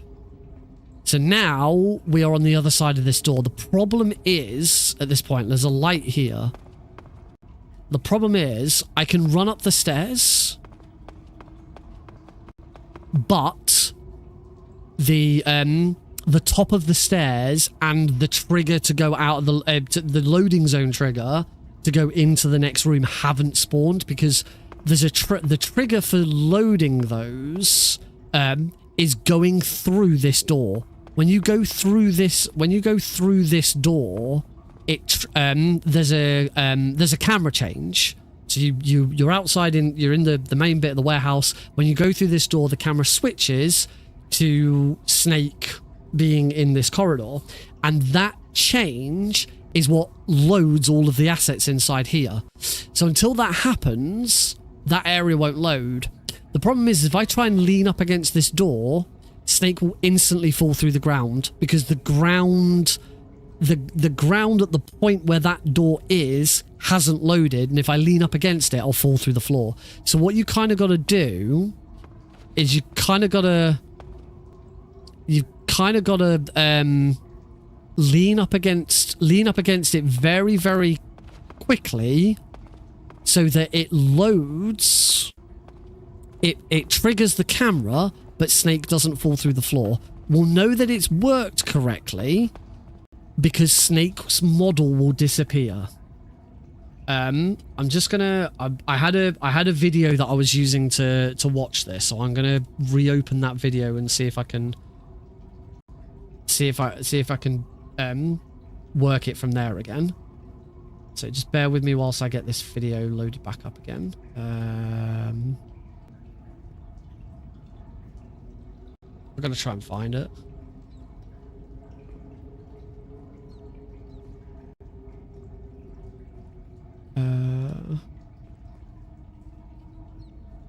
The tab that I was using doesn't seem to exist anymore. It doesn't have any memory.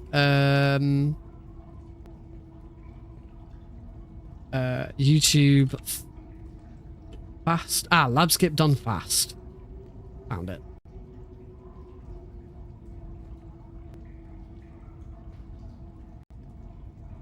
Just want this is as far as I've got. This next bit I have not successfully done yet.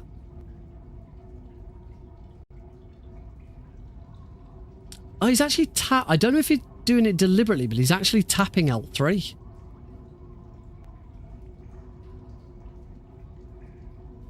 As he goes into it and comes back out, he's actually hitting L3. But I don't know if that's just because he's like being fast.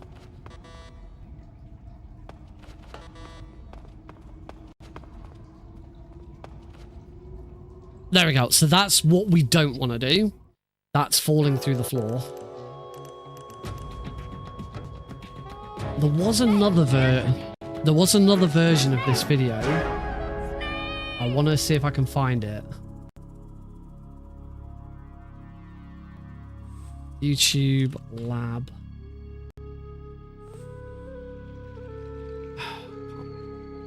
I'm gonna have to go.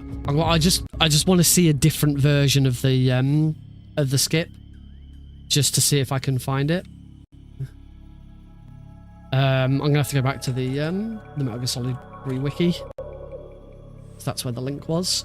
MGS3 glitches. Granin Fear Skip. That one. I just want to see if there's anything else. Oh, hang on. In this video, does it...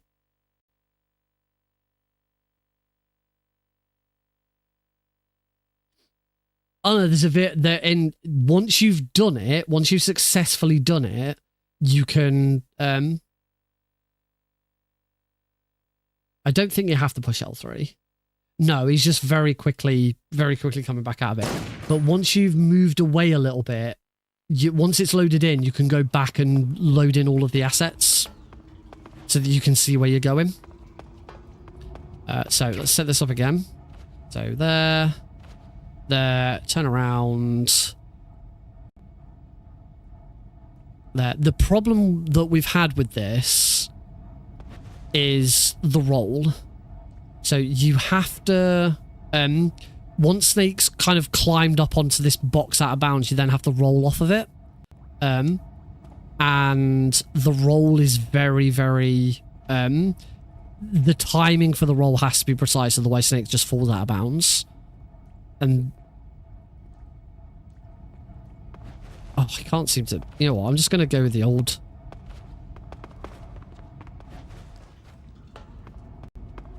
I'll have to, I don't know if I because of Twitch's timings, because I did this on 3DS. I'll have to check and see exactly how I got through this on the 3DS version, because it was slightly different from this, but it was very easy. Getting through it on the 3DS, getting through this wall like this on 3DS. I wonder if that box wasn't there on 3DS. I'll have to check and see if I can work out how I did it.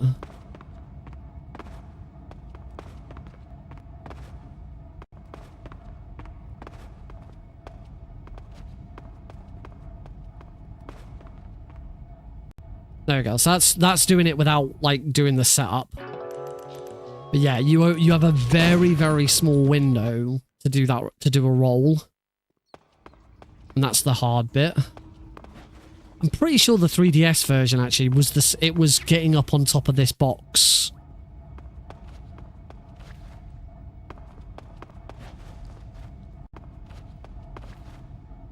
It was just getting up on top of this box. And rolling through. I can't remember exactly. No. I can't remember exactly what the 3DS one was, but I get the feeling it wouldn't work on here. Because we have this instead.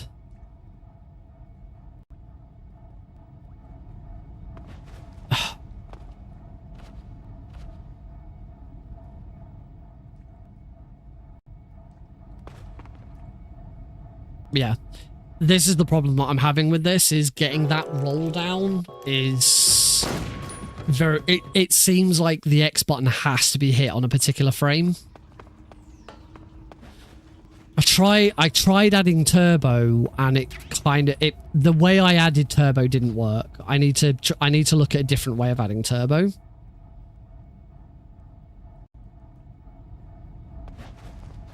Not quite getting in the right position for this.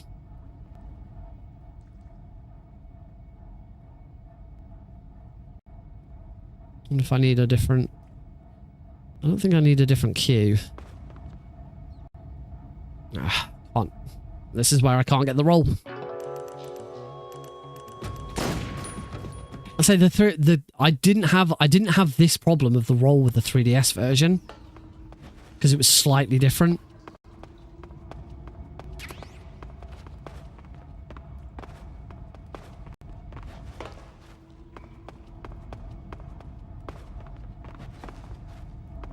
Can't be arsed with the bloody setup each time.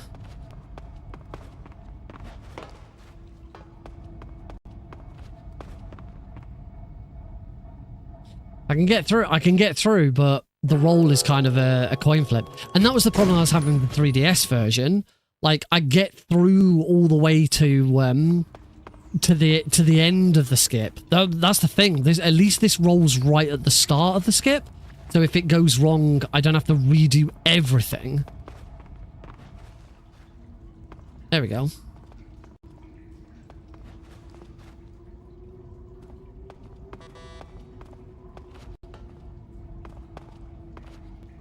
No, Snake.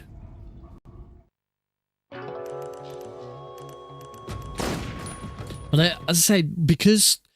The thing with the 3DS version, if you remember, if anyone remembers watching me try and do the lab skip on the 3DS version, you remember that we used to go up to that door and try and like roll through the door and like screw the game up that way. I discovered, I don't know if I was the first person to discover it. I discovered that the 3DS version basically has its own version of this clip, and it got us out of bounds that way. The problem is I got to where we're at now, which is this area hasn't loaded in, so we can't actually get out, and we just clip through the floor whenever we try and do it. Now, knowing now that there is a way of quickly going up against the wall and coming back so that it kind of loads and Snake doesn't fall, I don't know if that could be done on the 3DS version. But if it could, then that solves that, and it means that the 3DS lab skip no longer requires the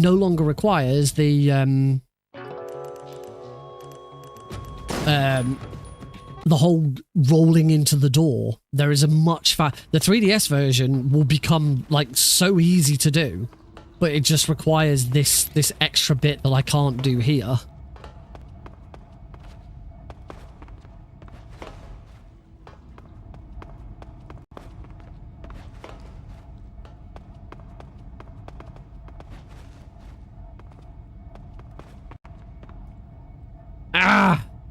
Yeah, getting this roll is just so difficult. I am kind of glad that I'm starting to be able to get up on top of the box without having to do the whole get into exactly the right position first, because that just takes a little bit of time and it's a bit annoying. Although I'm obviously screwing up. Yay, there we go.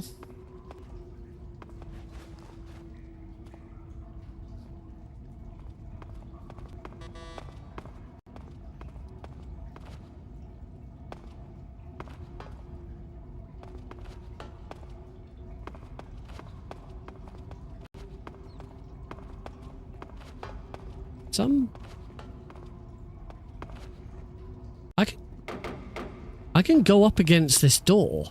Have I haven't done it, right?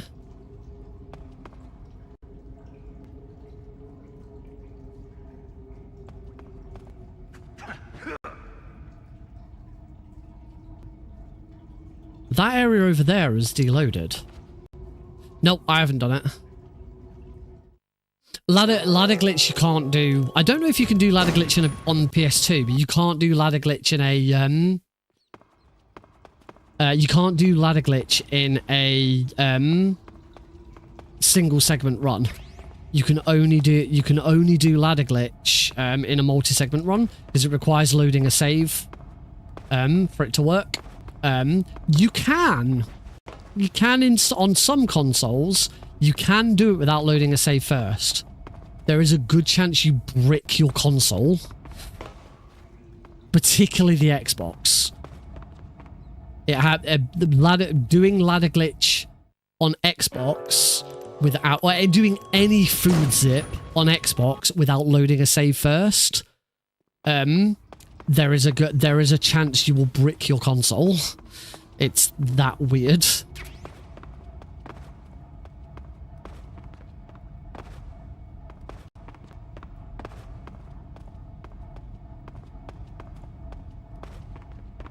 Nope. Come on, Nick.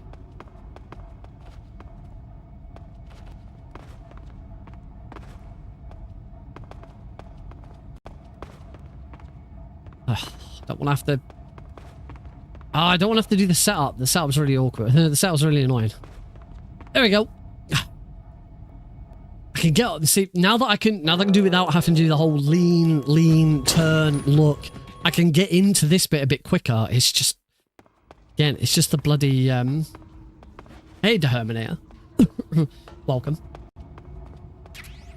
Oh, I've never actually noticed that before. Now that I see that, that's different. Delfino Plaza guy, you've got a first words tag, because these are your first words in the stream. But Deherminator's got a first message tag. I'd never actually recognized the difference between those two. That means this is the first time Deherminator's ever spoken in this channel. Welcome!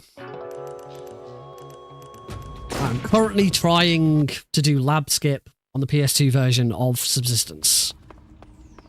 I am not doing very well.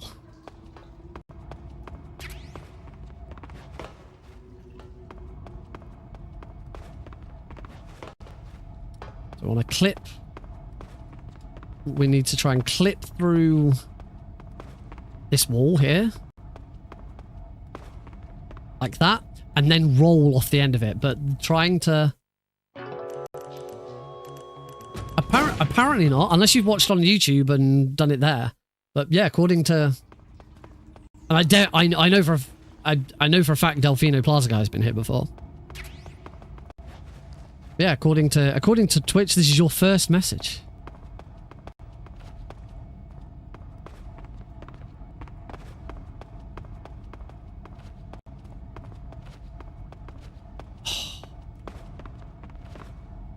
Come on. Ah! I wonder if you can do this. I wonder if you can do this the other way.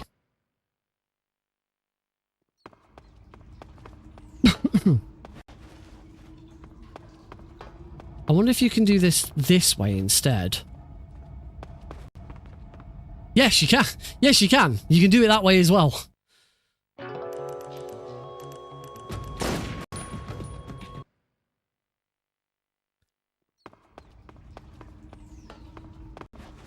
But I don't think the this would potentially be faster. So I don't have to go all the way around. But it's then trying to find the correct angle to roll at. I don't know if you can...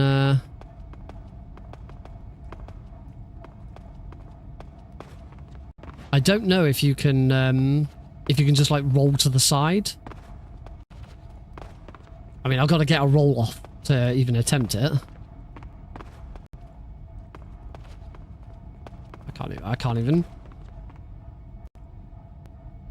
It looks like you're still in the same place, so you should still...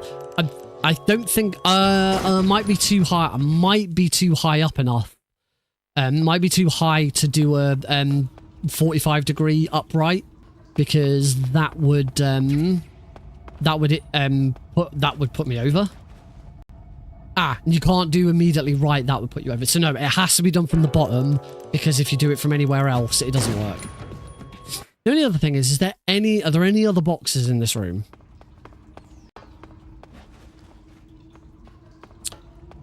Thinking again about the 3DS version and how the 3DS version of this trick works. The only problem with the 3DS version is the 3DS version has a really awkward roll. In the 3DS version, you do this instead, which is you try and roll into this door, and then during the roll animation, you push triangle to open the door, and then the roll kind of plays afterwards, and it's really weird.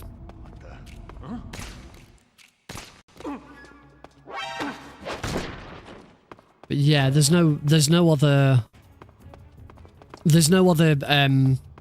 boxes to stand on and like try and clip through. So yeah, it's that something like that. It's not. So there's no other clip that we could do.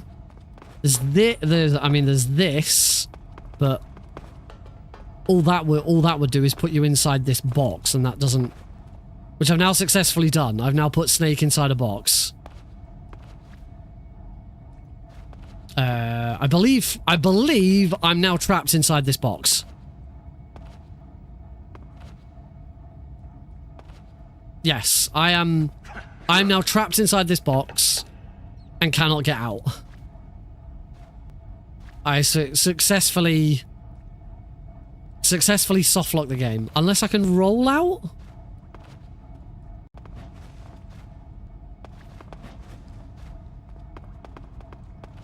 Can't climb. No, I am successfully trapped inside this box in the warehouse.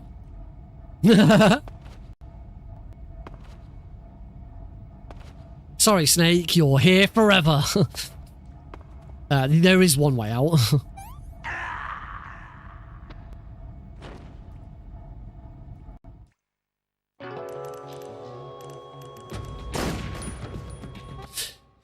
Cool, so we have to... There is no other choice. We have to work with this box, because this is the only box. This is the only box we've got. And it's just a shame that at the other end of this box is a sheer drop.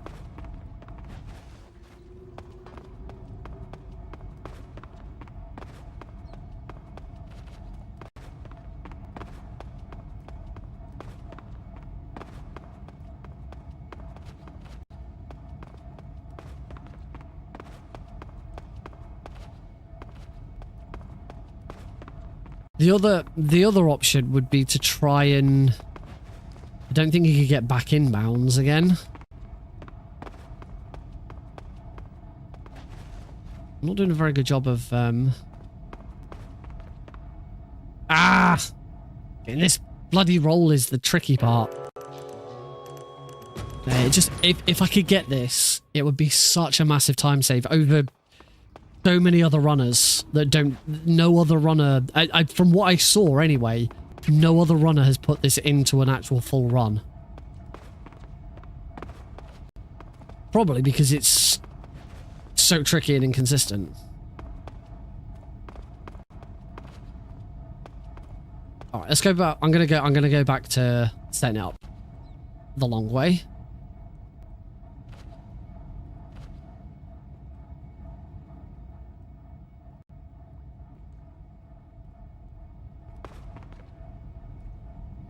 At least setting up the long way is consistent.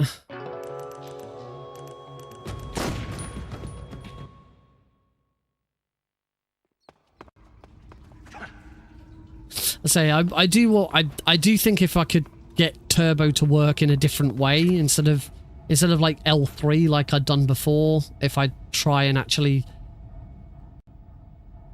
ideally I did have a mapping, I believe, so that it was the trackpad and do trackpad X. If I could do that again, then that would be really good. Or something where instead of holding L3 to do the turbo, I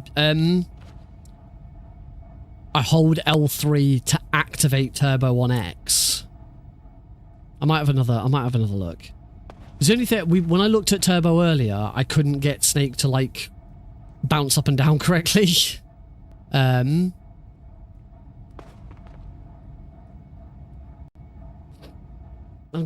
have another look at turbo. The other option for turbo actually.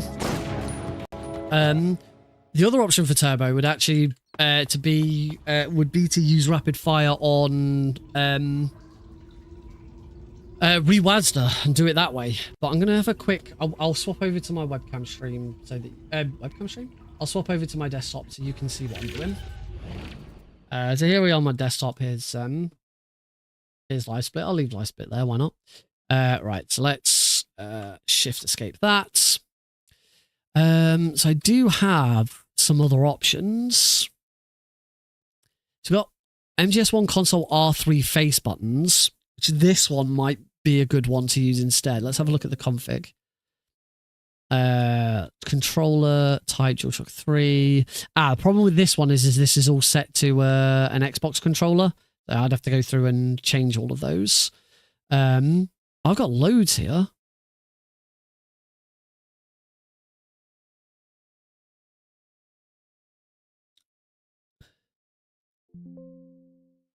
See, DualShock 3 never used to work for this either. I'm sure I had more controller types for this.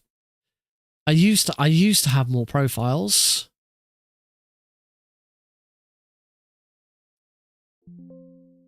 So again, this is for a PS4 controller, and it doesn't seem to have turbo. You can tell if it's got turbo assigned to it. Because no, L3 and R3 is still assigned here. This is weird.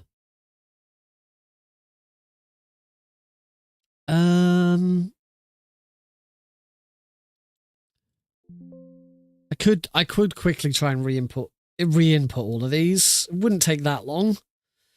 This one uses an F9 one, so yeah, I'm going to quickly try and redo it. It won't take that long. So circle, button, circle, add, there we go. Let's remove, right. Start is next, so add. Oh, no, don't do that. Auto detect, hit start. Want that to be start, add, leave that one as F9. So this is L3. That's hitting R, holding R3. No, I want to hold. I want it to be L3. So I just change this one F9 to L3.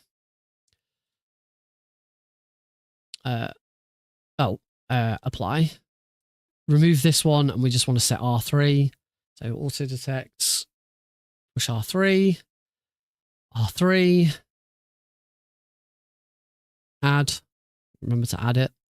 Next up, square, cross, right, I need to do square, cross, triangle, up, down, left, right, and the PS button and select. So let's just remove, remove square. Oh, I need to do R1 and L1 as well. Oh, I can pull this down as well so I can actually see what I'm doing. Right, quit. Let's try and quick fire this. So L1.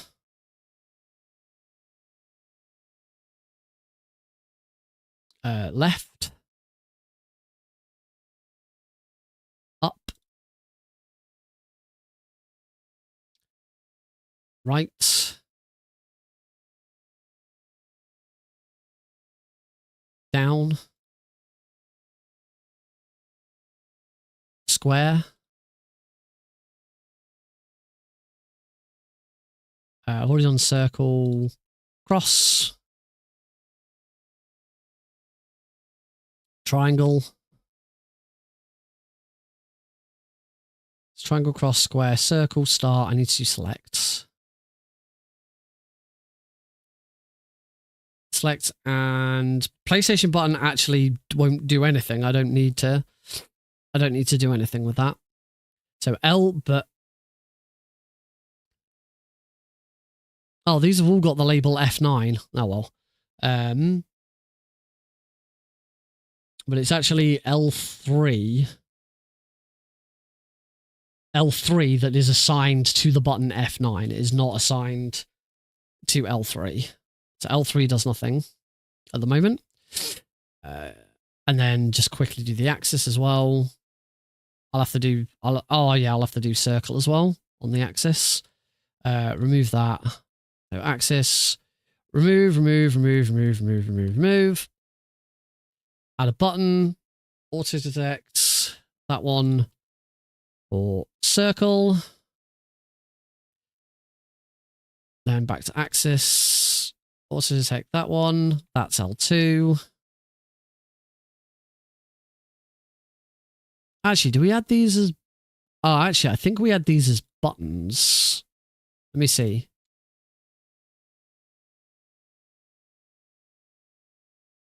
Yeah, I think I still add L2 and R2 as buttons because they're not axis. I don't know. I'll do them like that for now. So then that is left stick Y. That is left stick X. That is right stick Y.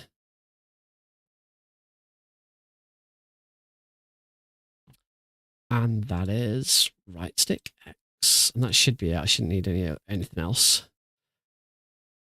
Cool. And then just in overall axis intensity, axis circle, down, auto detect, F8, add. There we go. So that just drops the circle button down to a half press, so I don't slit Rykov's throat. Right. Save as L3 turbo activate. And that should be DS5 to DS3. Because we are turning this into a DualShock 3 controller, because that's what the Brook adapter then the Brook adapter thinks it's got a DualShock 3 plugged into it and converts it into a DualShock 2. Right. So we saved that. So now all we need to do is we need to find a macro where F9 did something. It's not that one. Oh, in fact, actually, why don't I just do that? Instead of here, under buttons,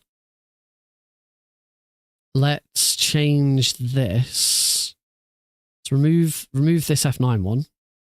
These labels are stupid. Auto detect L3.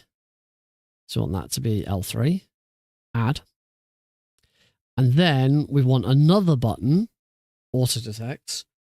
The trackpad, button 13. I'm just going to make sure I push button 13. It doesn't matter where I push on the trackpad, it's picked up as button 13. I want this to be F9.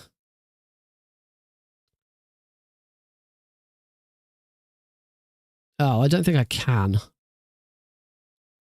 I wonder if that one I'd written it into the config. I'll quit. and not save, so we still get that one. Right, so I think I need to refresh. L3 turbo activates. Right, so now what we need to do is we need to find a macro where F9 does something.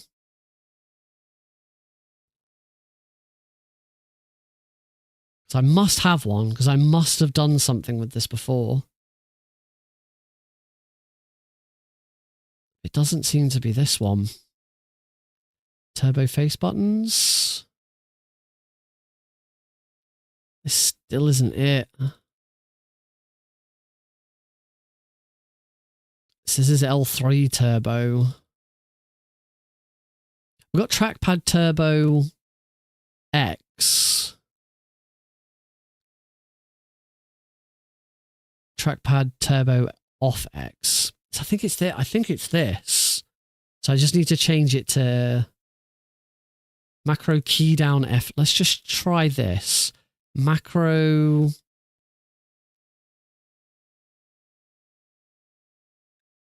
key down F9.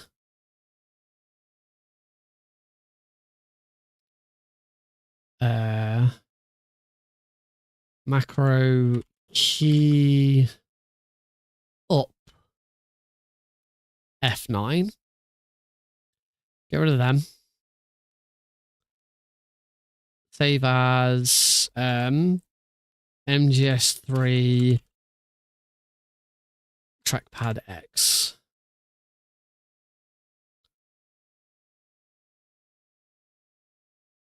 So what this should do is this should say when I'm holding F9, which I have set to L3.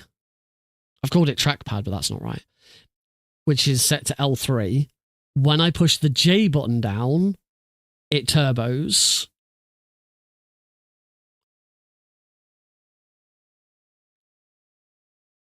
I think that's what this does. So we'll try it. MGS3 trackpad, move that into my macro folder. There can only be one macro folder. That's why I've got a spare macros folder. Start. Hit F8. Right, let's have a look at the game, shall we? And see what that's done. So now when I push L3, doesn't do anything.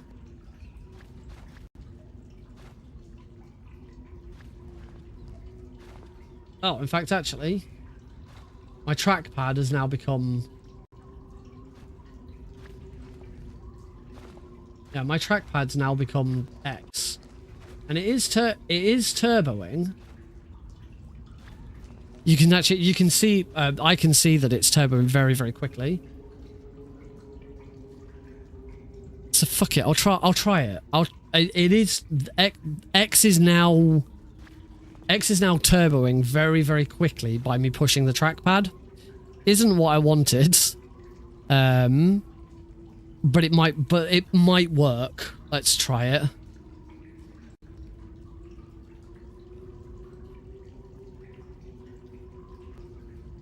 Let's give it a whirl, girl. Make sure I'm on my monitor. That's why the game disappears, because I'm on my monitor. So now...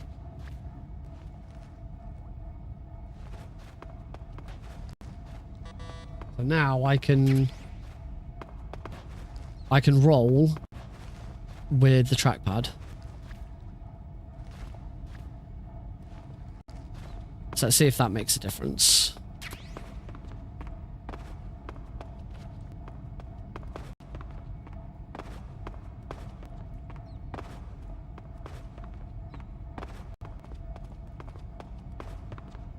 Okay, let's do the proper setup. Oh. R1 doesn't work. Where did I go wrong so that R1 doesn't work? Did I not set R1 and L1 in this config?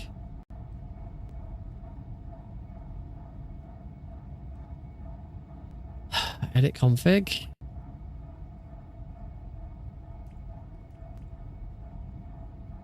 I know you can't see this. I also got wireless control.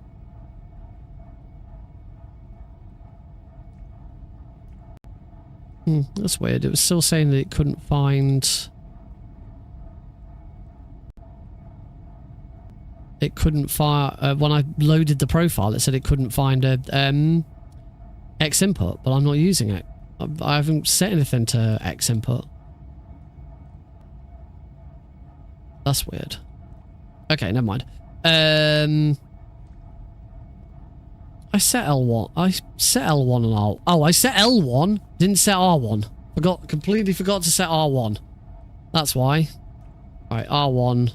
Add. Save. Right. Let's try it. Let me try this again. I don't need to hit F8. Not necessary.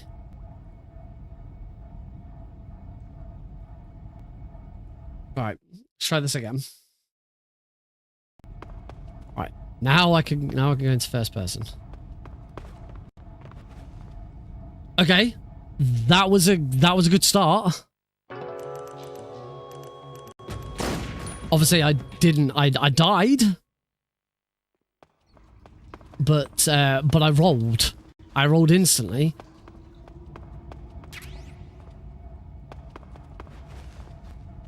Let's do the correct setup.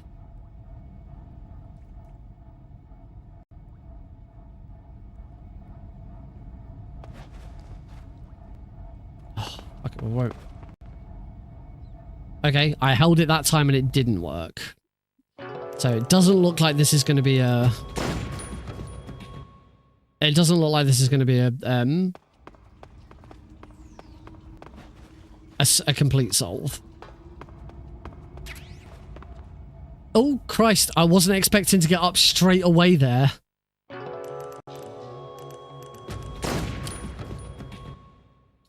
try this. Try again.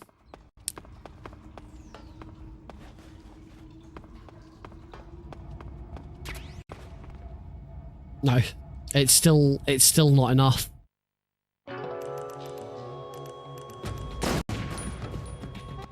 What if I change it? I'm just going to try changing it to a delay of 1 second.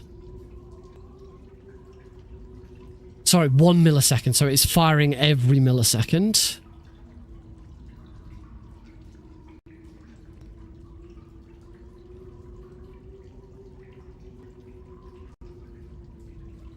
Right, it is now going to fire every millisecond.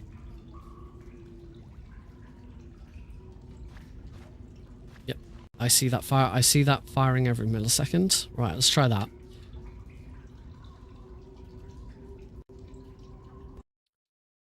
When I tested this earlier, I was a bit concerned that Snake wasn't like going bubba bubba bubba bubba bubba bubba. But it doesn't matter. That's not the desired effect. The desired effect is that I'm hitting X on the correct frame.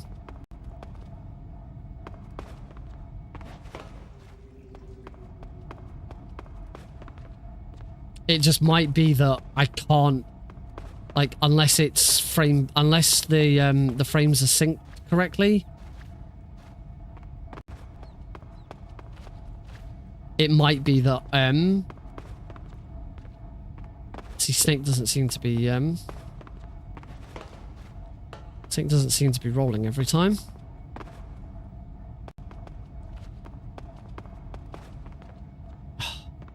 I still don't think this is going to work. No, it's still not enough. Either turbo's not making a difference or turbo needs to be set correctly. Let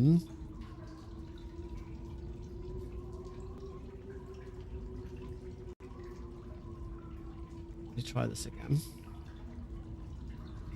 Trying to do this without having to change my monitor. Just using the OBS preview to look at my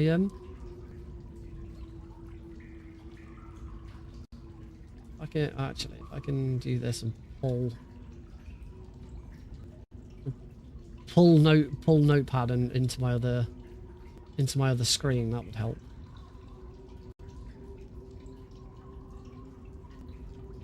There we go. Right, let's put it back to a delay of 40.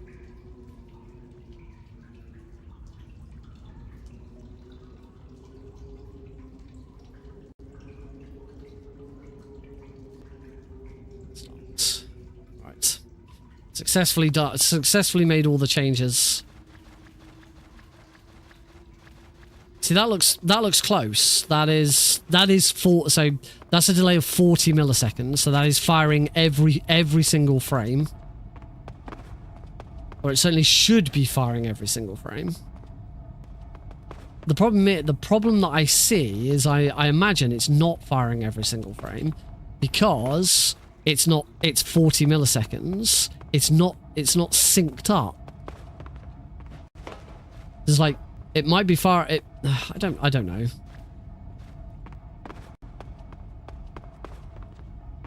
It's not for it's not firing at 25 milliseconds. I thought we determined it's 40 milliseconds because it's 40 milliseconds 25 times 25.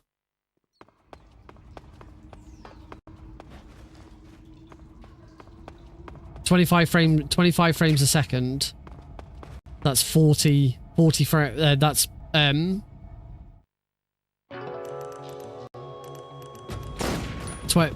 that's 25 frames a second is one frame every 40 milliseconds. I mean, it's still, as you can see, it's still not perfect. When we have it working perfectly, Snake should just constantly be going really quickly. Maybe it's just about trying to find that sweet spot, because it's never exact. Snake!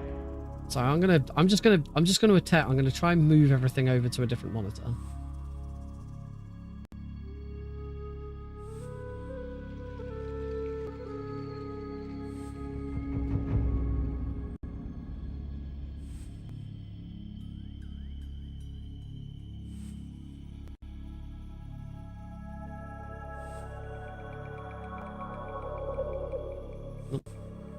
Oh, I'm just trying to move everything over to my other monitor so that I can actually, I don't have to keep like changing stuff. Right.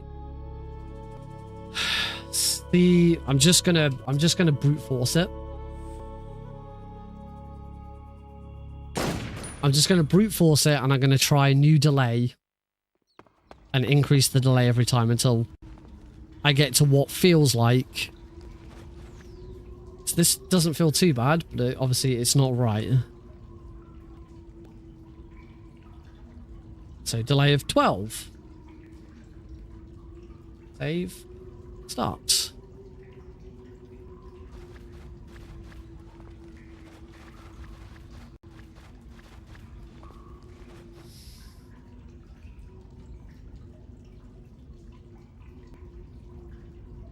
Let's go backwards first.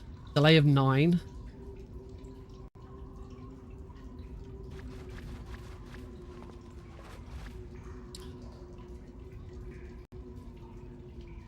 Delay of 8. 8 might be good because 8 is a multiple of 40. That was promising at first, but then you see it very quickly go out of sync. As soon as Snake is crouching, that's it going out of sync. Oh yeah, there will be a delay coming from the cable as well. That's a good point. So we just got to get, as I say, we just got to brute force this until we find one that seems to work. I don't want to have to go into decimals.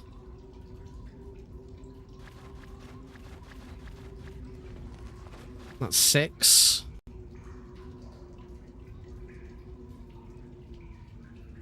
Down to 5.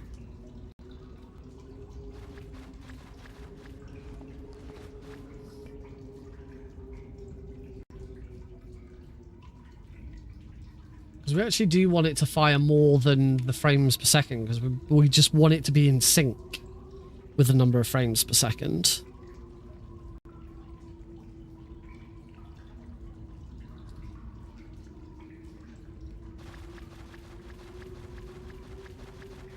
That's 4. That's 4, which started out pretty well, but then again desynced.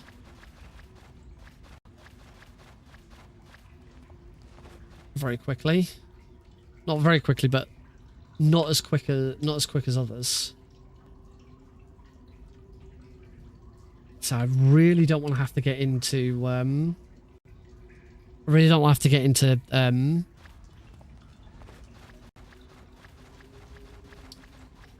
yeah, I don't want to have to try and brute force. I wonder if I can find something on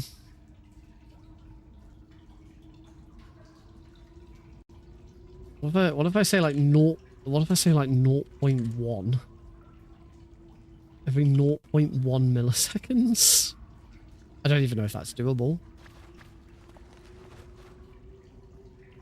Yeah, it might be. I said 4 was the closest so far.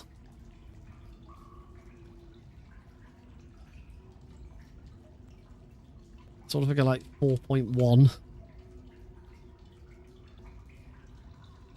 Nah, I'm just interested in what I'm doing. I'm working from home tomorrow, so that's...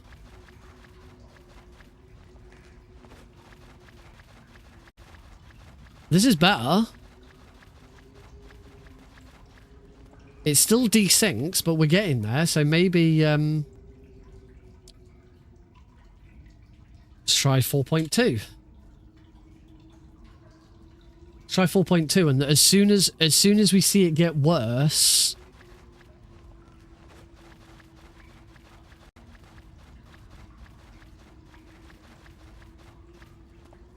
That's even better.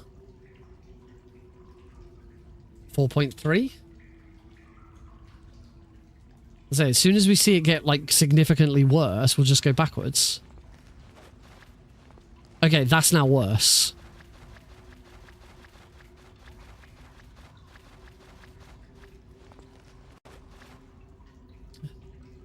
Let's just try 4.25.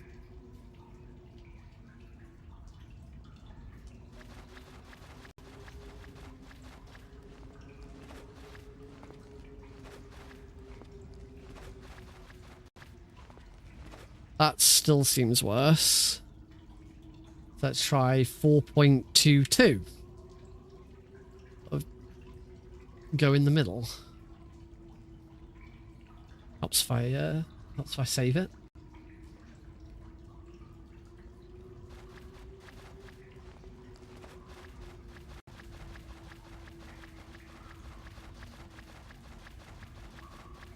That's pretty damn close. That's pretty damn close. 4.21.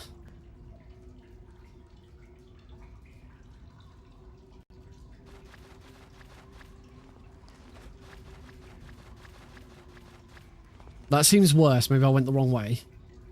It's 4.23.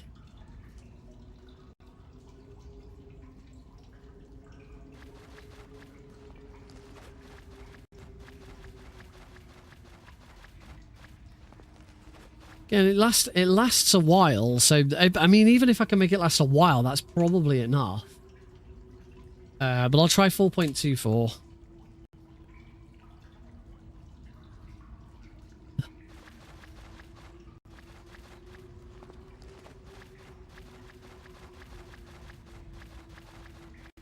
That's lasting a while, so I'm gonna give this a go.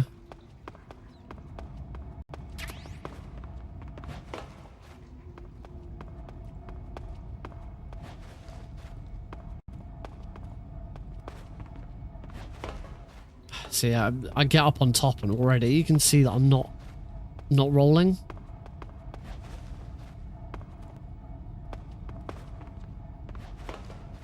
So you can already see Snake doing a little bit of walking.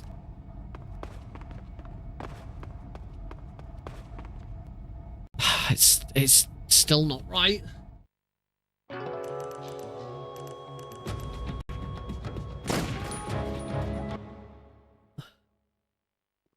Still not right.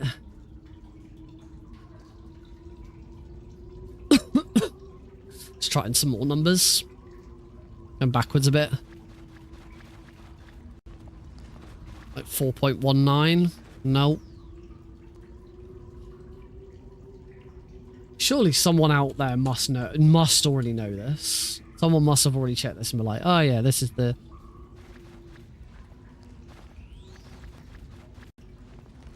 So I'm going... this is going backwards again. It's getting worse. 4.2 something seems to be... the best. Plywood... Plywood wouldn't know because Plywood's American, so he'd know... he'd know US numbers. He'd know it. He might know it for NTSC. This is getting so close. I'm on 4.216 right now.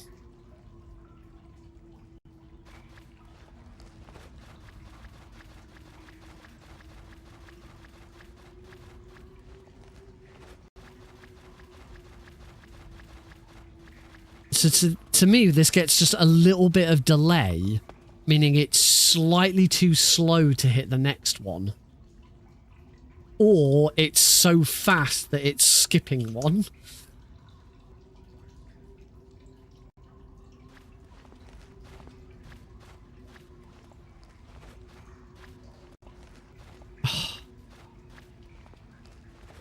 So now I've gone up just to 4.217, and that's now completely breaking it.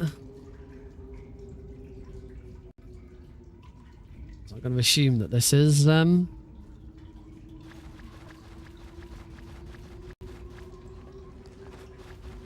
is 4.218.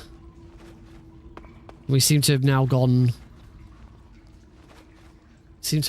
too far again. So 4.2165.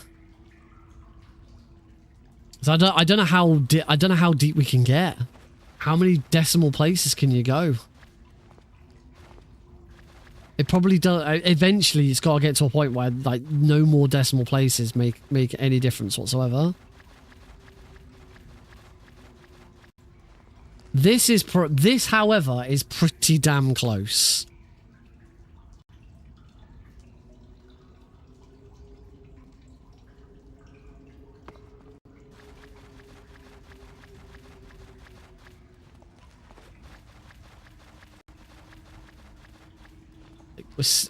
We seem to be so close to finding it.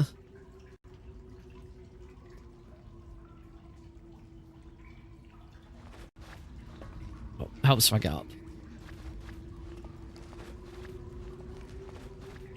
No, now we've gone backwards.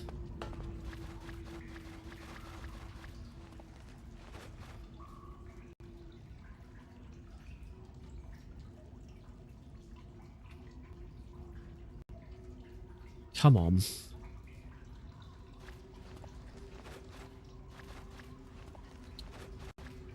And now it's...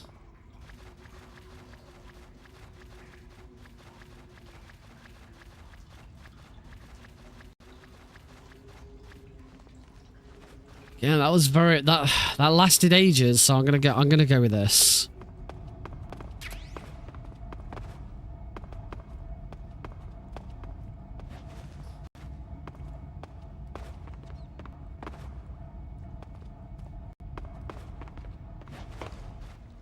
So even then, you saw Snake still do a little bit of running. Listen, I don't think Turbo makes a difference.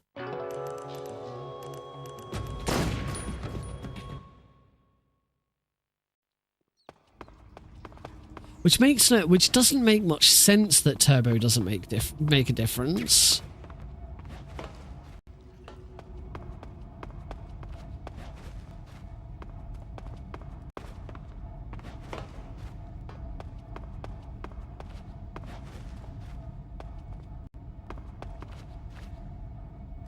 It probably needs to be a smaller number, because it's not it's not that we need it to match the frame rate, because the problem is if you get it to match the frame rate, there's a chance that you push the button like halfway through the frame instead of on frame start. What you want to do is you want to press the button enough time. You want to press the button so it's in sync, so that the button is always triggered at the start of the frame, even if there's multiple inputs. Even if you're hitting the button, 4 or 5 times a frame, as long as it's in sync, so you're always hitting it at the start of the frame, then it works. So the longer if you make the delay exactly the frame type, then it doesn't work, because you can still be out of sync.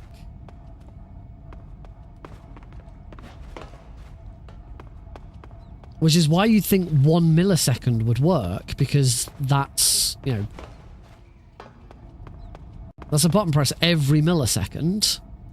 What if I go really stupidly dumb here? I tried 0.1, but it didn't work. What's going on? Can I go 0.5?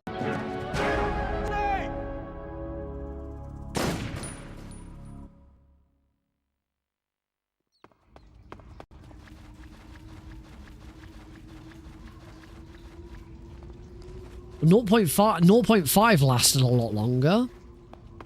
What if the answer's 0.4? Because again, that's a multiple of... Well, actually, 0.5 is a multiple.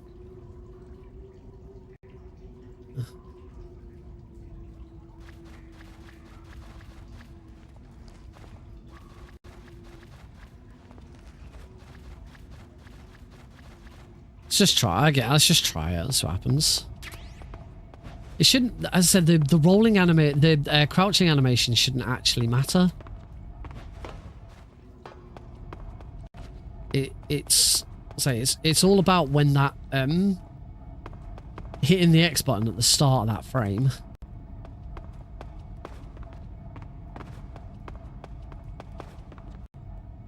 But it just doesn't matter. I've got the X button triggering 0.4 times. Problem is I'm looking at there's a text output for it going, and it does seem that it's like once a millisecond. I don't think me changing it to 0.4 is making any difference whatsoever. Which probably, again, it probably means that adding turbo actually doesn't make a difference.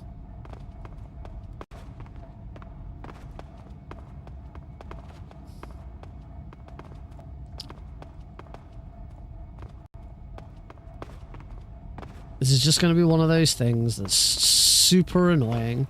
See here, as I get up onto here, you can see that Snake... Well, that one worked. There you go. You saw there, Snake did not roll for a good few seconds, so this turbo is not working.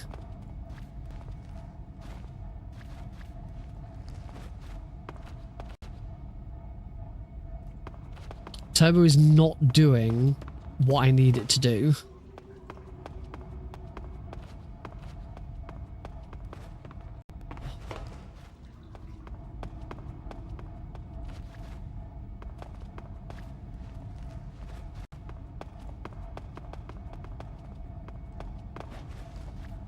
No, I'm trying to do 3DS things, which I know won't work.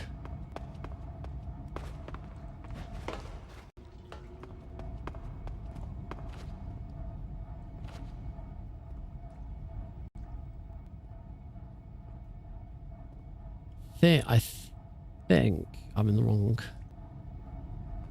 Yeah, I've not got this right.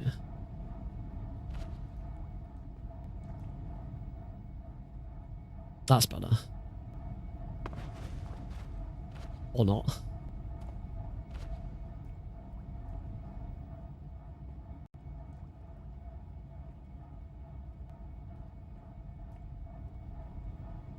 Oh.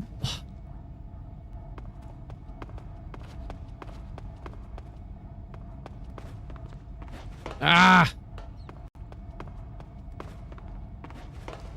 Can't even get into it now.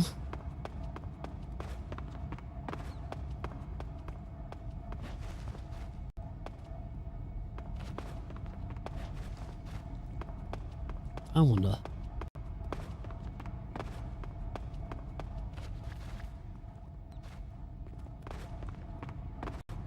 Okay, just to confirm then, it's not like taking the input before.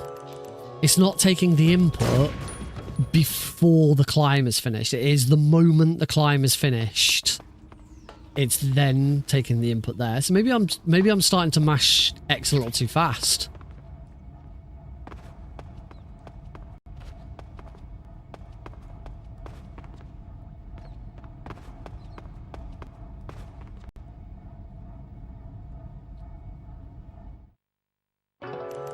Mashing X a little too early because it's not gonna do it until the animation's finished. It is basically the moment the animation is finished, X has to be pressed.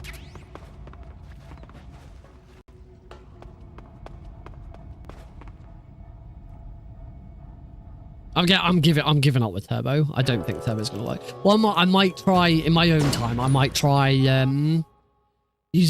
using rapid fire on Rewazda, see if that makes a difference. I remember trying to use it for the PS3 and it didn't work very well.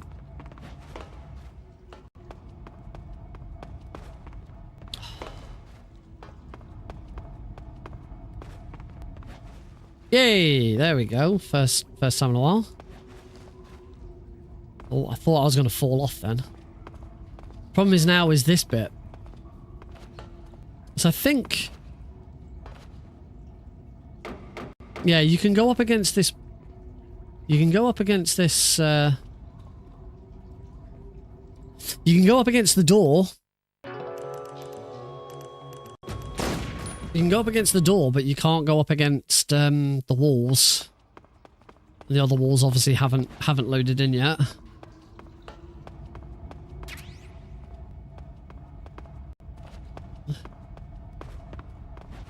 Oh, that was weird. PB. When I can do it nice and fast, it's pretty good.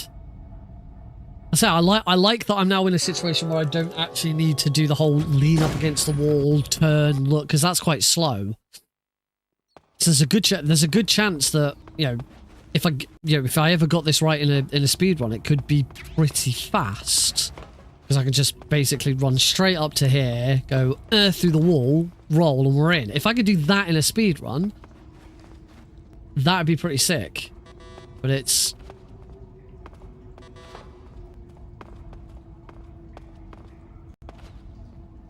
It's getting out of this quickly enough. I need to have another look at the video. Snake, what's your status? Snake! Snake! It is just basically the moment... Let me try and watch this like frame by frame.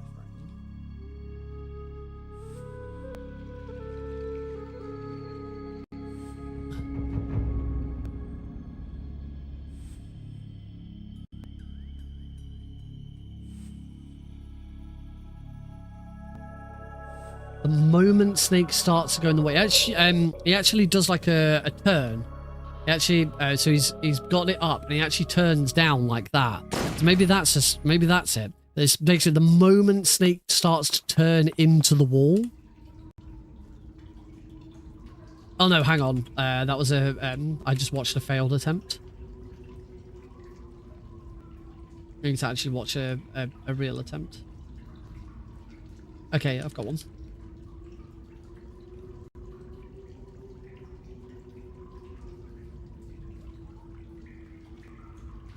In fact, does it before actually starts turning before Snake's even moved into the wall. And say it is actually a turn. It's not moving up and then down, it's actually turn back round. Oh, you sort of see that Snake's starting to... Can you see that animation there? Snake's like looking to the side as he turns. That might be it. That might be the trick that I've been missing here.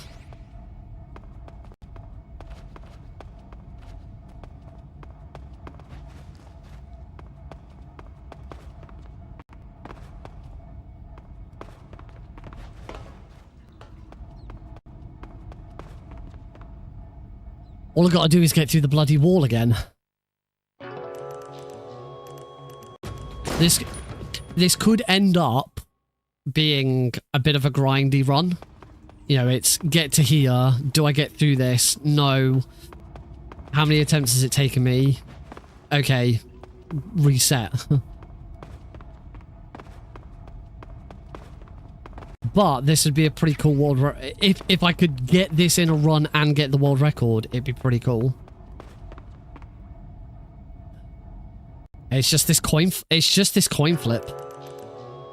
I might ask April about it. April's usually pretty chatty in MGSR. I might ask April if they've got any advice on how to get through this.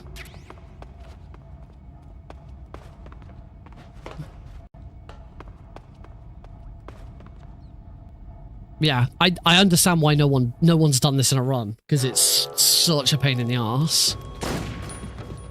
Oh bloody hell, I didn't realise it was 1:30 in the morning for me. Shit, when you were talking about time earlier, I was like, oh yeah, it's only approaching 1 AM, it's not that bad. So look at that, I can get up on the box instantly.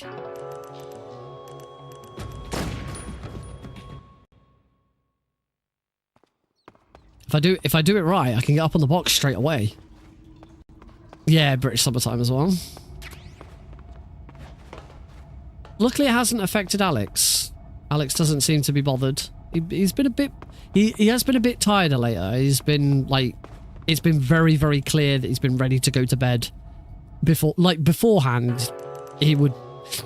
Actually, this might be before the clocks changed. Beforehand, he tended to be... Like, we'd hit 7 o'clock and he just wouldn't want to go to sleep, and it'd take him a while. You know, it could be 20 minutes, half an hour. Now we're like hitting quarter to 7, and he's like rubbing his eyes and he's ready to go. Probably because he's walking. He's now walking, so he's using more energy, which is great.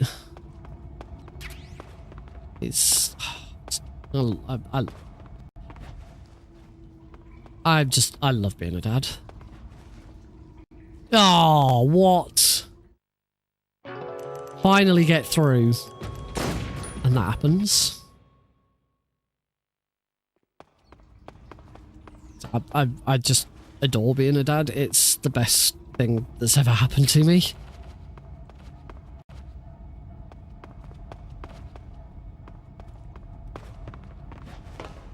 Come on, if I figured the bloody bit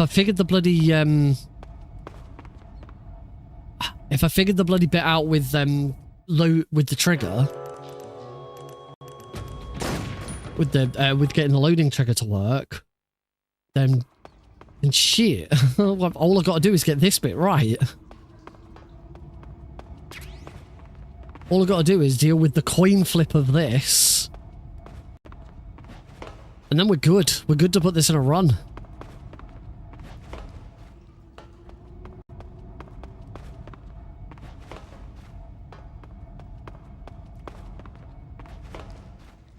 It's a little too early. Oh, come on! I can feel it. It's so... I just need to get through to the other side.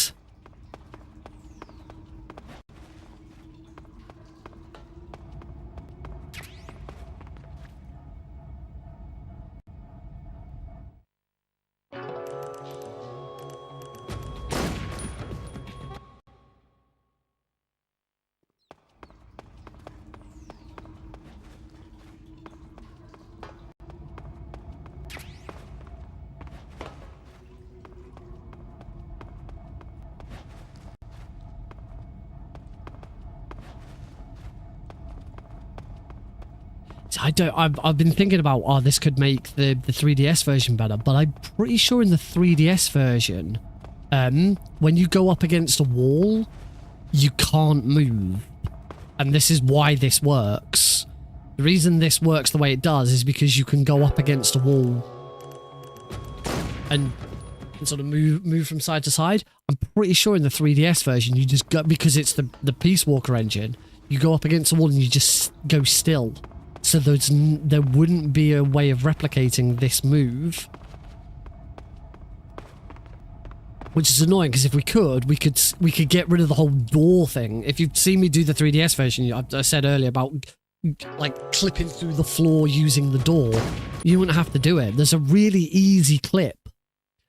Similar to this one that we're trying now, there's a really easy clip to get through to that to this out of bounds area. Look at that, first try.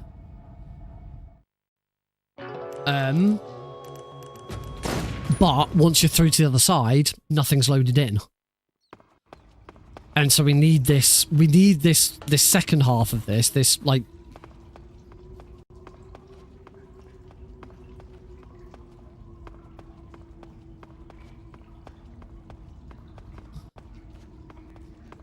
we need that, but I don't think you can do it in the 3DS version.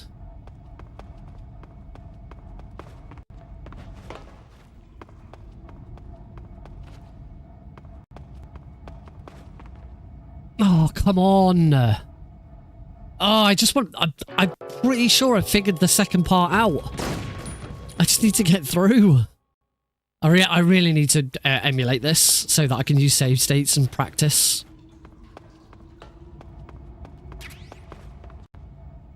But look at this, I can bloody get in so quickly now.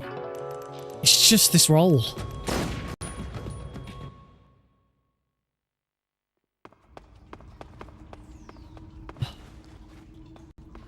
I really should go to bed. Look, first try. I can just go straight away. I've got the clip down so well. I just can't get the freaking roll. No, come on, please, Snake. Roll.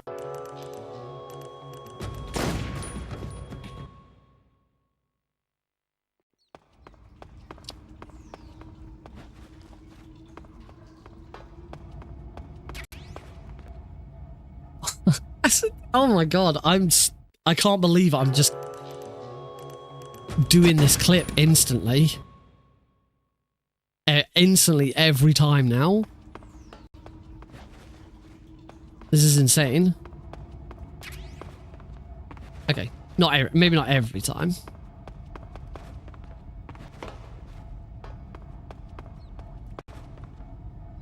But this is, you know, just doing that bit, you know, really quickly is saving so much time. I just wish there was something I could do at the other end.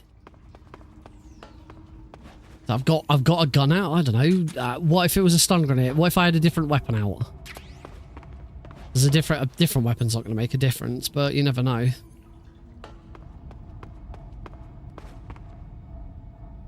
You never know what kind of things does. I don't think the box. The box does make a difference on MGS1. It's not that dissimilar. There we go. Can't hurt to try it. What if wearing the monkey mask? Oh my god, that'd be amazing if wearing the monkey mask made a difference.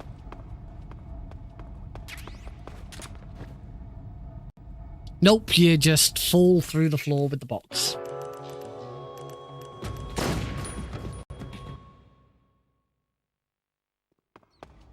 To be fair, all I didn't try and move.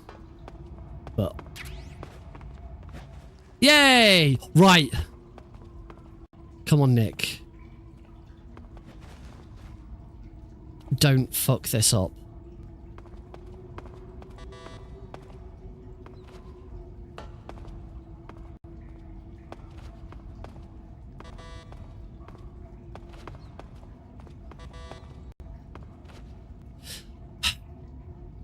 fucked it up. This is why I need an emulator to practice this, so that when I do finally get through... So don't try against that wall.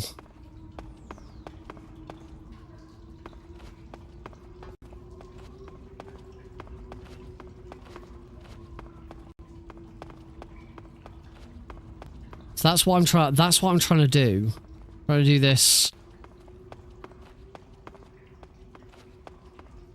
This like look. It's like turn.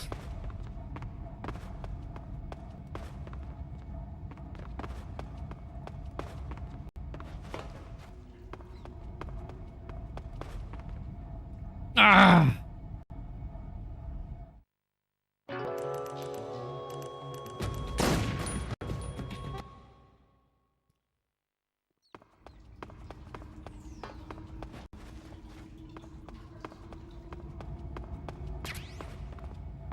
Oh, that was weird. Oh, helps if I actually hit R1 as well. Nope. Nope. Come on. It's not a new skip. It's a skip that's been known for a while. It's only doable in the PS2 version of the game. Which is why you won't have seen it in any HD edition runs, which tends to be what gets run. And this is my first time actually doing PS2 runs. But the problem is it all relies on a little bit of a coin flip with getting a roll. As soon as you do that clip through the wall, you need to be able to roll. And I just can't. I can't get the roll.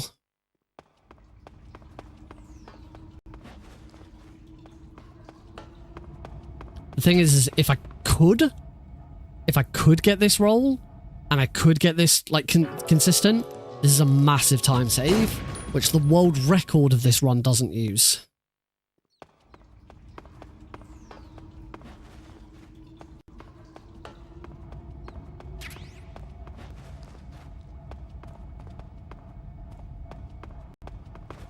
The world record of this run cannot use.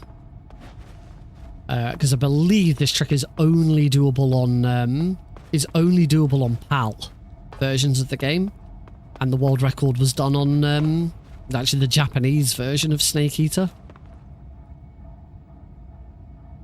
I need to check my sources there. I could be wrong with that. I'm just gonna have a quick look at one of the other attempts.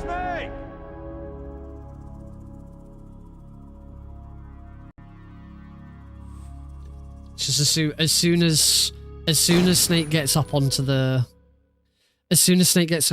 box, April immediately holds upright and just mashes X as fast as he can.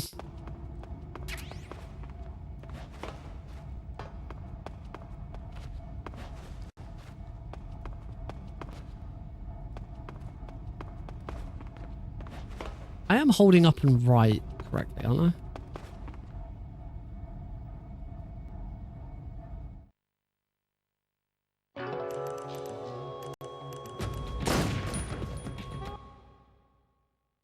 The other annoying thing about this is that like the way that there's a death plane at the bottom. A lot of games, if you fall through the floor like that, you just wrap around to the top of the level, and that would be really helpful.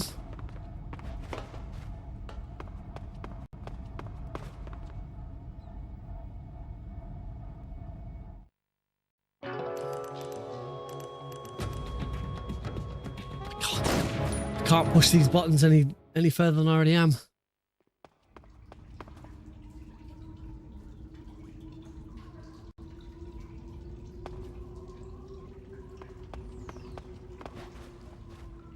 My controller was going mad on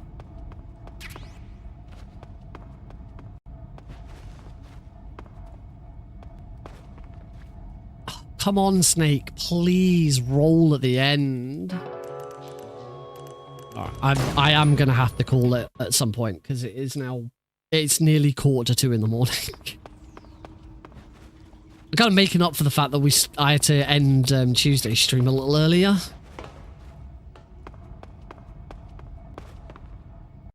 I guess I can get that bit without any issue. Get that bit without any issue. Getting that roll at the end just does not want to work for me.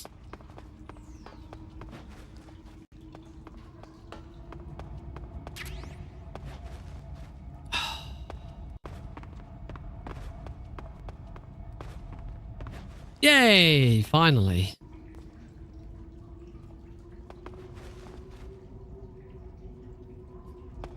Right.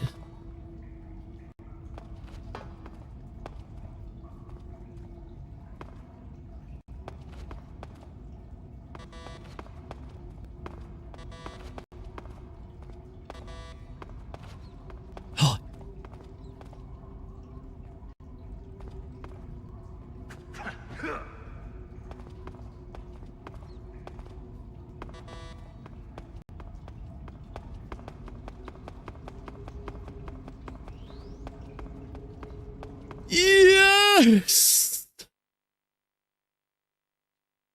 Finally! I've done it! Holy shit, that took so many attempts. That was it. That's lab skip. Bloody hell.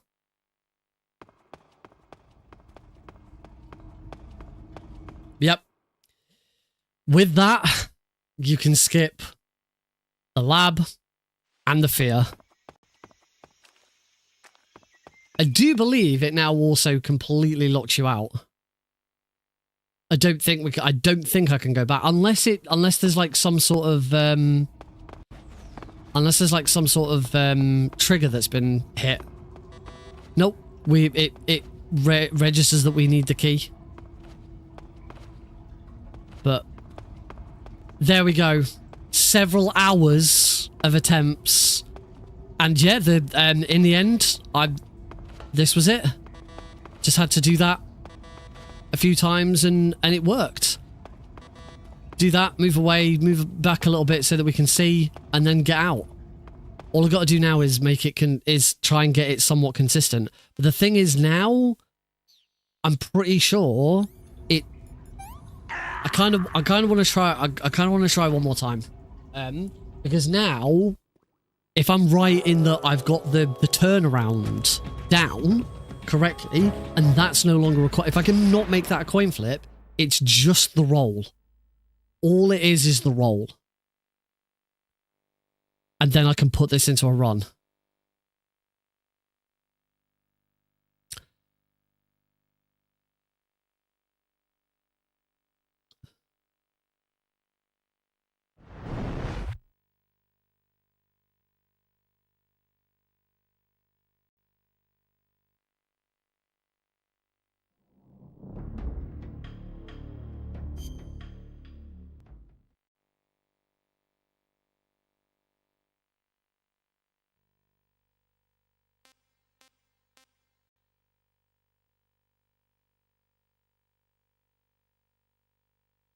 I'll move my joystick slightly and it fires off a bunch of inputs. Right. Oh, I bloody hit circle.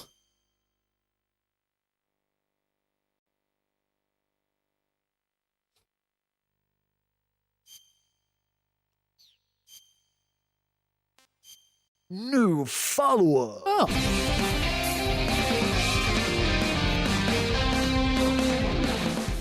Libracolis, thank you very much for the follow. Welcome to the Nick RP stream. You join me as I've been trying for hours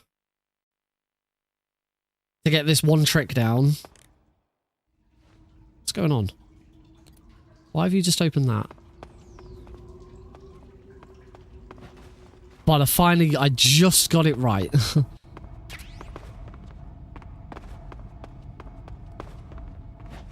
Oh.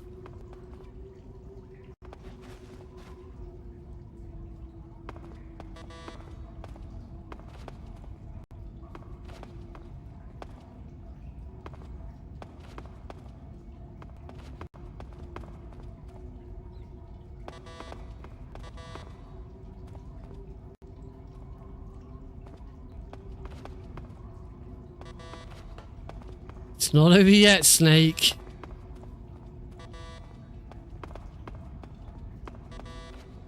No! It's not over yet, Snake. It's not over yet.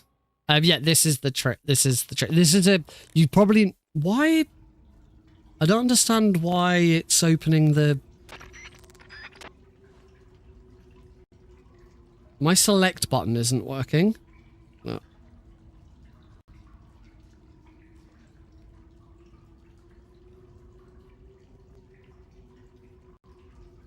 It certainly is. Yeah, so this is exclusive to the...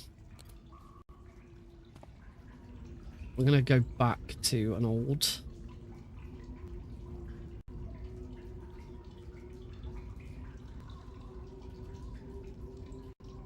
Anyway, faking death might make it load. I mean, I could give it a try. Just confirm. Oh no, I do still have turbo on.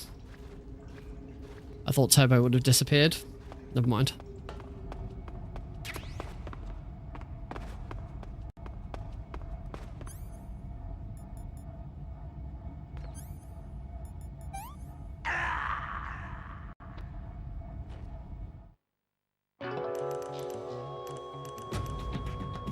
No, Snake's fully dead. I can't use it. I can't undo the death.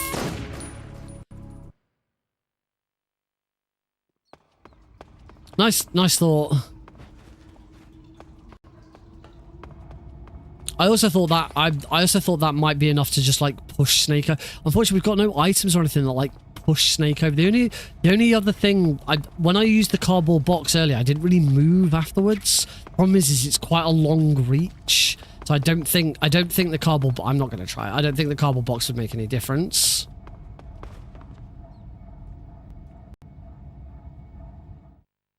But yeah, clearly I need to. I haven't quite got the second part of this down yet because I didn't do it. But holy crap! If I could get it that quick.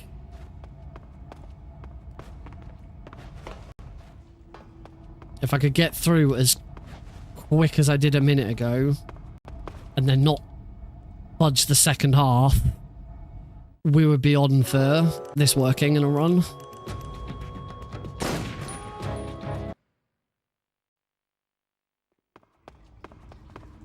So I will reach out to Apel and see if Apel's got any advice. But I imagine his advice is going to be, yeah, you just got to be persistent. There's no trick to land in the roll. Push the button at the right time.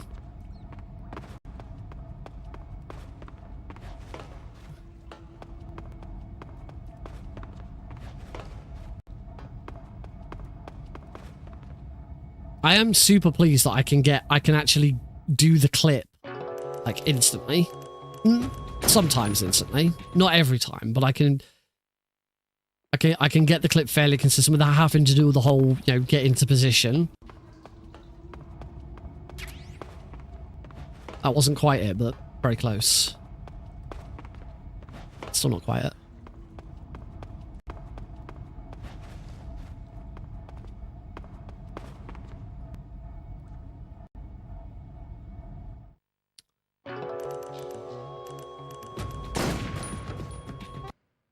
Are we on?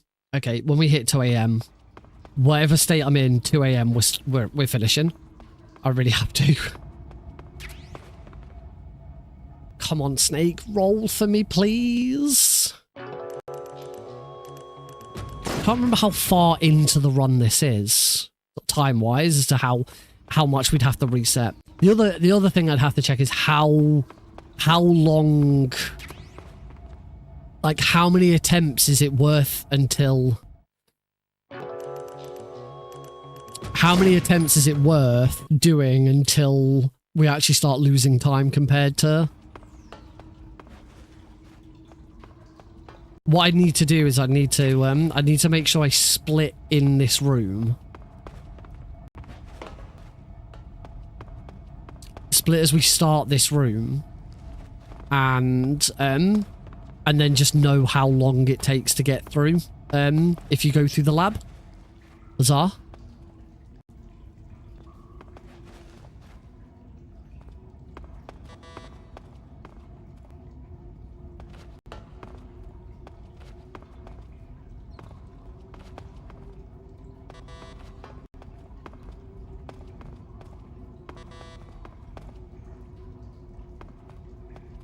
I don't think I'm actually doing a... I don't know if anyone can watch my control. Am I actually doing a proper circle?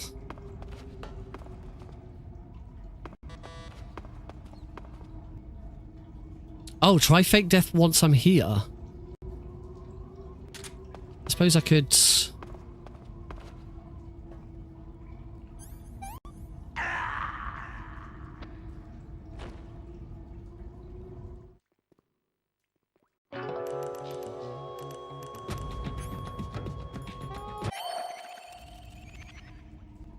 So I don't think that's loaded.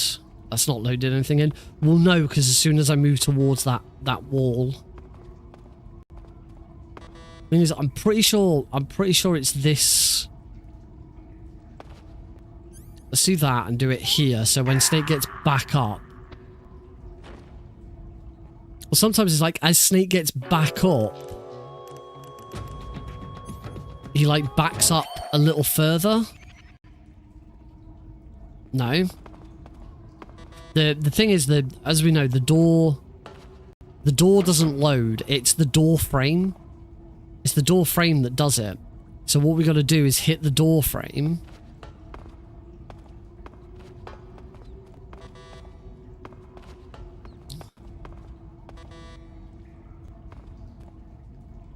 I don't think I can do it. I think I have to do it in the subsistence camera.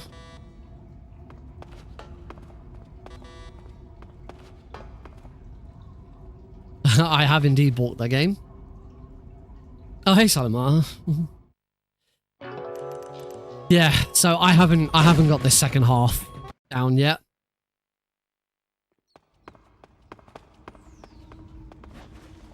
Damn it. Did it once. Got it right once. But yeah, trying to get that roll is ridiculous.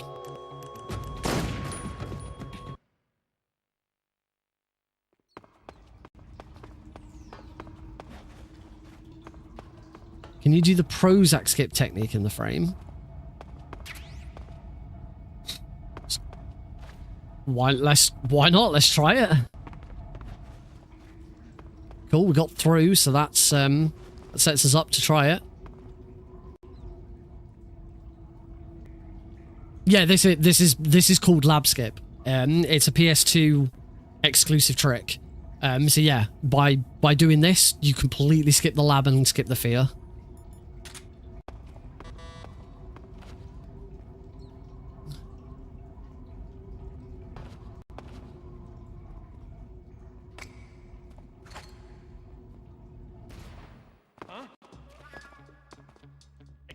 Caution. This is HQ. Patrol here. We're under fire. Enemy position unknown. Commencing alert status. Acknowledged. Sending reinforcements. Use extra caution. Snake's animation is a bit different.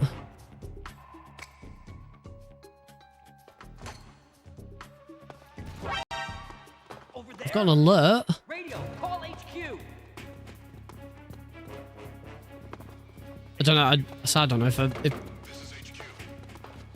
yeah, they can't get through the door. It's calling an alert in doesn't do anything.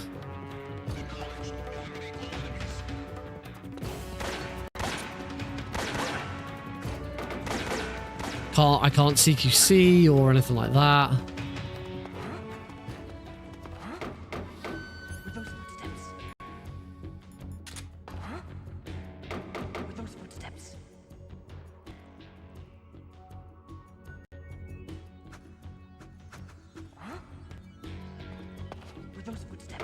No, it looks like I'm gonna have to. I've got to.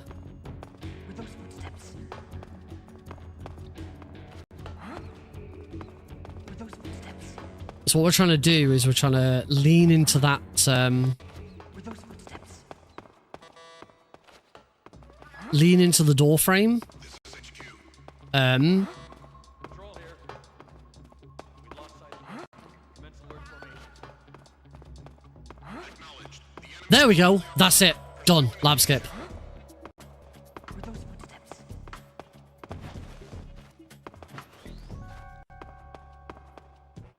Twice. So what you got to do there is you lean into the door frame, but if you lean into the door frame and go right flat up against it, you load the zone. Basically, you load back into the main part of the warehouse. Yeah, I've now got to put this into a run. Not tonight. But I do need to practice this more. But yeah, what it does is you lean into it, and it loads you back into the main portion of the warehouse. The problem is, in the main portion of the warehouse, when you're back in there, and this is your first go through the warehouse, the bit of floor you're currently stood on no longer exists. It deloads the bit of floor you're on, and you fall straight through the floor because you're on the wrong side. You're out of bounds at that point. So what you have to do is you have to sort of trigger that load and then get back in very quickly. I just realised looks like there's tyre tracks here, but there's nothing. I don't know, weird. You are now locked. You can't go back. And once you do that, you can't go. There's no going back now. We haven't got the key. That door remains locked, but we're on the other side. I'm gonna say completely skips the lab, and the fear boss fight. It's doable on the 3DS version. It's slightly different on the 3DS version. I've only done it successfully on the 3DS version a couple of times. It's a lot harder on the 3DS version. You do a completely different method to get out of bounds in the first place on the 3DS version. It's not doable on the HD collection because that whole climb up and clip through the wall isn't doable. There's a similar. If you've not seen Libracolis, have you seen? Or Silent Mart, have you seen the Mountains 3 one, which is very easy to do? I'm sure Silent Martyr is an MGS3 PS2 runner, so I'm sure Silent Martyr knows of it. It does on PAL subsistence.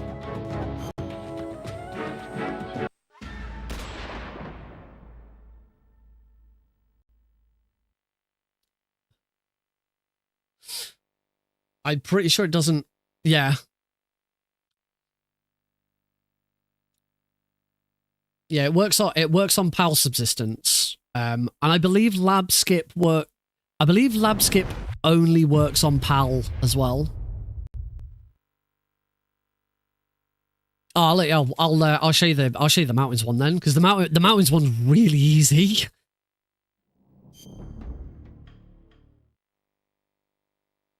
The Mountain one I've already put into a run. So load game. Oh, and the nice thing about all of this, I still have my original 2006 save for this game. But I am on memory card slot 2 because I've run out of space. Mountain top. So again, the Mountains one, this is the Eva skip. This is only doable on PAL versions of the game as well.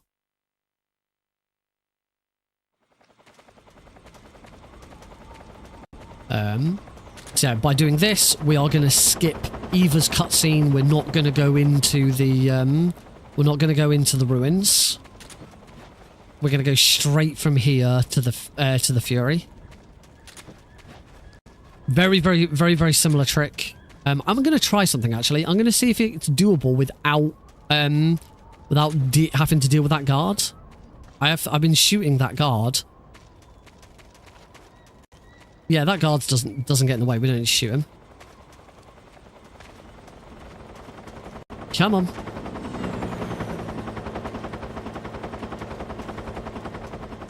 think I saw something. Okay, that guard can get in the way. Who was think I saw something. Come on.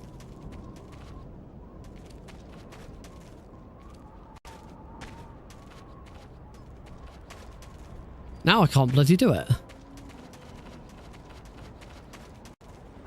I bet this guard's now in my way. I said earlier, I said this one's really easy. It is. I don't know why I'm failing it so miserably.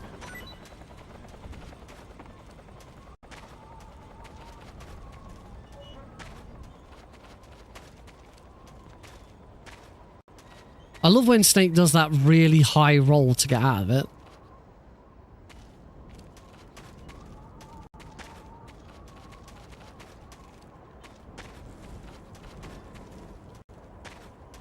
Am I doing something wrong? Do I need a gun out? Am I doing something wrong? I can't bloody do it now.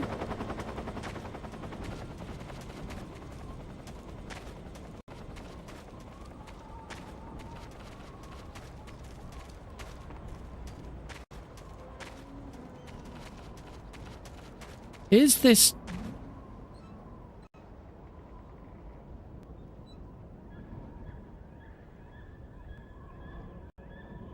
This doesn't feel right. This feels like I've done something wrong.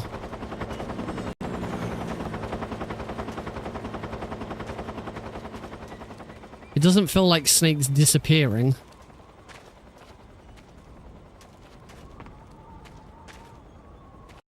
And he keeps going up there. I did this, like, really quickly during my run.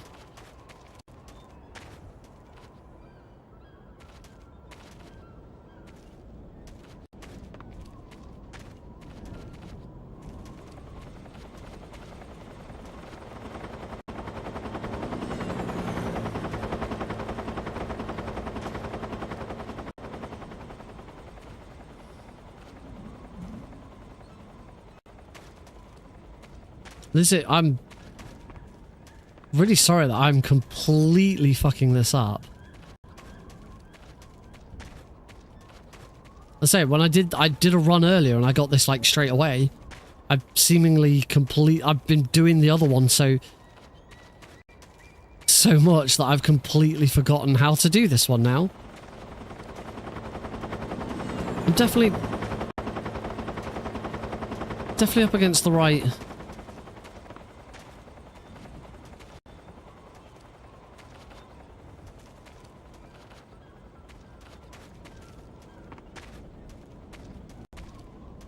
I'm definitely up against the right wall.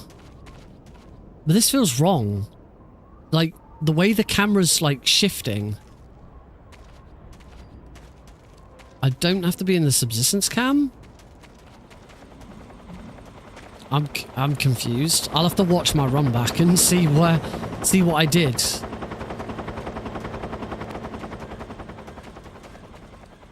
But this just doesn't quite feel right. This doesn't feel like what I was doing earlier. I don't remember when I hit R1, I don't remember the cameras like zooming in quite so hard.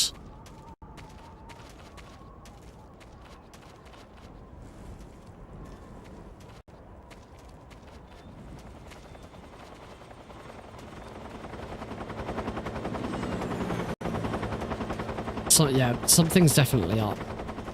I don't know if it's something to do with my... Like, because I've been messing around with my controller scheme?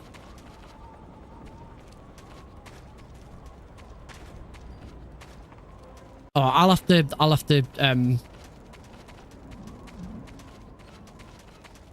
There's definitely something wrong here. This just doesn't feel right at all. I'm gonna try one thing.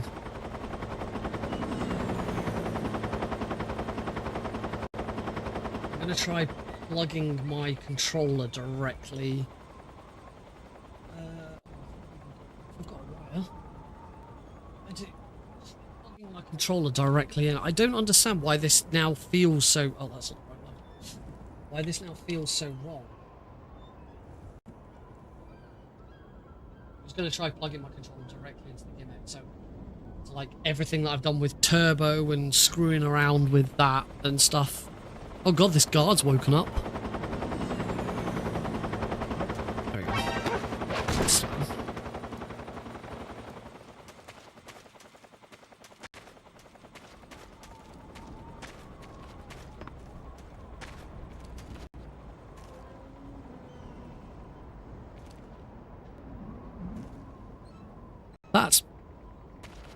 That's better. Maybe it's that I...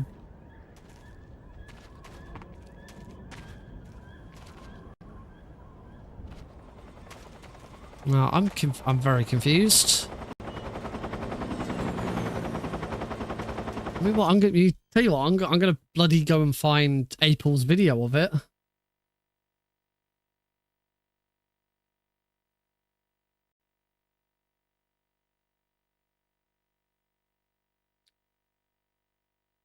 You skip with inputs.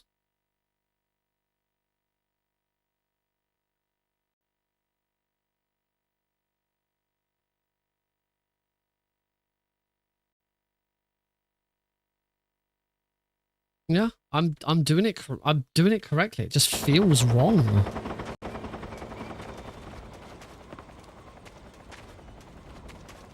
So it's like.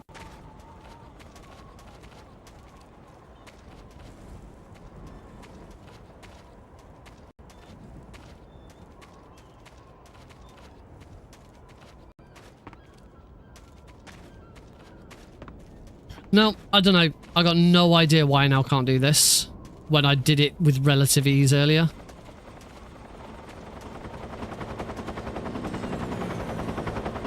Maybe it's got something to do with that guard? Maybe like the guards like screwed everything up?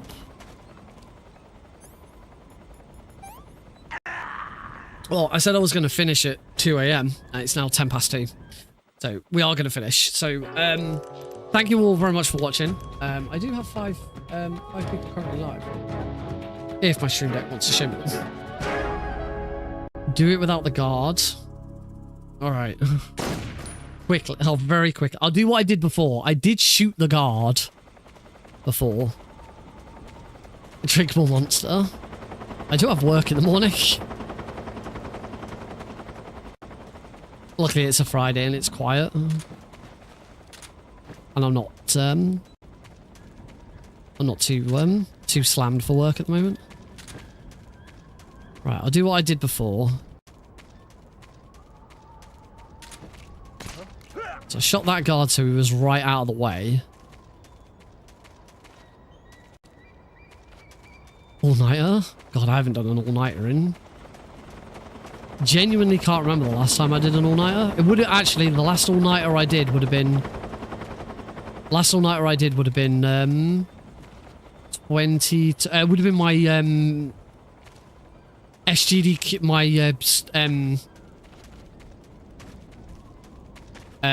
fundraising stream for me to go to SGDQ 2023.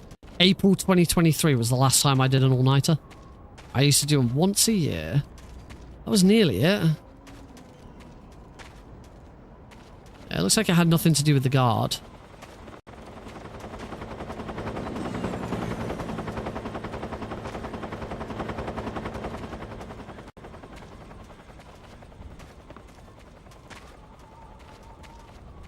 I'm so...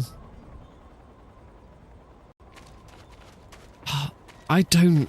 I don't know why I can't do this. I put it into a run.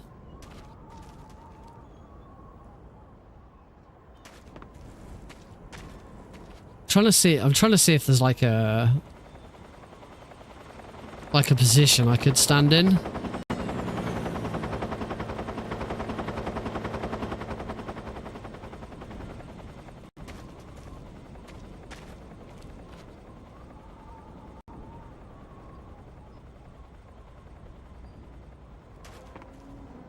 Close.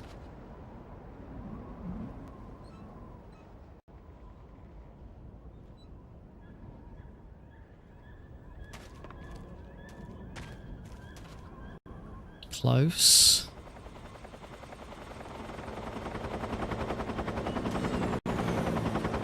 close.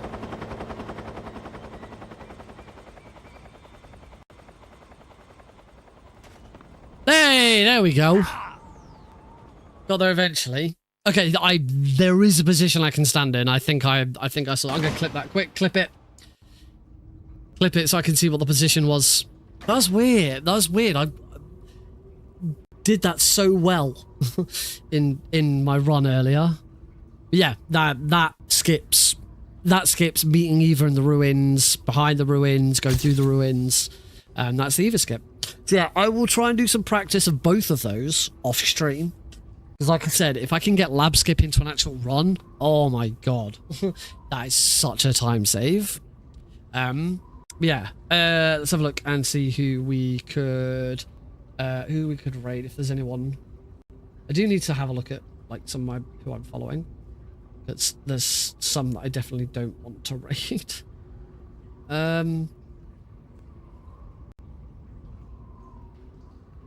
What's...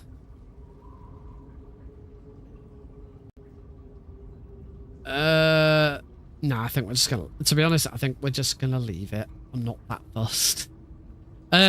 So, thank you all very much for watching. I might try and do a bonus stream. I kind of want to come back to this ASAP. If I get the opportunity for an extra stream over the weekend, I might go for it. Yes, thanks all for watching. If there isn't a bonus stream over the weekend, there will, of course, be another stream on Tuesday, where I'm going to start learning the speedrun for Jade Cocoon Legend of the Tamamayu. I've been playing it on my Vita. It's a bit boring, but it keeps crashing at the same point. But it's not officially supported on Vita, so I'm not overly surprised. But yeah, we will. I'm probably going to skip the playthrough and just learn the speedrun, because it does not look that fun. And start speedrunning not sleeping. I wish I could. Oh my god. I am shattered. Huge thank you once again to Sergeant Deagle, who just every stream is coming in and dropping another 5 gift subs. We're at 35 subscribers right now. I think my record is 50. At this rate, we might crack it. But Deagle could probably do the hand if we were going to attempt that. Yeah, insane. Anyway, thank you all so much. Have a great weekend if I don't see you. If I do see you, still have a great weekend. Night all.